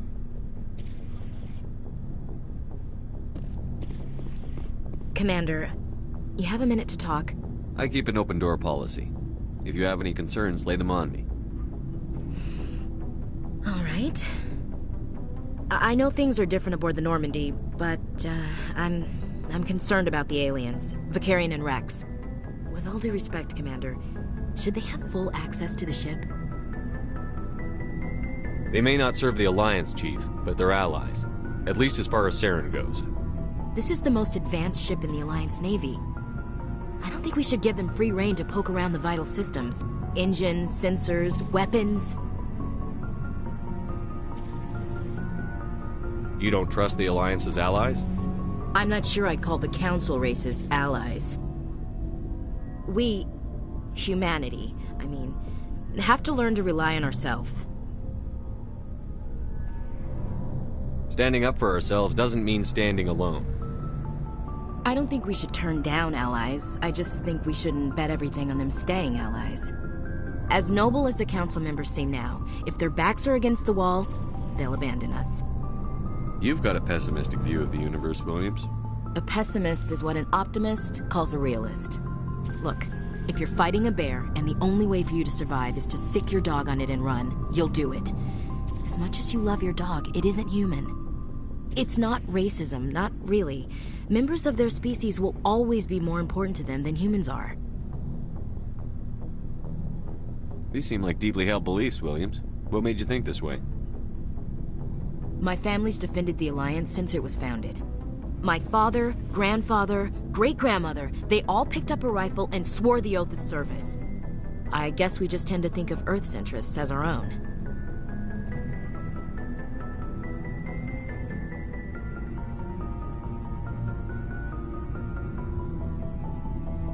I come from a military family too. My parents were both Navy. Anybody in your family we might know? Couldn't say, Commander. We probably have a lot in common. You join up to carry on the tradition?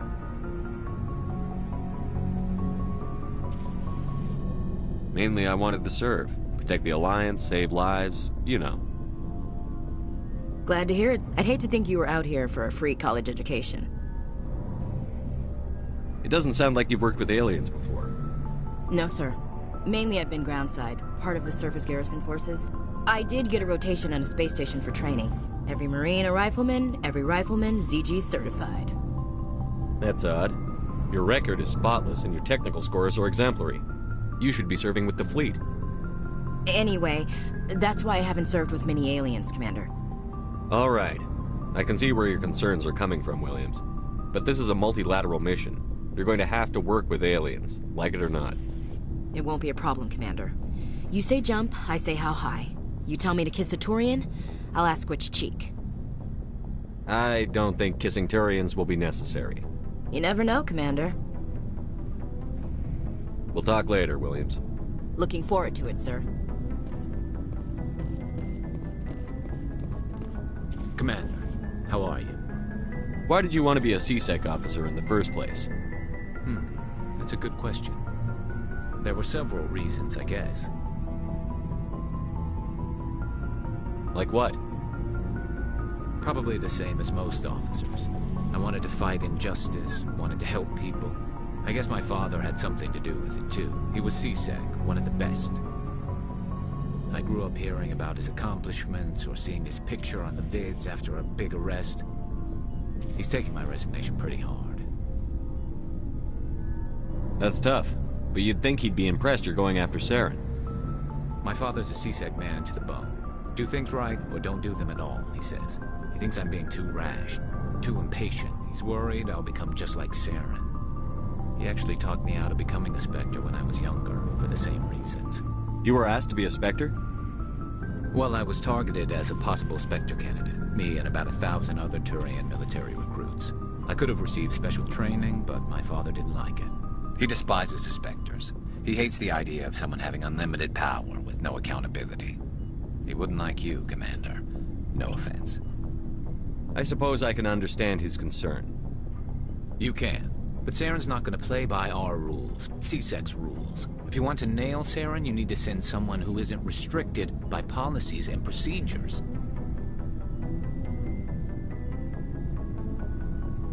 Just because you can break the rules doesn't mean you should. I don't need to stoop to Saren's level to stop him. And neither do you, Garrus. I see what you mean, but I'll think about it. Thanks, Commander.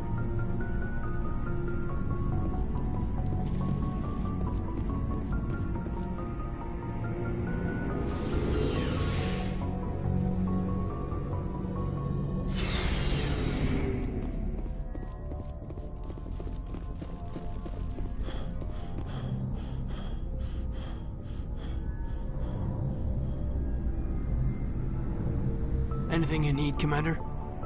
Just trying to get a sense of where the crew's at. Thoughts? I've wasted enough of your time for now, Commander. We'll have time for personal debriefings later. We'll talk another time, Lieutenant. Commander?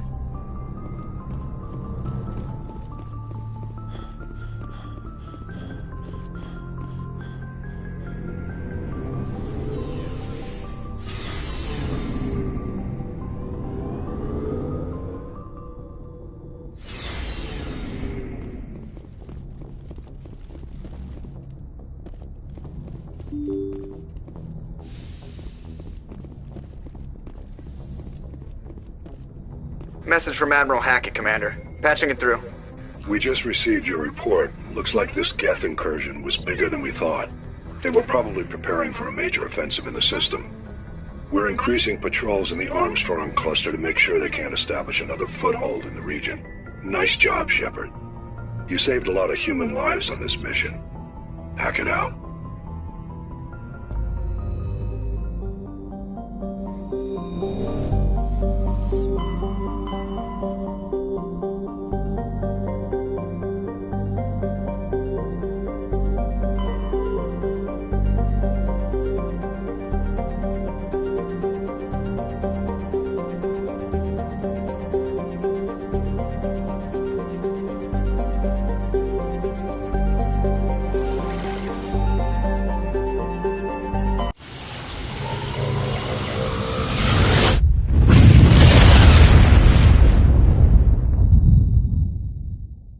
Message coming in. Patching it through. I've received some information I thought you'd want to see, Commander. Someone is killing former Alliance scientists. There have been 4 deaths in the past month. I'm happy to look into it, Admiral. What can you tell me? We found a connection between the scientists and you. They all worked on a classified project several years ago, on a cruise. This can't have anything to do with what happened to me on Akuz. Those Thresher Maws killed dozens of soldiers. If this was more than just an accident, we need to know. Commander, Shepard, what you do with this is up to you. I just thought you'd want to know. There was one other scientist on the project, Dr. Wayne. I'm transmitting his last known coordinates. Good luck. 5th Fleet out.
Stay back! I've got no grief with you. All I want is this bastard. Please! He's a madman! Mr. Toombs, you're insane! You need help! Shut up! You don't get to lie. You don't... Shepard? My God, Shepard, is that you? Corporal Toombs? But I saw you die on a Coos. How did you get here? They took me, Shepard. The scientists. You can't prove any of this. This man is delusional. See, they were running tests on the Thresher Maws. They let those things hit us just to watch and study. I woke up in a holding cell. The scientists were delighted I'd survived. Now they had someone to run tests on.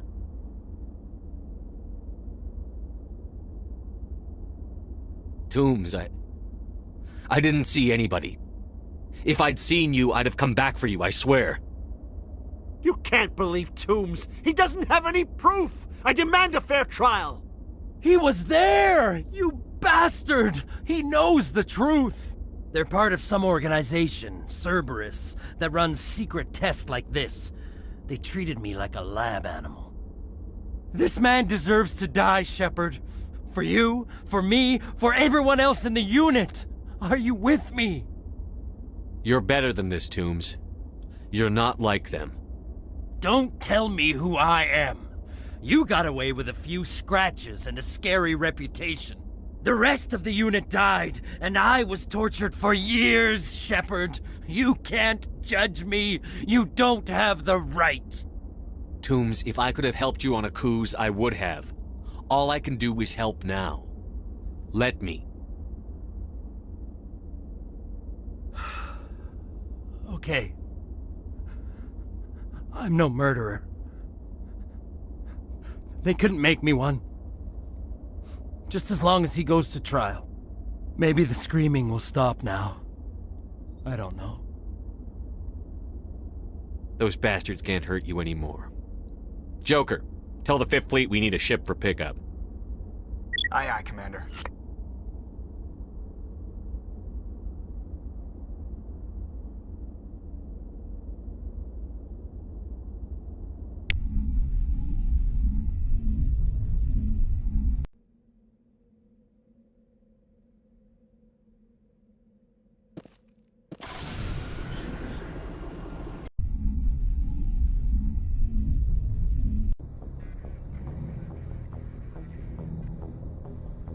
Message coming in. Patching it through. I reviewed your report on the situation, Commander. I'm glad to see you were able to take Dr. Wayne in alive. Now we can put him on trial and get some answers. Corporal Toombs seems to have found some closure. Hopefully with therapy, he'll have a normal life again someday. I hope this helped you find some peace, Commander. Thank you. 5th Fleet out.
Message coming in, Commander.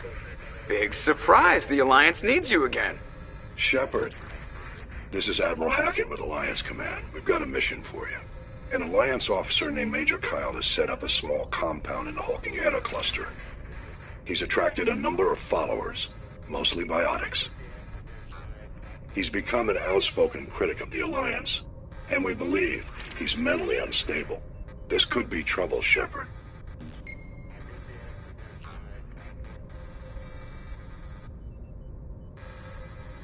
I'll look into it.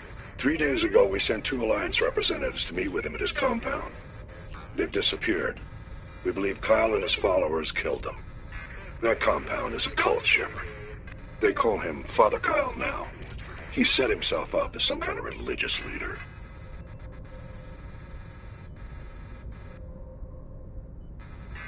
You said his followers were biotics? Yes. Major Kyle never showed any biotic tendencies himself, though. I think he's just latched onto a group he identifies with. Many biotics feel marginalized or ostracized by society. Kyle probably sees them as victims who need his protection, and they see him as someone who will fight for them. Unfortunately, he's convinced them that the Alliance is somehow responsible for all their problems. We can't let him go on like this. What were those Alliance representatives going to talk to Major Kyle about?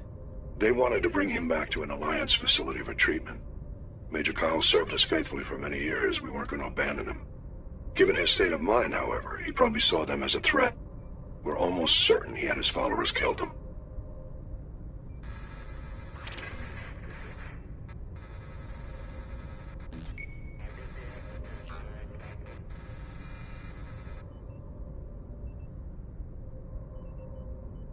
What else can you tell me about Major Kyle? He used to be a model soldier, but something happened to him at Torfin. Too many Alliance soldiers died under his command. Couldn't cope with the guilt. His psych evaluations showed he couldn't handle the stress of command anymore.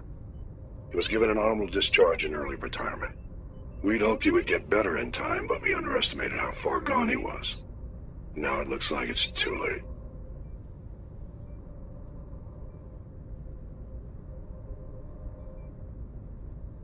I might be able to end this without violence. That may not be possible, Commander. We don't want a bloodbath, but Kyle is dangerous. I'll trust you to use your judgment. Hack it out.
This is a private sanctuary. Outsiders are not welcome here.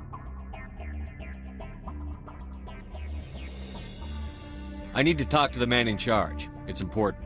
Father Kyle wants nothing more to do with the Alliance. I want this to end peacefully. If he doesn't see me, people could get hurt. We won't let you take Father Kyle away. He protects us. We need him. The Alliance wants someone to pay for those murders. Let me speak to Major Kyle, and maybe I can find some way to help you all get out of this alive. Wait. Father Kyle will speak with you. Head to the building at the far end of the compound. He'll meet you there.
I am Major Kyle. I know why you've come. We have no quarrel with you. Why can't you just leave us alone? What happened to those other Alliance officers? The ones who came before me? They wanted to take me away from here. They wanted me to abandon this place, turn my back on my family. They spoke blasphemy. I did what I could to make their end quick and painless. I had no other choice. It was necessary to protect my children. Only I can keep them safe. The Alliance sent me to bring you in, Major. Can't you see this has gotten out of hand? Don't you understand you're endangering your followers? I respect that you have come under a banner of peace, but I cannot do as you ask. If you take away their father, my children will be helpless. You ordered your followers to kill those Alliance investigators. You must face the consequences of your actions. Do you really want your children to suffer for your sins too? No, this was my fault. My children are innocent, pure. Please, I never meant for this to happen. I'm sorry. You're doing the right thing, Major. Your children will be better off for it. Come on. Wait, if my children see you taking me away, they won't understand. They will attack and you will be forced to kill them all. You have shown me the error of my ways, Commander. Now you must give me time to explain it to them. It is the only way they will understand.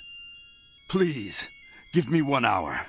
After that, I will meet the Alliance authorities at the gates of my compound and surrender without violence. I give you my word. I'm going to trust you. If you betray that trust, you and all your children will suffer. I will not betray you, Commander. Thank you for this. Your pilot can have an Alliance Command Patrol pick Major Kyle up.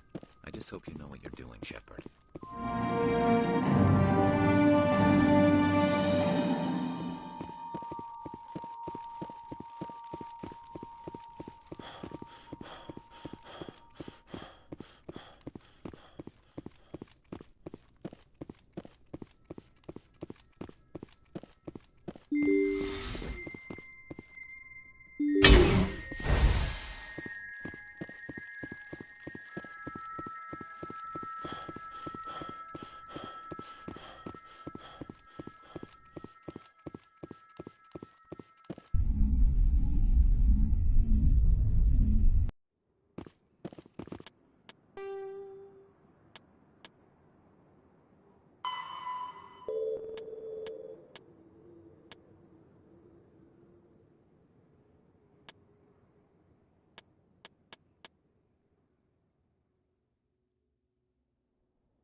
Message coming in.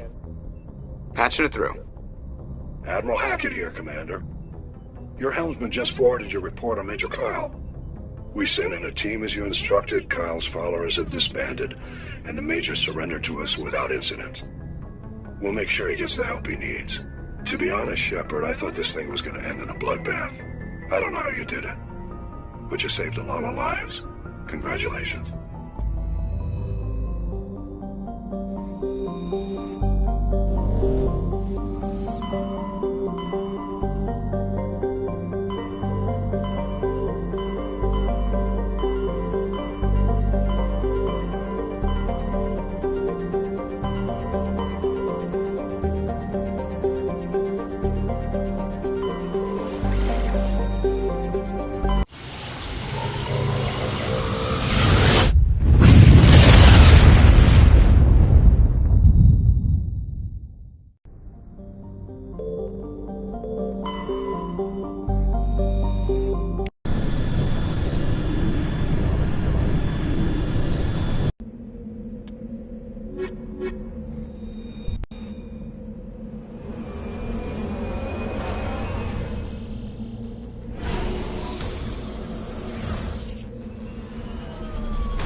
Commander, I'm picking up a signal from the planet's surface. It looks like an automated distress beacon.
Alliance soldiers. Looks like they were lured here by the distress beacon. Looks like these men were under Admiral Kahoku's command. He'd want to know what happened here.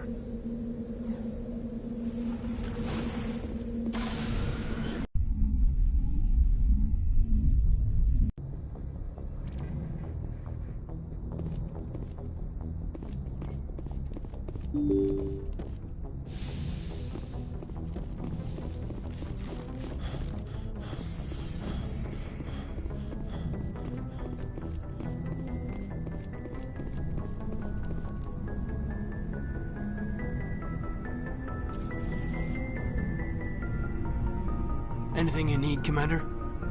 Just trying to get a sense of where the crew's I've wasted enough of your time for now, Commander. We'll talk another time.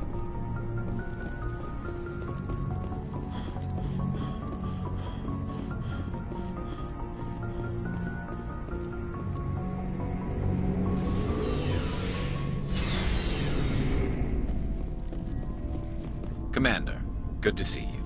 You've been with CSEC a while. Have you seen much action? Well, not as much as you, but yeah, I've seen some interesting things. I'll bet you have. Anything in particular that stands out? I remember this Solarian geneticist I was sent to investigate.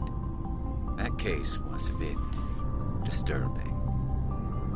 What happened? Why were you investigating them? I was tasked with tracking black market trade on the Citadel. Most of it harmless, nothing I needed to pursue. But during the course of my investigation, I noticed an increase in the trade of body parts, organs mostly. We usually get a few of those, but not the numbers I was seeing. We weren't sure if there was a new black market lab or if some freak was harvesting organs from citizens. So what was it? Both, actually. But it took us a while to figure that out. So how did you figure out what was happening? First, we got a hold of a sample and ran DNA tests. The weird thing was, the match led us to a Turian who was still alive and was very convinced he'd never lost his liver. After a bit of digging, I discovered this Turian worked briefly for Dr. Salion, the geneticist. So I went to his lab hoping to find evidence of cloned organ development. But there was nothing. No Solarian hearts, no Turian livers, not one Krogan testicle. What did you do about the geneticist? I brought in some of his employees for interrogation, to see if I could get them to talk. While I was interviewing one of them, I came across something suspicious. You mean threaten? Was that really necessary? Maybe, maybe not. Either way, it paid off. One of my detainees started bleeding profusely during the interview. We offered to patch him up, and he got frantic, freaked out. I ordered a full exam to find out what was going on. Our medics found incisions all over his body, some of them fresh. That was our big break. These people weren't just Dr. Salion's employees. They were test tubes. Walking, living test tubes. He was growing parts inside these people? Exactly. He cloned their organs right inside their own bodies. Then he harvested them and sold them off. Most of the victims were poor. He'd pay them each a small percentage of the sales, but only if the organs were good. Sometimes an organ wouldn't grow properly, so he'd just leave it in them. Most of them were a mess, but only on the inside, hidden so nobody could see it. I hope he got what he deserved. That's the worst part. We never caught him. Why not? What the hell happened? He ran, blew his lab, grabbed some of his employees, and headed for the nearest space dock. By the time I found out, his ship was already leaving. He threatened to kill his hostages if we tried to stop him. But you went after him anyway, right? I ordered Citadel Defense to shoot him down, but CSEC headquarters countermanded my order. They were worried about the hostages, worried about civilian casualties if the ship was destroyed so close to the Citadel. I told them those hostages were dead anyway. He just used them to make more organs. But they wouldn't listen. Well, you can't get them all. No, but letting him get away like that. All they had to do was disable that ship, stop him from running. Maybe the hostages die, maybe they don't, but at least we stopped the bastard responsible for it all. If you don't care about the fate of those hostages, then you're no better than he is. You're just a terrorist with a badge. Yeah, maybe you're right. It doesn't make it any easier, but I see your point. Just wish I could have stopped him. That's all. Do you have any idea what happened to Dr. Salion? I sent out feelers from time to time, hoping to find something. I thought I'd found him a while back. He changed ships and changed his name to Dr. Hart, his idea of a joke, I guess. I told the military, but they weren't convinced it was him. I got the transponder frequency for his new ship, but I just can't get anyone to check it out. I'll check out the coordinates when I get a chance. I was hoping you'd say that. But Commander, take me with you when you go. If it's Salion, I want to be there when you find him. What do you want, Shepard? Why did you become a mercenary? Lots of reasons. Such as? Such as, I needed to get out of our system. I needed to eat. I needed to survive. Why not stay and help your people? I tried to help. That's why I had to leave. What happened? I was betrayed. I was head of a small tribe. We were trying to restore order after the war, but the other tribes were against us. They followed Jared, one of the few warlords who survived the war with the Turians. But he was old, and so were his ideas. He wanted to continue the war. He wanted us to fight. Turians, Solarians, each other. It didn't matter who, as long as we were fighting. What did you want? I just wanted Jared to shut up, to stop his ranting. I wanted him to stop leading the tribes astray. But he couldn't understand how much things had changed. We didn't have the numbers to go to war. Even if we did, the genophage made sure we couldn't replenish our numbers fast enough. I told them all to forget about war. We needed to focus on breeding, at least for one generation. And for a while, we were getting through. Some of the tribes started coming around. I take it the warlord didn't appreciate that. No, he didn't. He arranged a crush with the tribes, a meeting on neutral ground. He wanted to talk. We met at the Hollows, near the graves of our ancestors. The skulls of our dead laid bare to remind us where we come from and where we all go. It's as sacred as any Krogan place can be. Violence is forbidden. It sounds like a trap to me. You must have suspected as much. I did.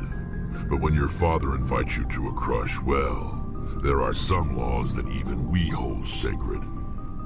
Jared was your father? He was, until that day.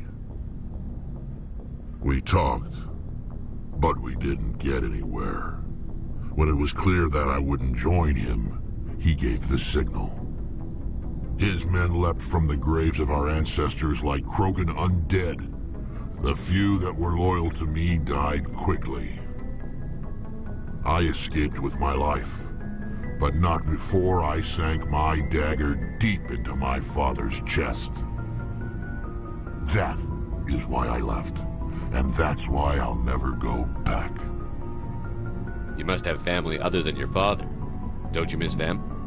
You trying to make me cry, Shepard? I've got some unfinished business with my family, but that's all.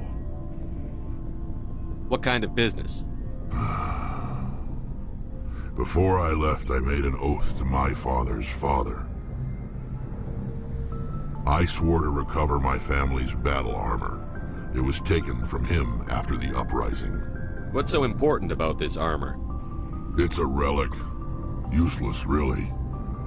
But it was worn by 5 generations of my family before the war. It's rightfully mine. Originally, it was taken by the Turian military. We weren't allowed armor or weapons after the war. Now, it's in the hands of Ton Actus, a Turian scum who collects relics from the war. He's made millions selling Krogan artifacts that were stolen from my people. He's got several bases where he stores his goods, all fortified and guarded. I just don't know which base has my family's armor. Just tell me where to start looking. I'll upload the data to your nav system. But Commander, I want to be there when you find him. So long, Rex. Shepard.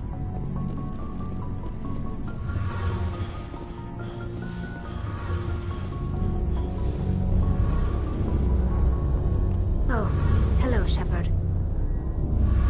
Are you okay? I don't know.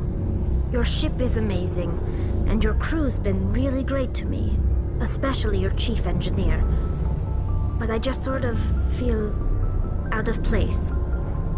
The Normandy runs so smooth it feels like we're not even moving, and the engines are so quiet. How do you sleep at night? The silence wakes you up? Back on the flotilla, the last thing you want to hear is silence. It means an engine's died or an air filter shut down. I guess you don't have to worry about that here. But old habits die hard. But it's more than just the silence. This ship feels so empty. It's like half the crew is missing. Back home, I couldn't wait to go on my pilgrimage. I couldn't wait to get away from the crowds. Now that I'm out here, I kind of miss them. Sometimes we don't appreciate what we have until it's gone. That's true. I'm starting to wonder if that's what the pilgrimage is really about. It's given me a whole new perspective on my people and our culture. You know, there's always a few who go on their pilgrimages and never return. I always assumed something bad happened to them. But maybe they just wanted a different life. You do plan to return to the migrant fleet, right? I could never abandon my people, Shepard. I will go back eventually. But we have to stop Saren first. Otherwise, I might not have a home to go back to. I should go. See you later.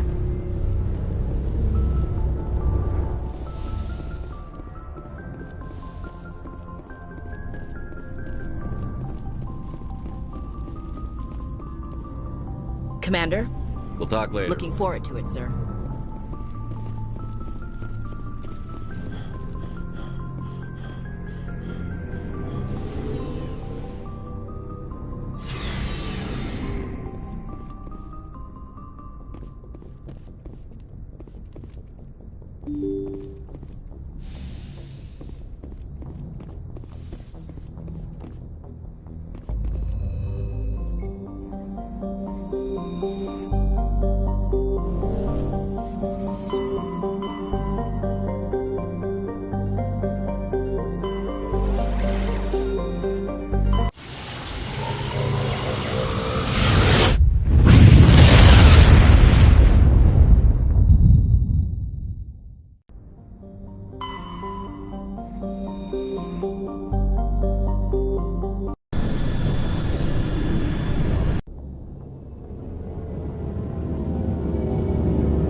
equalizing interior pressure with exterior atmosphere.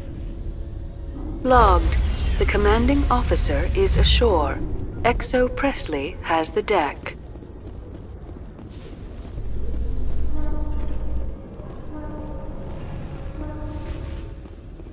Do you ever regret leaving Citadel security to pursue Saren, Garrus?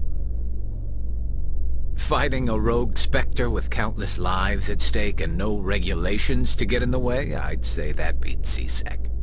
I'm pleased that the imminent destruction of all organic life has improved your career opportunities.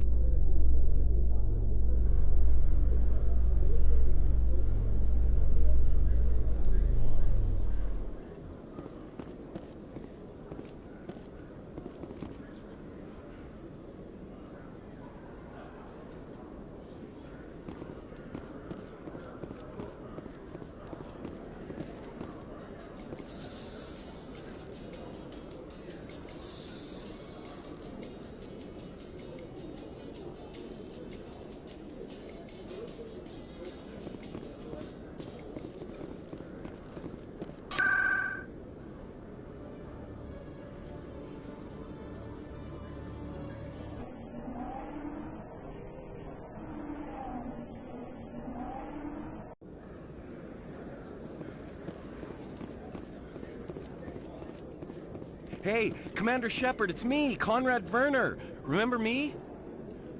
There are rumors on the extranet that you've been made the first human Spectre. That's incredible.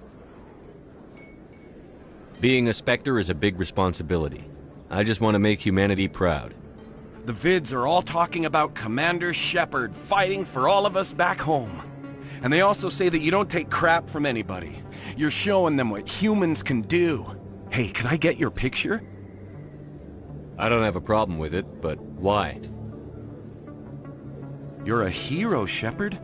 Decades from now, humanity's going to remember you, and I'll have your picture. Just hold up your gun. Perfect.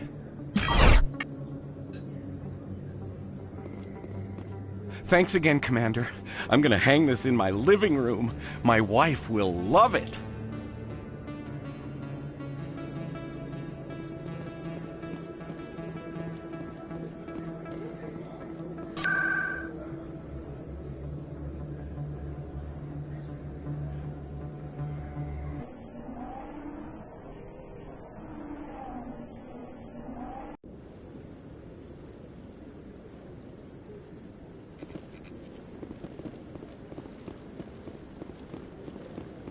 No, I'm waiting to speak with...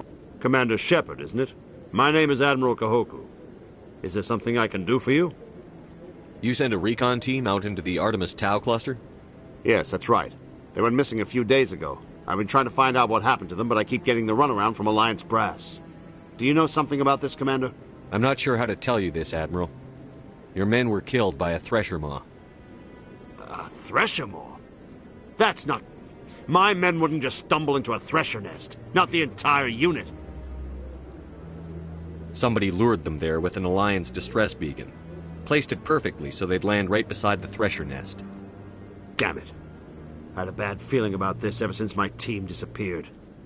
An Alliance beacon used as bait, my unit wiped out, and nobody seems to know anything about it. Commander, I appreciate what you did.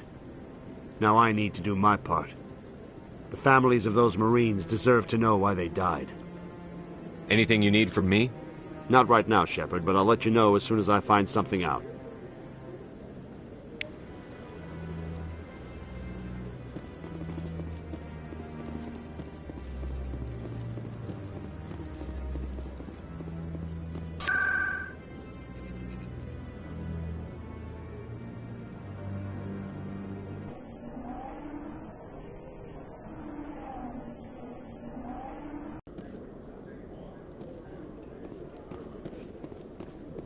Alliance officials report that a Geth incursion into the Armstrong cluster has been repulsed, with the Geth suffering heavy casualties. In the event of future Geth activity, the Alliance plans to maintain a strong security presence in the area.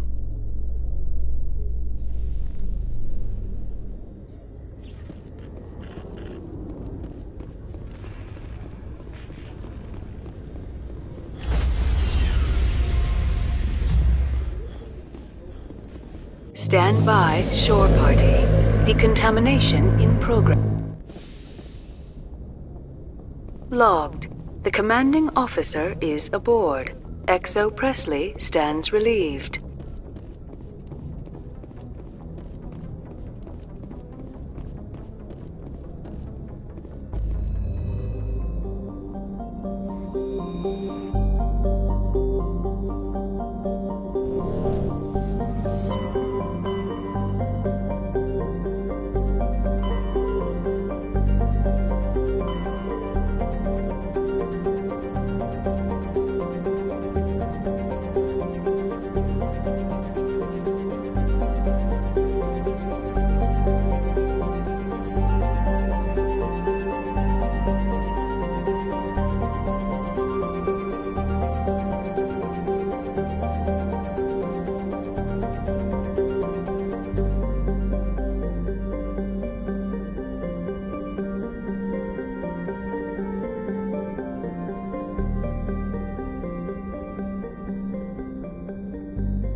Message for you, Commander. Just came in over a secure channel.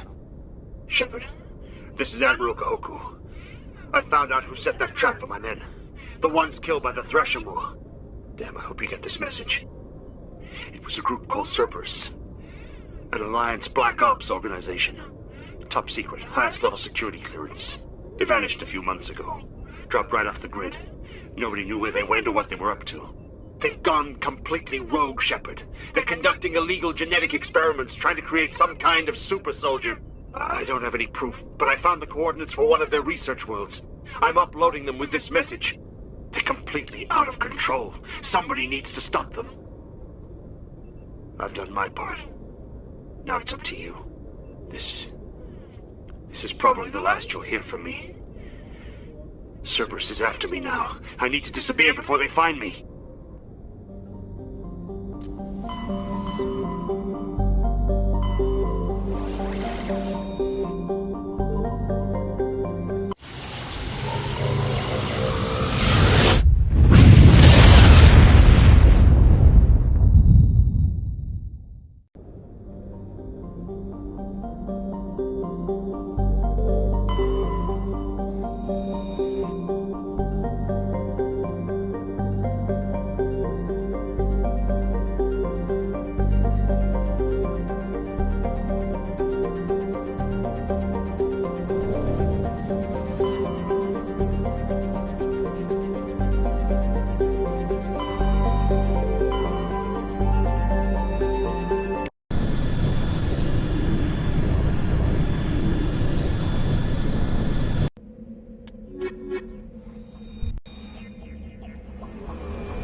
I wonder what Cerberus horrors we'll find at the next base.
Transmission coming in, Commander. I think you're gonna want to hear this one. Greetings, Commander Shepard. I represent a party interested in obtaining information on Cerberus activities. Who are you, and who do you represent? Who I am is inconsequential. Suffice to say, I am an agent for the Shadow Broker. You see, Admiral Kahoku contacted my employer looking for information on the location of any Cerberus facilities. We provided that information on the promise that he would turn over copies of all files gathered from the Cerberus systems to us. You must have some connection to Cerberus. How else could you tell Kahoku where to find them? Information is our business, Commander. Through our contacts, we were able to determine that the Cerberus group was active in the Voyager cluster. Unfortunately, that was all we were able to find out. That is why we are so interested in acquiring copies of the files from you. Did you have anything to do with Admiral Kahoku ending up dead? We had no reason to harm him. He was going to provide us with information about Cerberus. Information that is now in your possession. These are classified Alliance files. I'm not handing them over to you. Be reasonable, Commander. Cerberus was operating outside Alliance jurisdiction. You don't owe them any loyalty. The Alliance is just going to file this information away in some archive, but no secret stays hidden forever. Eventually, someone somewhere will deliver it into our hands. Might as well be you. Transmit the files to us and you will be well compensated. My loyalty is to the Alliance, not the Shadow Broker. That is unfortunate, Commander. My employer will remember this the next time you need something from us.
Commander, I'm picking up some strange readings.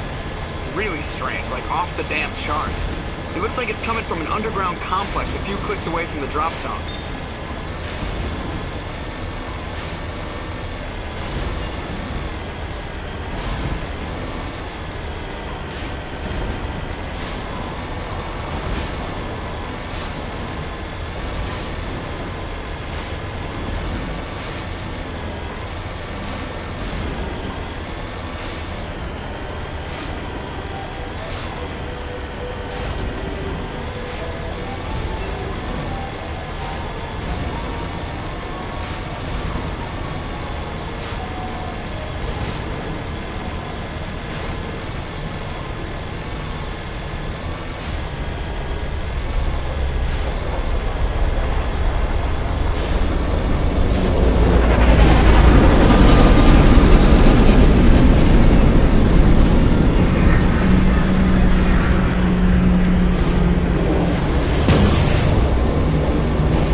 I wonder what Liara's looking for in here.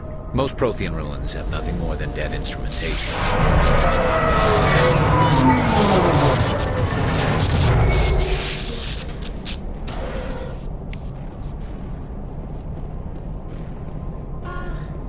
Hello? Could somebody help me? Please?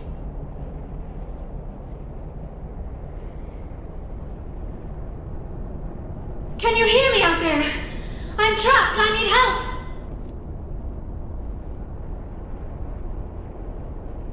Are you okay? What happened to you? Listen, this thing I'm in is a Prothean security device. I cannot move, so I need you to get me out of it, all right? How'd you end up in there? I was exploring the ruins when the Geth showed up, so I hid in here. Can you believe that? Geth beyond the veil! I activated the tower's defenses. I knew the barrier curtains would keep them out. When I turned it on, I must have hit something I wasn't supposed to. I was trapped in here. You must get me out, please! We'll find some way to help you. There is a control in here that should deactivate this thing. You'll have to find some way past the barrier curtain. That's the tricky part. The defenses cannot be shut off from the outside. I don't know how you'll get in here. Be careful. There is a Krogan with the Geth. They have been trying different ways to get past the barrier.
How did you get in here? I didn't think there was any way past the barrier. We have to get you out of here before more Geth arrive. Yes, you're right. I've seen enough of them to last a lifetime. That button should shut down my containment field. Wait, Commander. Can we trust her? Her mother's working with Saren. I am not my mother. I don't know why Benezia joined Saren. I don't want anything to do with that Turian bastard. If she was with Saren, the Geth wouldn't be trying to kill her.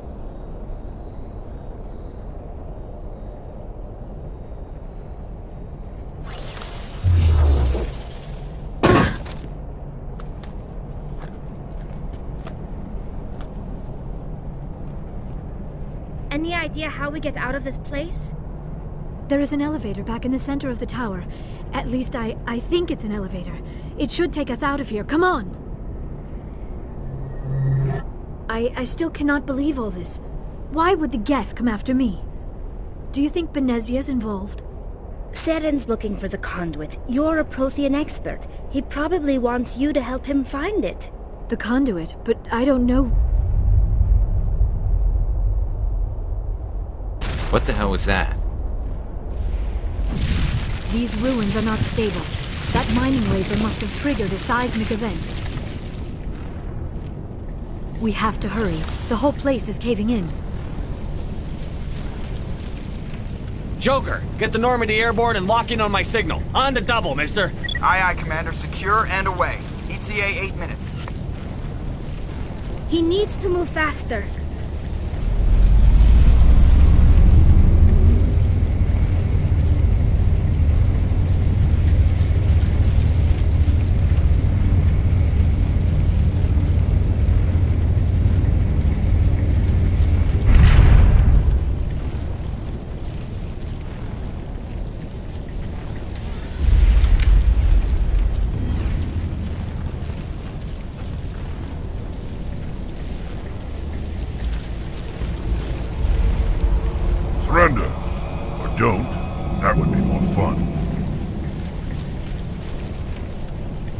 In case you didn't notice, this place is falling apart. Exhilarating, isn't it? Thanks for getting rid of those energy fields for us. Hand the doctor over. Whatever it is you want, you are not getting it from me. She'll stay with us, thanks. Not an option. Saren wants her, and he always gets what he wants. Kill them. Spare the Asari if you can. If not, doesn't matter.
Too close, Commander. 10 more seconds we would have been swimming in molten sulfur. The Normandy isn't equipped to land in exploding volcanoes. They tend to fry our sensors and melt our hull. Just for future reference. We almost died out there, and your pilot is making jokes?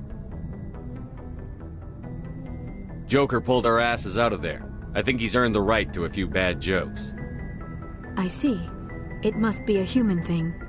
I don't have a lot of experience dealing with your species, Commander. But I am grateful to you. You saved my life back there, and not just from the volcano. Those Geth would have killed me or dragged me off to Saren. What did Saren want with you? Do you know something about the conduit? Only that it was somehow connected to the Prothean extinction. That is my real area of expertise. I have spent the past 50 years trying to figure out what happened to them. How old are you exactly? I hate to admit it, but I am only 106. Damn! I hope I look that good when I'm your age. A century may seem like a long time to a short-lived species like yours. But among the Asari, I am barely considered more than a child. That is why my research has not received the attention it deserves. Because of my youth, other Asari scholars tend to dismiss my theories on what happened to the Protheans. I've got my own theory on why the Protheans disappeared.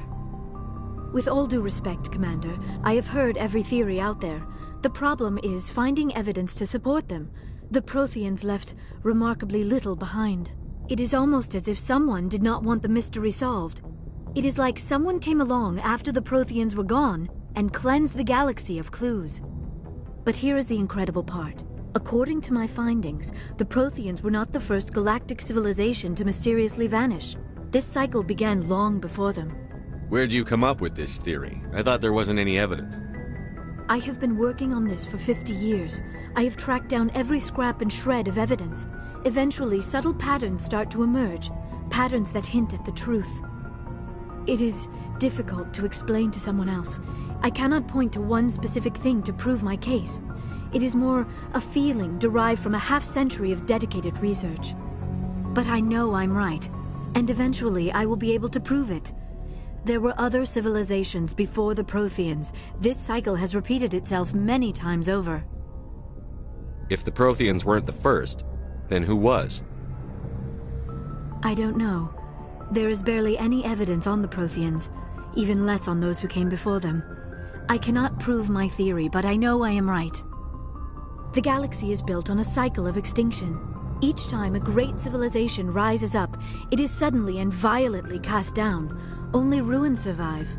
The Protheans rose up from a single world until their empire spanned the entire galaxy. Yet even they climbed to the top on the remains of those who came before. Their greatest achievements, the mass relays and the Citadel, are based on the technology of those who came before them.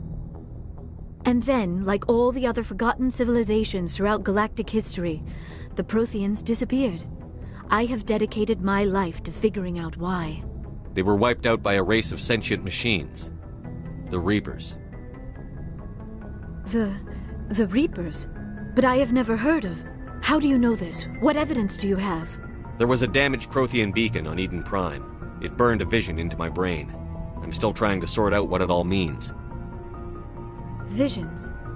Yes, that makes sense. The beacons were designed to transmit information directly into the mind of the user. Finding one that still works is extremely rare. No wonder the Geth attacked Eden Prime. The chance to acquire a working beacon, even a badly damaged one, is worth almost any risk. But the beacons were only programmed to interact with Prothean physiology. Whatever information you received would have been confused, unclear. I am amazed you were able to make sense of it at all. A lesser mind would have been utterly destroyed by the process. You must be remarkably strong-willed, Commander. Okay, this isn't helping us find Saren or the conduit. Of course, you are right. I am sorry, my scientific curiosity got the better of me. Unfortunately, I do not have any information that could help you find the conduit, or Saren. I don't know why Saren wanted you out of the picture, but I think we'll be a lot better off if we bring you along. Thank you, Commander. Saren might come after me again. I cannot think of anywhere safer than here on your ship. And my knowledge of the Protheans might be useful later on. And her biotics will come in handy when the fighting starts. Good to have you on the team, Liara. Thank you, Commander. I am very grateful. Oh, I am afraid I am feeling a bit lightheaded. When was the last time you ate? Or slept? Dr. Chakwas should take a look at you.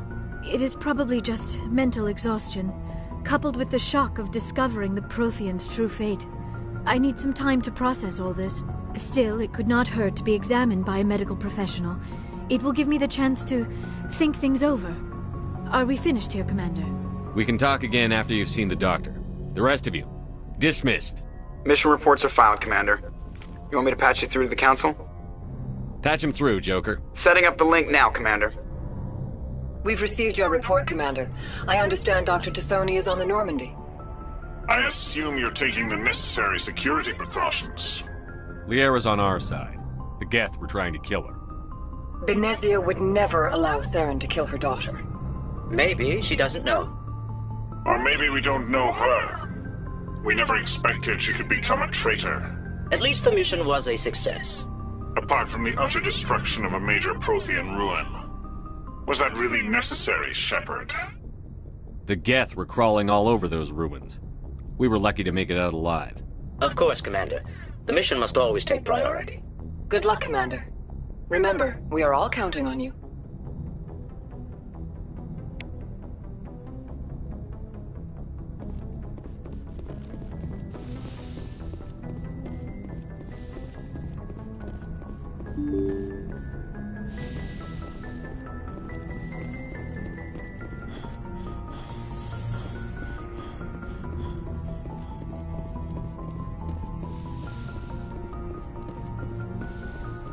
Yes, Commander? Is there something you need? I should go. Goodbye, Commander.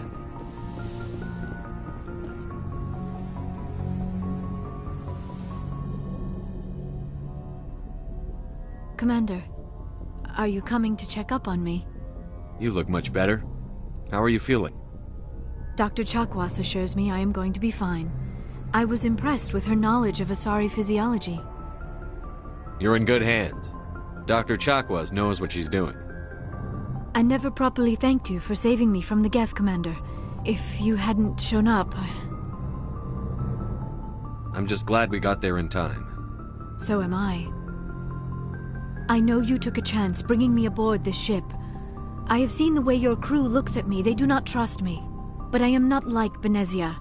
I will do whatever I can to help you stop Saren. I promise. Don't worry, Liara. I trust you. I know you won't let me down. It means a lot to hear you say that, Commander. Thank you. Tell me about yourself, Liara. Me? I am afraid I am not very interesting, Commander. I spend most of my time on remote digs, unearthing mundane items buried in long-forgotten Prothean ruins. Sounds dangerous. And lonely. Sometimes I would run afoul of indigenous life forms or stumble across a small band of mercenaries or privateers, but I was always careful. Until the Geth followed me to Artemis Tau, I never found myself in any situation my biotics could not handle. As for the solitude, well, that is one aspect that most appealed to me. Sometimes I just need to get away from other people. You must enjoy something about it. I love my work. Seeking out history's lost secrets has a special appeal for me. You were actually touched by working Prothean technology. That is why I find you so fascinating, Commander. Sounds like you want to dissect me in a lab somewhere. What? No, I did not mean to insinuate. I never meant to offend you, Shepard.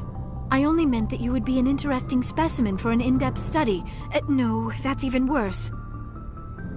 Calm down, Liara. I was only joking. Joking? Oh, by the goddess, how could I be so dense? You must think I am a complete and utter fool. Now you know why I prefer to spend my time in the field with data disks and computers. I always seem to say something embarrassing around other people. Please, just pretend this conversation never happened. Do you know why Benezia joined up with Saren? I don't understand it. She was always outspoken about the need for the Asari to become more involved in shaping galactic events. Maybe she thought allying herself with Saren would somehow be for the greater good in the long run. At least I hope so. This hurts you, doesn't it? None of this makes any sense to me. I have not spoken to Benezia in many years, but I know her, and this was not like her. Something changed. I'd like to know more about the Asari. We were the first species to discover the Citadel. We were instrumental in forming the Council, and we always strive to be the voice of peaceful cooperation in galactic disputes. My people believe we are all part of a single galactic community. Each species contributes something to the greater whole. Although we seek to understand other species, it seems few of them seek to understand us. The galaxy is filled with rumors and misinformation about my people. Like what? Most of the inaccuracies are centered around our mating rituals. My species is monogendered. Male and female have no real meaning for us. We still require a partner to reproduce. This second parent, however, may be of any species and any gender. I don't understand. Your species can mate with anyone? Mating is not quite the proper term, not as you understand it. Physical contact may or may not be involved, but it is not an essential element of the union. The true connection is mental. Our physiology allows us to meld with other beings. We can touch the very depths of their minds. We explore the genetic memory of their species. We share the most basic elements of their individual and racial identities. We then pass these traits on to our daughters. It is how we learn to grow as a species and how we develop a greater understanding of other races. What happens to your partner after the union? Every relationship is different.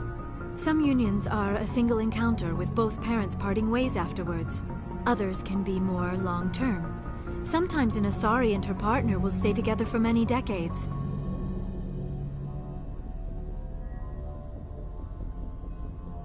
Do you know who Matriarch Benezia chose as her partner? She rarely spoke of her partner. Though I know my father, if you want to use that term, was another Asari. Benezia never told you her partner's name?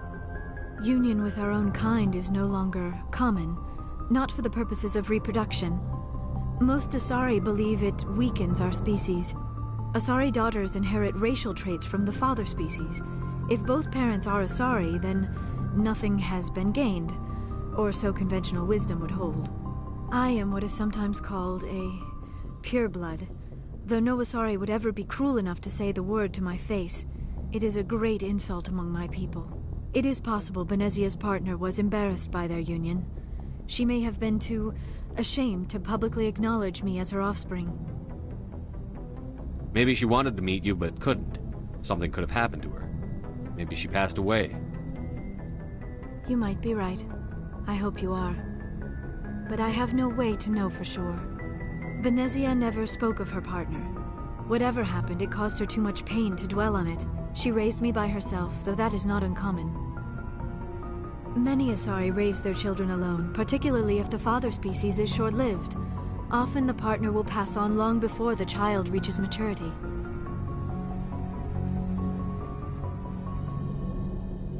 USR lived for 1,000 years. What happens when your partner dies? Few sapient species live as long as my kind. We have learned to take a philosophical approach to our unions. We do not focus on the inevitable loss of our partners. Instead, we enjoy the time we spend with them. And even after they're gone, a part of them lives on in us. The union is a connection that transcends both time and space. I should go. Goodbye, Shepard.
Message coming in. Patching it through. Commander Shepard, my name is Nasana Dantius. I have a job for you.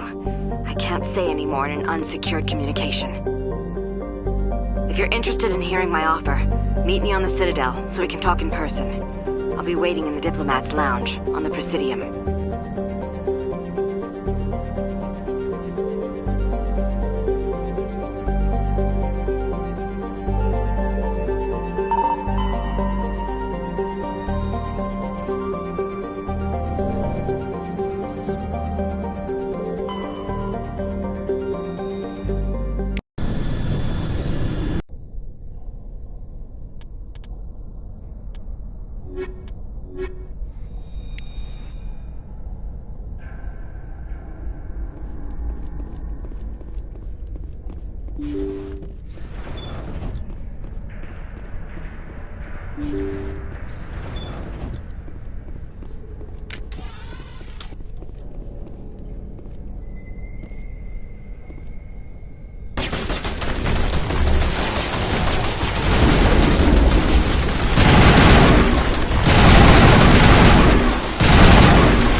Thank you.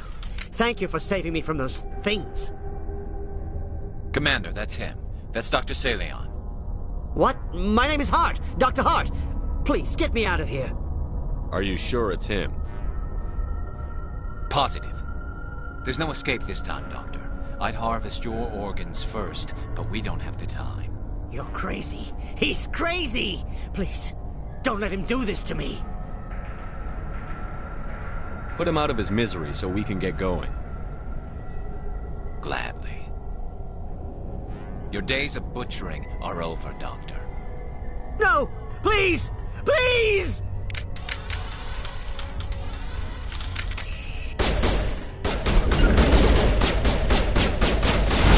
Target down!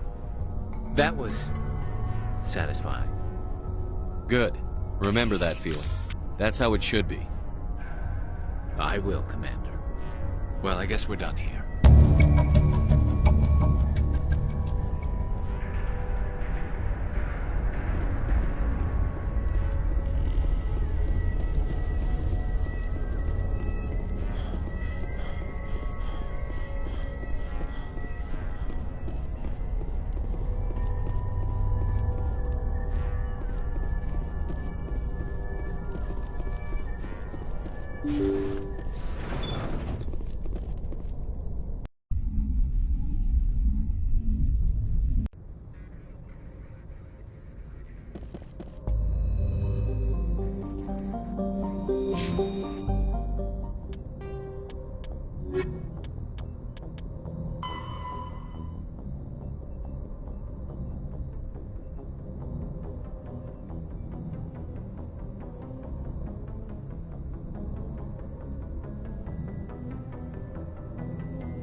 This is the place. My armor's here somewhere.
This is it. I can't believe my ancestors ever wore this piece of crap, but at least I've got it back. I'm glad we could help you get it back. I might just be starting to like you, Shepard.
Hey, Commander. Looking for some extra supplies before you head out?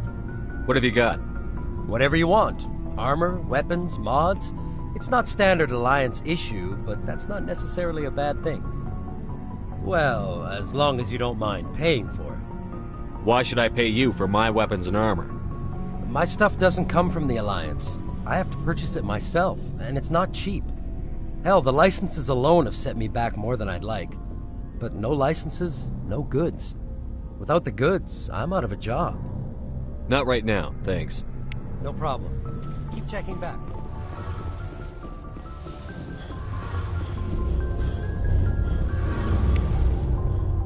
Shepard, I'm glad you're here. Good to see you smiling again, so to speak. I'm sleeping much better now. I guess I'm getting used to how quiet your ship is. But I don't want this to get in the way of our mission, Shepard. First, we stop Saren. Then I'll worry about my own problems. I should go. See you later.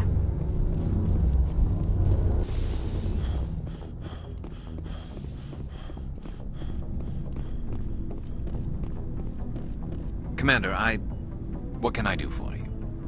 Something bothering you? It's Saren. I'm starting to wonder whether we'll ever find him. He's always one step ahead of us, and he's got those damn Geth. We're getting close, Garrus. We'll find him. I wish I had your confidence. I just can't stand the thought of him getting away with everything he's done. I know you're doing everything you can, and if anyone can catch him, it's you, but if there's anything else I can do to help, anything, just tell me what you want me to do, and I'll do it. I understand your concern, but we'll find him. Just make sure you're ready to go when we do. Yes, sir. I'll be ready. Can I ask you something, Commander?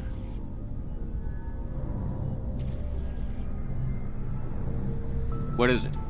Are you worried that the Council might be protecting Saren? I mean, they were really dragging their heels before. What if we find him, bring him back to the Citadel, and they refuse to act? I get the feeling this isn't a question. Speak your mind, Garrus.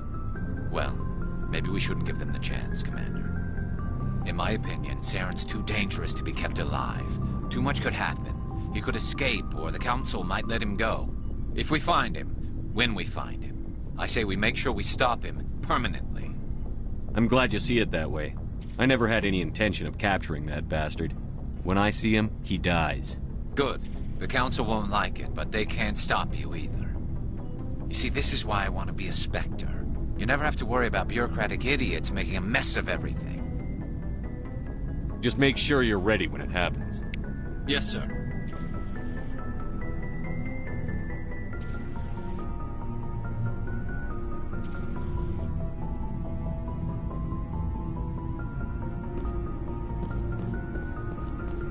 Shepard.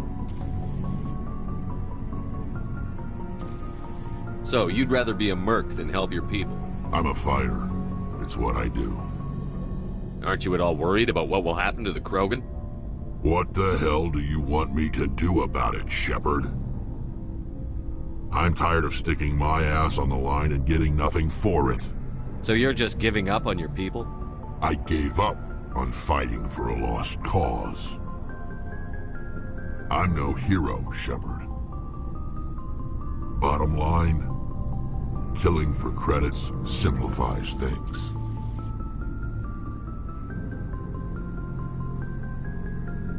You ever think about helping your people? I try not to.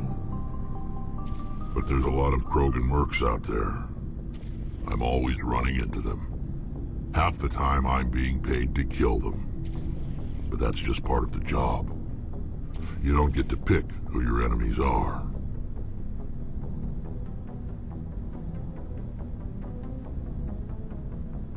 How long have you been a merc? Long enough. I took my first contract right after I left my home system. It's good work if it doesn't kill you. I get the feeling you enjoy your work. Sure. You get to see the galaxy on someone else's credits, and most days end with a good fight. I've tried more organized fighting, private armies and such, but it gets too messy. I fight best on my own, or in very small groups. I don't like people relying on me, and I bloody well don't like relying on them.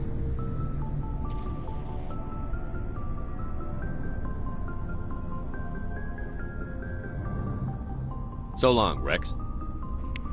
Shepard.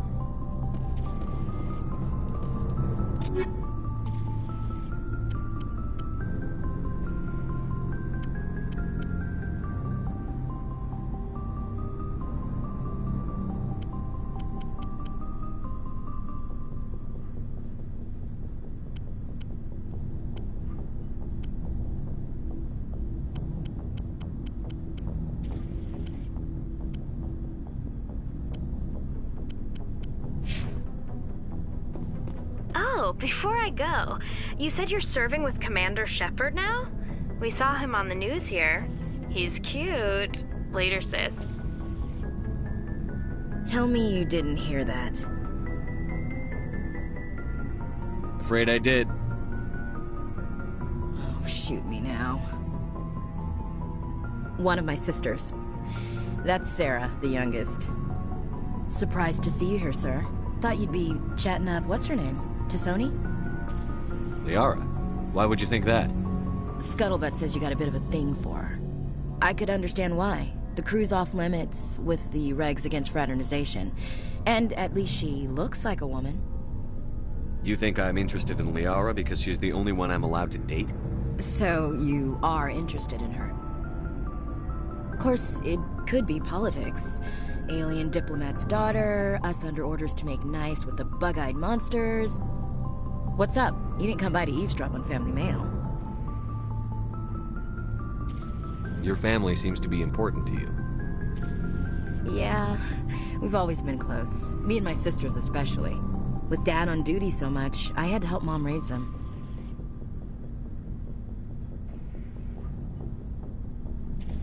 Where did you grow up? All over. Same as you, I expect. We transferred a half a dozen times before I finished grade school.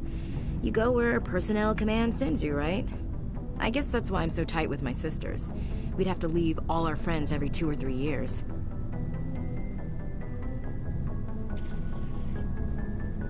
You have more than one sister? Sounds like a big family. Yeah, I'm the oldest, then Abby, then Lynn. Sarah's the youngest. She's still in high school. With 4 girls, Dad used to say he felt more outnumbered at home than on maneuvers. What about your mother? You haven't mentioned her. You must know what military wives are like. Strong because they have to be, able to raise kids while Dad's away on a 6-month cruise. She has a degree in planetary geology. She and Dad both wanted to see new worlds. She gave up her career to raise us, though. I was an only child, but I get the idea. At least one of my parents was always on duty. Yeah, military families, eh? With schedules like that, it's a wonder we ever have kids anymore. Things were tense between Sarah and me for a while. Then we bonded. Sounds like a story. Feel like sharing? Sarah got herself a boyfriend who wanted to go faster than she did, Mike. I didn't think he was a bad kid, just pushy. Lynn would send me these worried vidmails, and I'd tell her to relax. Where were you when this was going on? I was on active duty. Sarah's graduating high school this year. This was only a couple of years back. They were on Amaterasu. At the time, I was assigned to Chernobog. Same cluster, but a dozen LY away. Close enough to talk regularly, too far to make it back in an emergency. I couldn't afford a fast packet flight. If he really liked her, he wouldn't be pushy. Yeah, of course. If he didn't ask at all, I'd wonder if he thought Sarah was ugly. Damned if you do, damned if you don't. Mike thought they'd go for a romantic walk in the woods, because he figured it was past time they did the deed. She levered Mike face first into a tree and left. Didn't have a scratch on her. Good thing Mom and Dad had us all learn some kind of self-defense. I took emergency leave and walked Sarah to school for a few days. You said all of your sisters learned self-defense? Lynn did pistol practice, but didn't like it. She's kind of nervous. Sarah took Aikido. Abby decided to learn the sword. She always was a little weird. Likes big skirts and tops you have to tie her into. They do great things to her figure, though. So, what did you learn? One of Dad's friends taught me Marine hand-to-hand.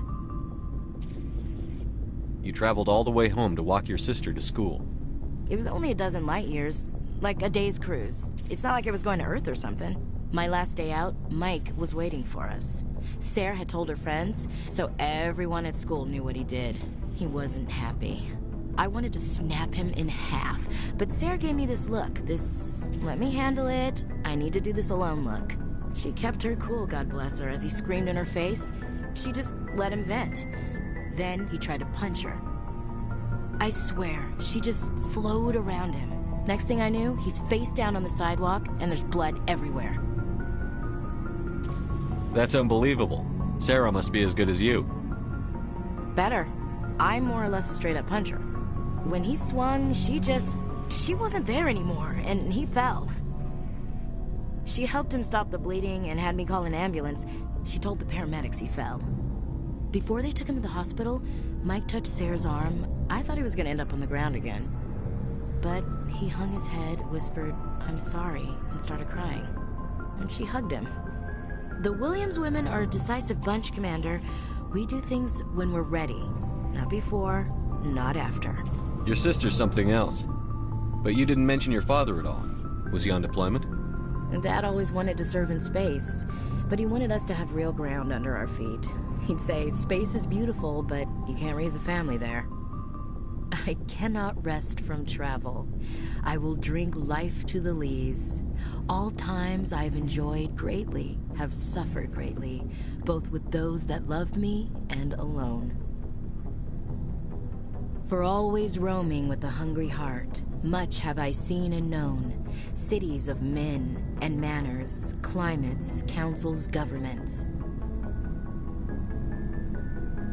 I never thought I'd hear you reciting poetry. Just because I can drill you between the eyes at 100 meters doesn't mean I can't like sensitive stuff. Just don't spread it around. Ulysses was my dad's favorite poem. Every time he shipped out, he recorded me reading it. He had a dozen versions when he retired. Does he still like it? I sure hope so. I read it to his grave every time I go home. Dad passed on a few years back. He's probably still watching, though. So behave. I thought you said he was dead. You know, from heaven, wherever that is. That's not a problem with you, is it? That I believe in God? Your beliefs are your business. I'm your commanding officer, not your moral compass. Just my commanding officer, huh? We'll have to see about that. What are you saying, Williams? Me? I'm not saying anything, Skipper. I should get back to my duties. Didn't mean to take up so much of your time. What's your opinion on the last mission? Not sure I buy Dr. Tassoni's story about her and her mom not talking. They're family, right? I think she's being straight with us. Or at least, I don't think she lies very often. Yeah, she's probably really bad at it. Hey, want me to ask her about her sex life? Might be illuminating. I don't think she's used to teasing. Good-natured or otherwise. Aw, no fun, Skipper. Too bad those ruins got destroyed. I mean, they lasted thousands of years. That's impressive. We'll talk later, Williams. Looking forward to it, Skipper.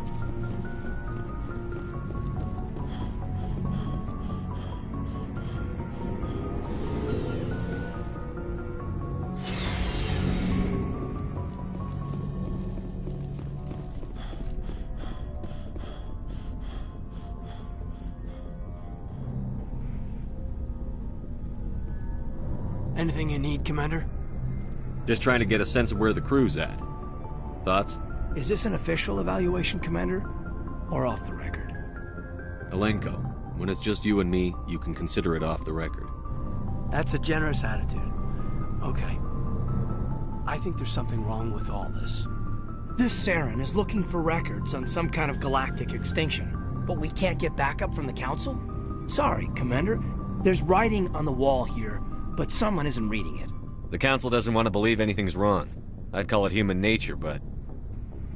I hear you. It just seems like a group that's been around as long as the Council should see this coming. Sorry if I got too informal. Protocol wasn't a big focus back in Bot. Tell me about it. Biotic acclimation and temperance didn't last past the airlock. To the kids they hauled in, it was brain camp.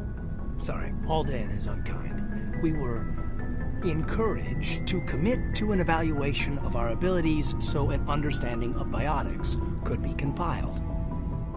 There are worse results of accidental exposure to Element Zero in the womb. Beats the brain tumors some kids grew up with. Is there some question about how you were exposed? My mother was downwind of a transport crash. It was before there were human biotics, a little after the discovery of the Martian ruins. It only gets iffy around 63 when Kinetics was running out of first-gen subjects. Until then, they'd relied on accidentals. Bunch of guys in suits show up at your door after school, and next thing you know, you're out on Jump Zero. You know of any intentional exposures for certain? No one knows. Doesn't mean they didn't happen. As big as the exposures were, it was hard to track down accidentals. It was different then. No one knew the potential, so there wasn't a lot of regulation. Anything Kinetics did was gold. I'm not saying they intentionally detonated drives over our outposts, but in retrospect, they were damn quick on the scene. There were other kids in the same boat, right? At least you weren't alone out there. That's true. We did have a little circle that'd get together every night before lights out. We didn't have much to do, though. It was a research platform then, and Kinetics kept Jump Zero off the extranet to prevent leaks. Then you must have had plenty of time to get to know each other. Yeah, we'd sit around and bull every night after dinner, play cards or network games. There was this girl named Rana, who had a little circle grow up around her. She was from Turkey. Her family was very rich. But she was smart and charming as hell. Beautiful, but not stuck up about it. I think you'd have liked her. Sounds like she was special to you. She was. Maybe she felt the same. But things never felt together. Training, you know. Jump Zero is Gagarin Station, right? What's it like? Yeah, that's the official name. Biggest and farthest facility we had for decades. Right on the termination shock, the outer edge of the solar system. It's where they did all the Goose Chase FTL research before we caught on to using mass effect fields. It was a sterile research platform when I was there. Jump Zero's a long way from home. What was it like? The grand gateway to humanity looks a lot better in the vids. But that's my own baggage, Commander. No bearing on this. Alenko, there's no regulation that says you can't be friends with your commander. I appreciate that, Commander. I just don't want you to think that I'm a whiner. Besides, I've got my past squared away. Anything you need, Commander? What's your opinion on the last mission? Dr. Tassoni. Seems like a sweet girl. Easy on the eyes. I mean, if you like the bookish sort. Any intentions there, Lieutenant? No, Commander. Just art appreciation. We'll talk another time, Lieutenant. Commander?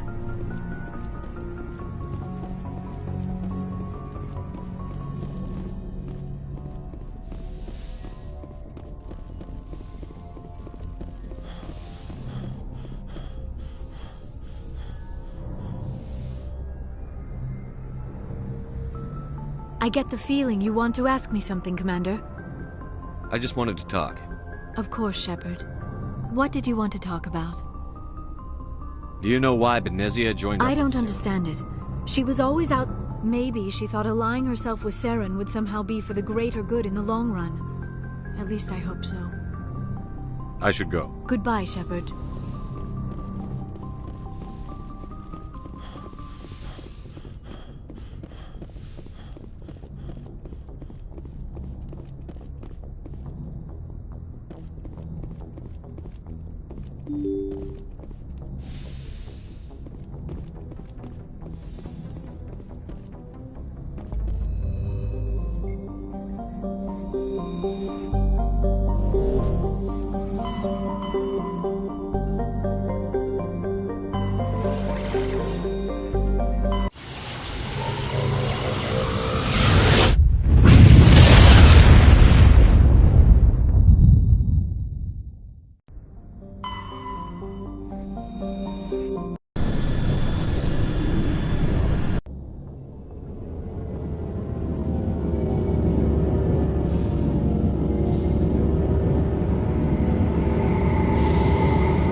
Equalizing interior pressure with exterior atmosphere.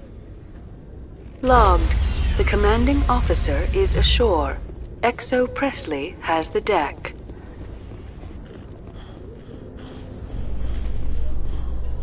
Rear Admiral Mihailovic, 5th Fleet. We weren't told to expect you, sir. I would have prepared a formal greeting. Spare me the pleasantries. I command the 63rd Scout Flotilla. You and the Normandy were slated for my unit after shakedown. Then the Council got their paws, claws, tentacles, whatever. They got them on our ship, and you. I still serve the Alliance, sir. As a Spectre, I can advance our interests to the Council. You still know what color your blood is, Shepard? I don't begrudge the politician's decision to throw you to the Council. It's an opportunity. I do begrudge this over-designed piece of tin, though. The Normandy is a fine ship, sir. She's served us well so far. It's a gimmick, Commander. Useless in a stand-up fight. This experiment diverted billions from our appropriations bills. For the same price, we could have had a heavy cruiser. But no, we had to make nice to the Turians, throw money at a co-developed boondoggle. I'm here to make an inspection, Commander. Normandy is an Alliance warship. I intend to see she's up to snuff. We'd be honored to show her to you, Admiral. I'll just bet. Wait here. I won't be long.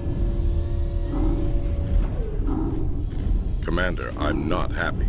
I'm sorry to hear that, sir. Who designed that CIC? Putting the commander aft of everyone else is inefficient. What if he needs to discuss with the operators toward the bow? We use our suit or uniform radios. Anyone who needs to talk to me keys into my line. It's as if they're next to me. Which only works so long as you all have working radios. Maybe your DC drills should include sign language.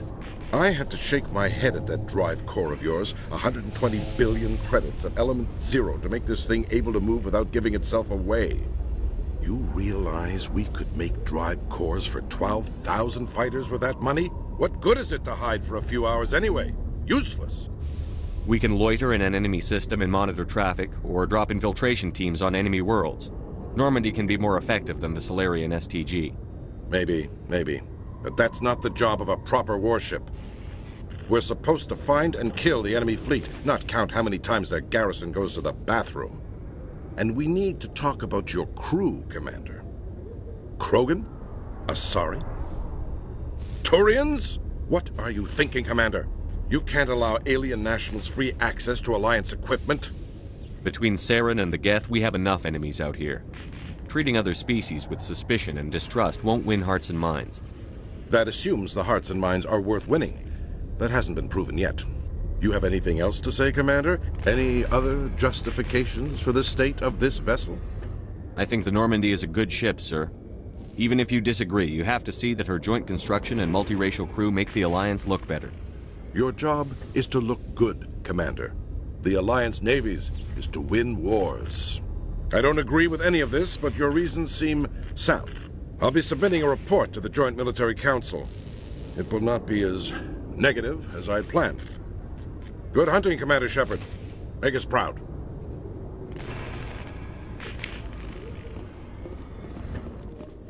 Garrus, if you do not mind me asking, how do you feel about hunting a Turian? Saren is either a traitor or a madman. Taking him down will restore the good name of Turians everywhere. Things are different among my people. There are so few of us. We are expected to be loyal, even when it is difficult.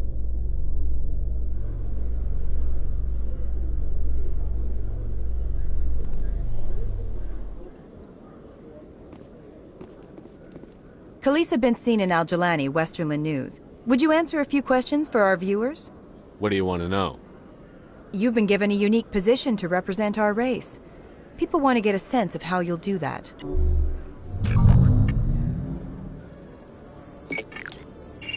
Humans have been trying to get the respect of the galactic community for 26 years.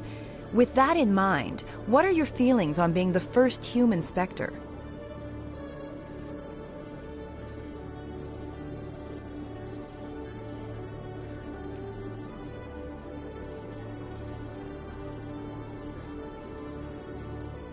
The Spectres represent the best of every species in the galaxy. To be asked to join them is an honor. Some have said your appointment is the Citadel throwing humans a bone. Have you encountered any situations where the Citadel asked you to place its needs before the needs of Earth? The Council is concerned with the needs of the whole galactic community. We're part of that community now. Our needs are on their agenda, but we're one of many. You really do believe that, don't you? You've been given command of an advanced human warship for your missions. Is there anything you'd like to say about it? Actually, the Normandy was co-developed by human and Turian engineers. Its design incorporates many innovations, all of which are classified, I'm afraid. So the Turians have knowledge of the Normandy that is being kept secret from the Alliance public? Do you think it was appropriate to hand Earth's most advanced warship over to the Citadel? I wasn't aware it had been handed over to anyone. I'm in command, and last I checked, I'm human. Same goes for my crew. Human, yes, but you do work for the Citadel now, Commander. One last question, Commander. Rumors back home say you're tracking a rogue Spectre named Saren. Do you have any comment on that? Hold on. It's pretty clear you have an agenda here. I'm not going to be part of it. Excuse me. You can't just walk away, Commander. The public has a right to know. Isn't it true you're just a shill for the Council?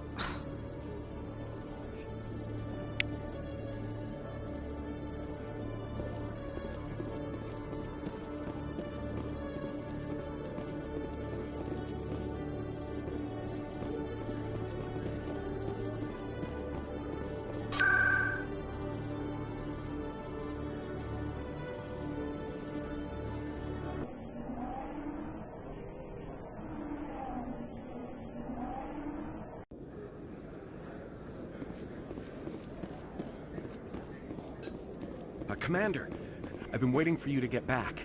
I've got an idea, and I wanted to run it by you. I've got a lot going on right now, but I can spare a moment. Great! This'll just take a minute. With so many human colonies being attacked, I'm not sure that one Spectre is enough. What if you signed me on as another Spectre? Conrad, I don't think that's a good idea. But I'd make a great Spectre. I'd be right there with you, showing the Council what humanity is capable of. I know you're afraid to trust people after losing your team at Akuz, but I'd never let you down. What about your wife, Conrad? She trusts you too. Aren't you letting her down? What? I don't understand. You know what keeps me going out here? Knowing that people back home are keeping humanity strong. You're right. I just got so caught up in all of it. I wanted to help. I'll go home. Thanks for setting me straight.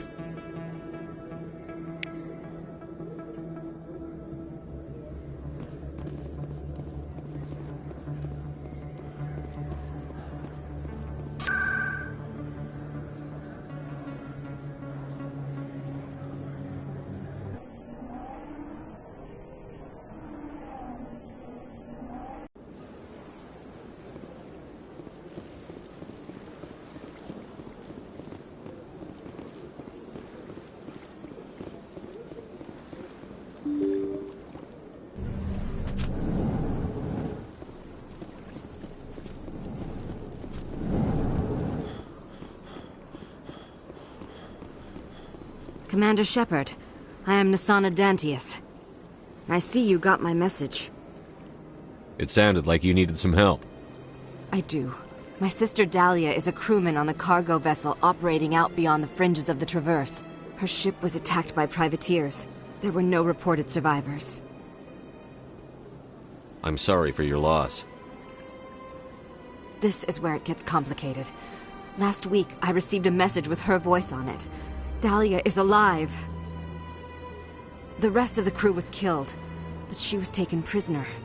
The slavers demanded a huge ransom from me in exchange for returning her unharmed. Why didn't the raiders kill Dahlia along with everyone else? My sister probably told them who she was. My family's very wealthy, Shepard. They must have realized she was worth more to them alive. Coming up with the ransom seems like the best way to ensure Dahlia's safety. That's what I thought. I did what they wanted, transferred the funds to the account they specified. Only they never released her. They haven't contacted me since. I've made a terrible mistake, Shepard. I'm a diplomatic emissary. By law, I'm required to report any attempted extortion to CSEC immediately. But I was afraid for Dahlia, so I just paid the ransom. Now she's still missing. And if anyone finds out what I did, I could end up in jail. You want me to find her and bring her back? You only need to bring her back. I've already found her for you. I tracked the ransom payment through several accounts. Eventually, it led to a small mercenary band operating out of the Artemis Tau cluster.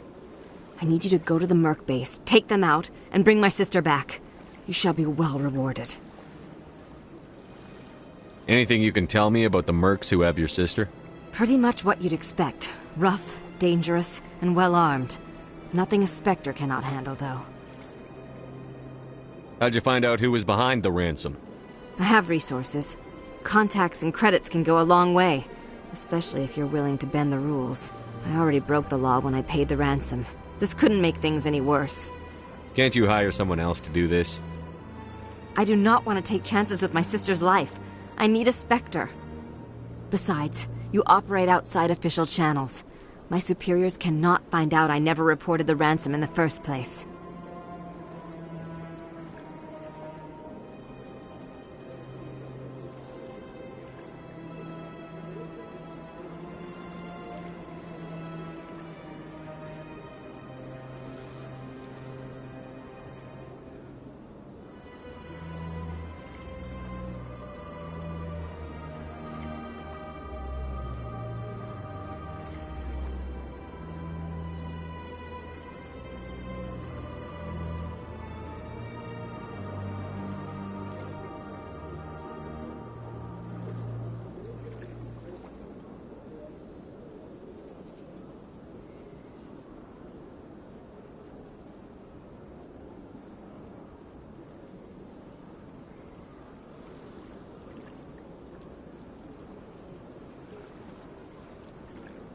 Keep your reward. I'll bring your sister back. I promise. Thank you, Shepard. I knew you were the right man for the job. Come back and see me when the job is done.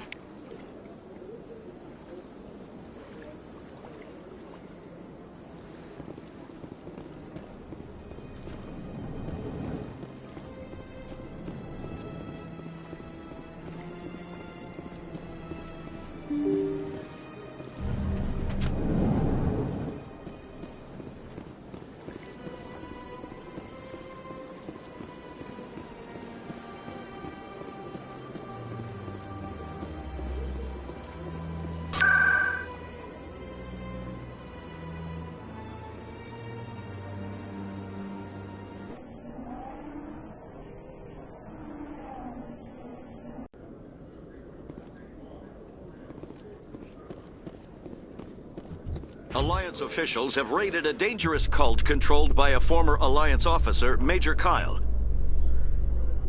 Major Kyle surrendered and is now being treated for severe post-traumatic stress disorder.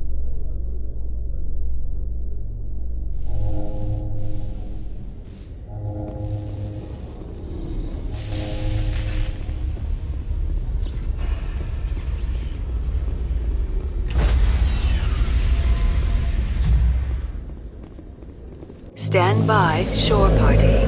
Decontamination in progress. Logged. The commanding officer is aboard. XO Presley stands relieved.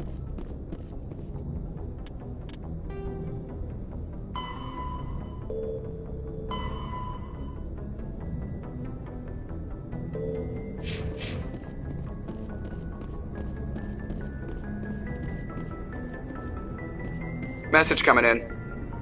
Patching it through. Commander, Ms. Al-Jalani's story on you just aired. I don't blame you for walking out on her. Sir, she was gonna make me look bad no matter what I said. You're probably right. I guess it could have gone a lot worse. Just wanted to let you know what the response was back home. I won't keep you any longer. Fifth Fleet out.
Equalizing interior pressure with exterior atmosphere. Logged. The commanding officer is ashore. XO Presley has the deck.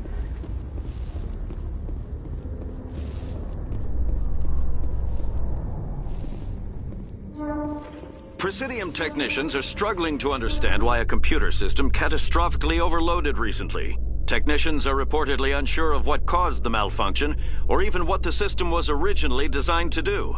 CSEC is investigating the possible vandalism or misuse of public property.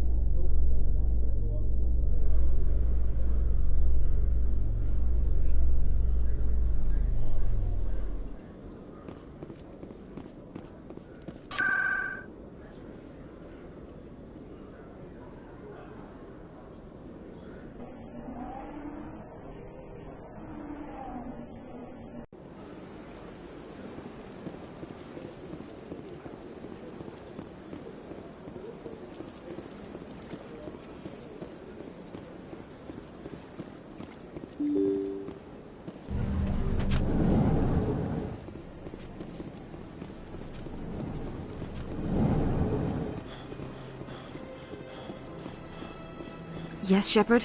Did you find my sister? Dahlia's dead, and I know she was blackmailing you. So the truth comes out. I hope you're not angry. Surely you can understand why I lied to you. If people found out my sister was a criminal, I'd be considered a security risk. They'd revoke my clearance, or place me on administrative leave until she was apprehended. That is why I misled you. I could not risk you exposing me. But now that Dahlia is out of the picture, it's no longer a problem. I would have helped if you just told me the truth. Perhaps you're right. I am sorry. We have trust issues in my family. Obviously. I shall transfer a little something into your account as a token of my appreciation. I'm sure you'll find the amount satisfactory. I don't want your blood money. I do not like being in anyone's debt. Consider it a fee for doing your civic duty if it makes you feel any better. Or give it away to some charity. I care not. The funds are already on their way. They are your problem now.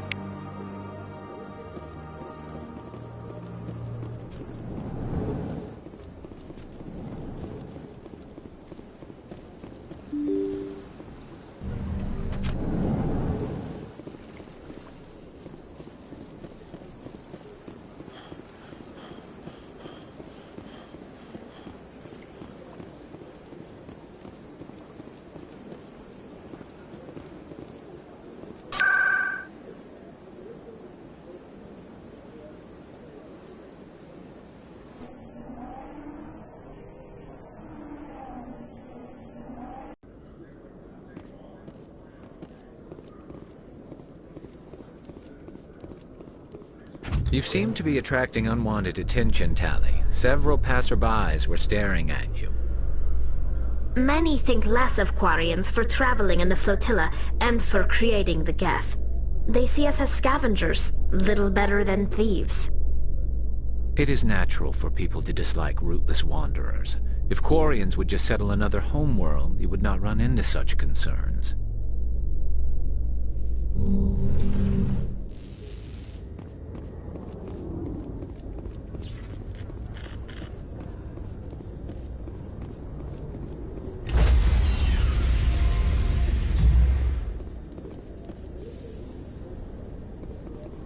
Stand by, shore party.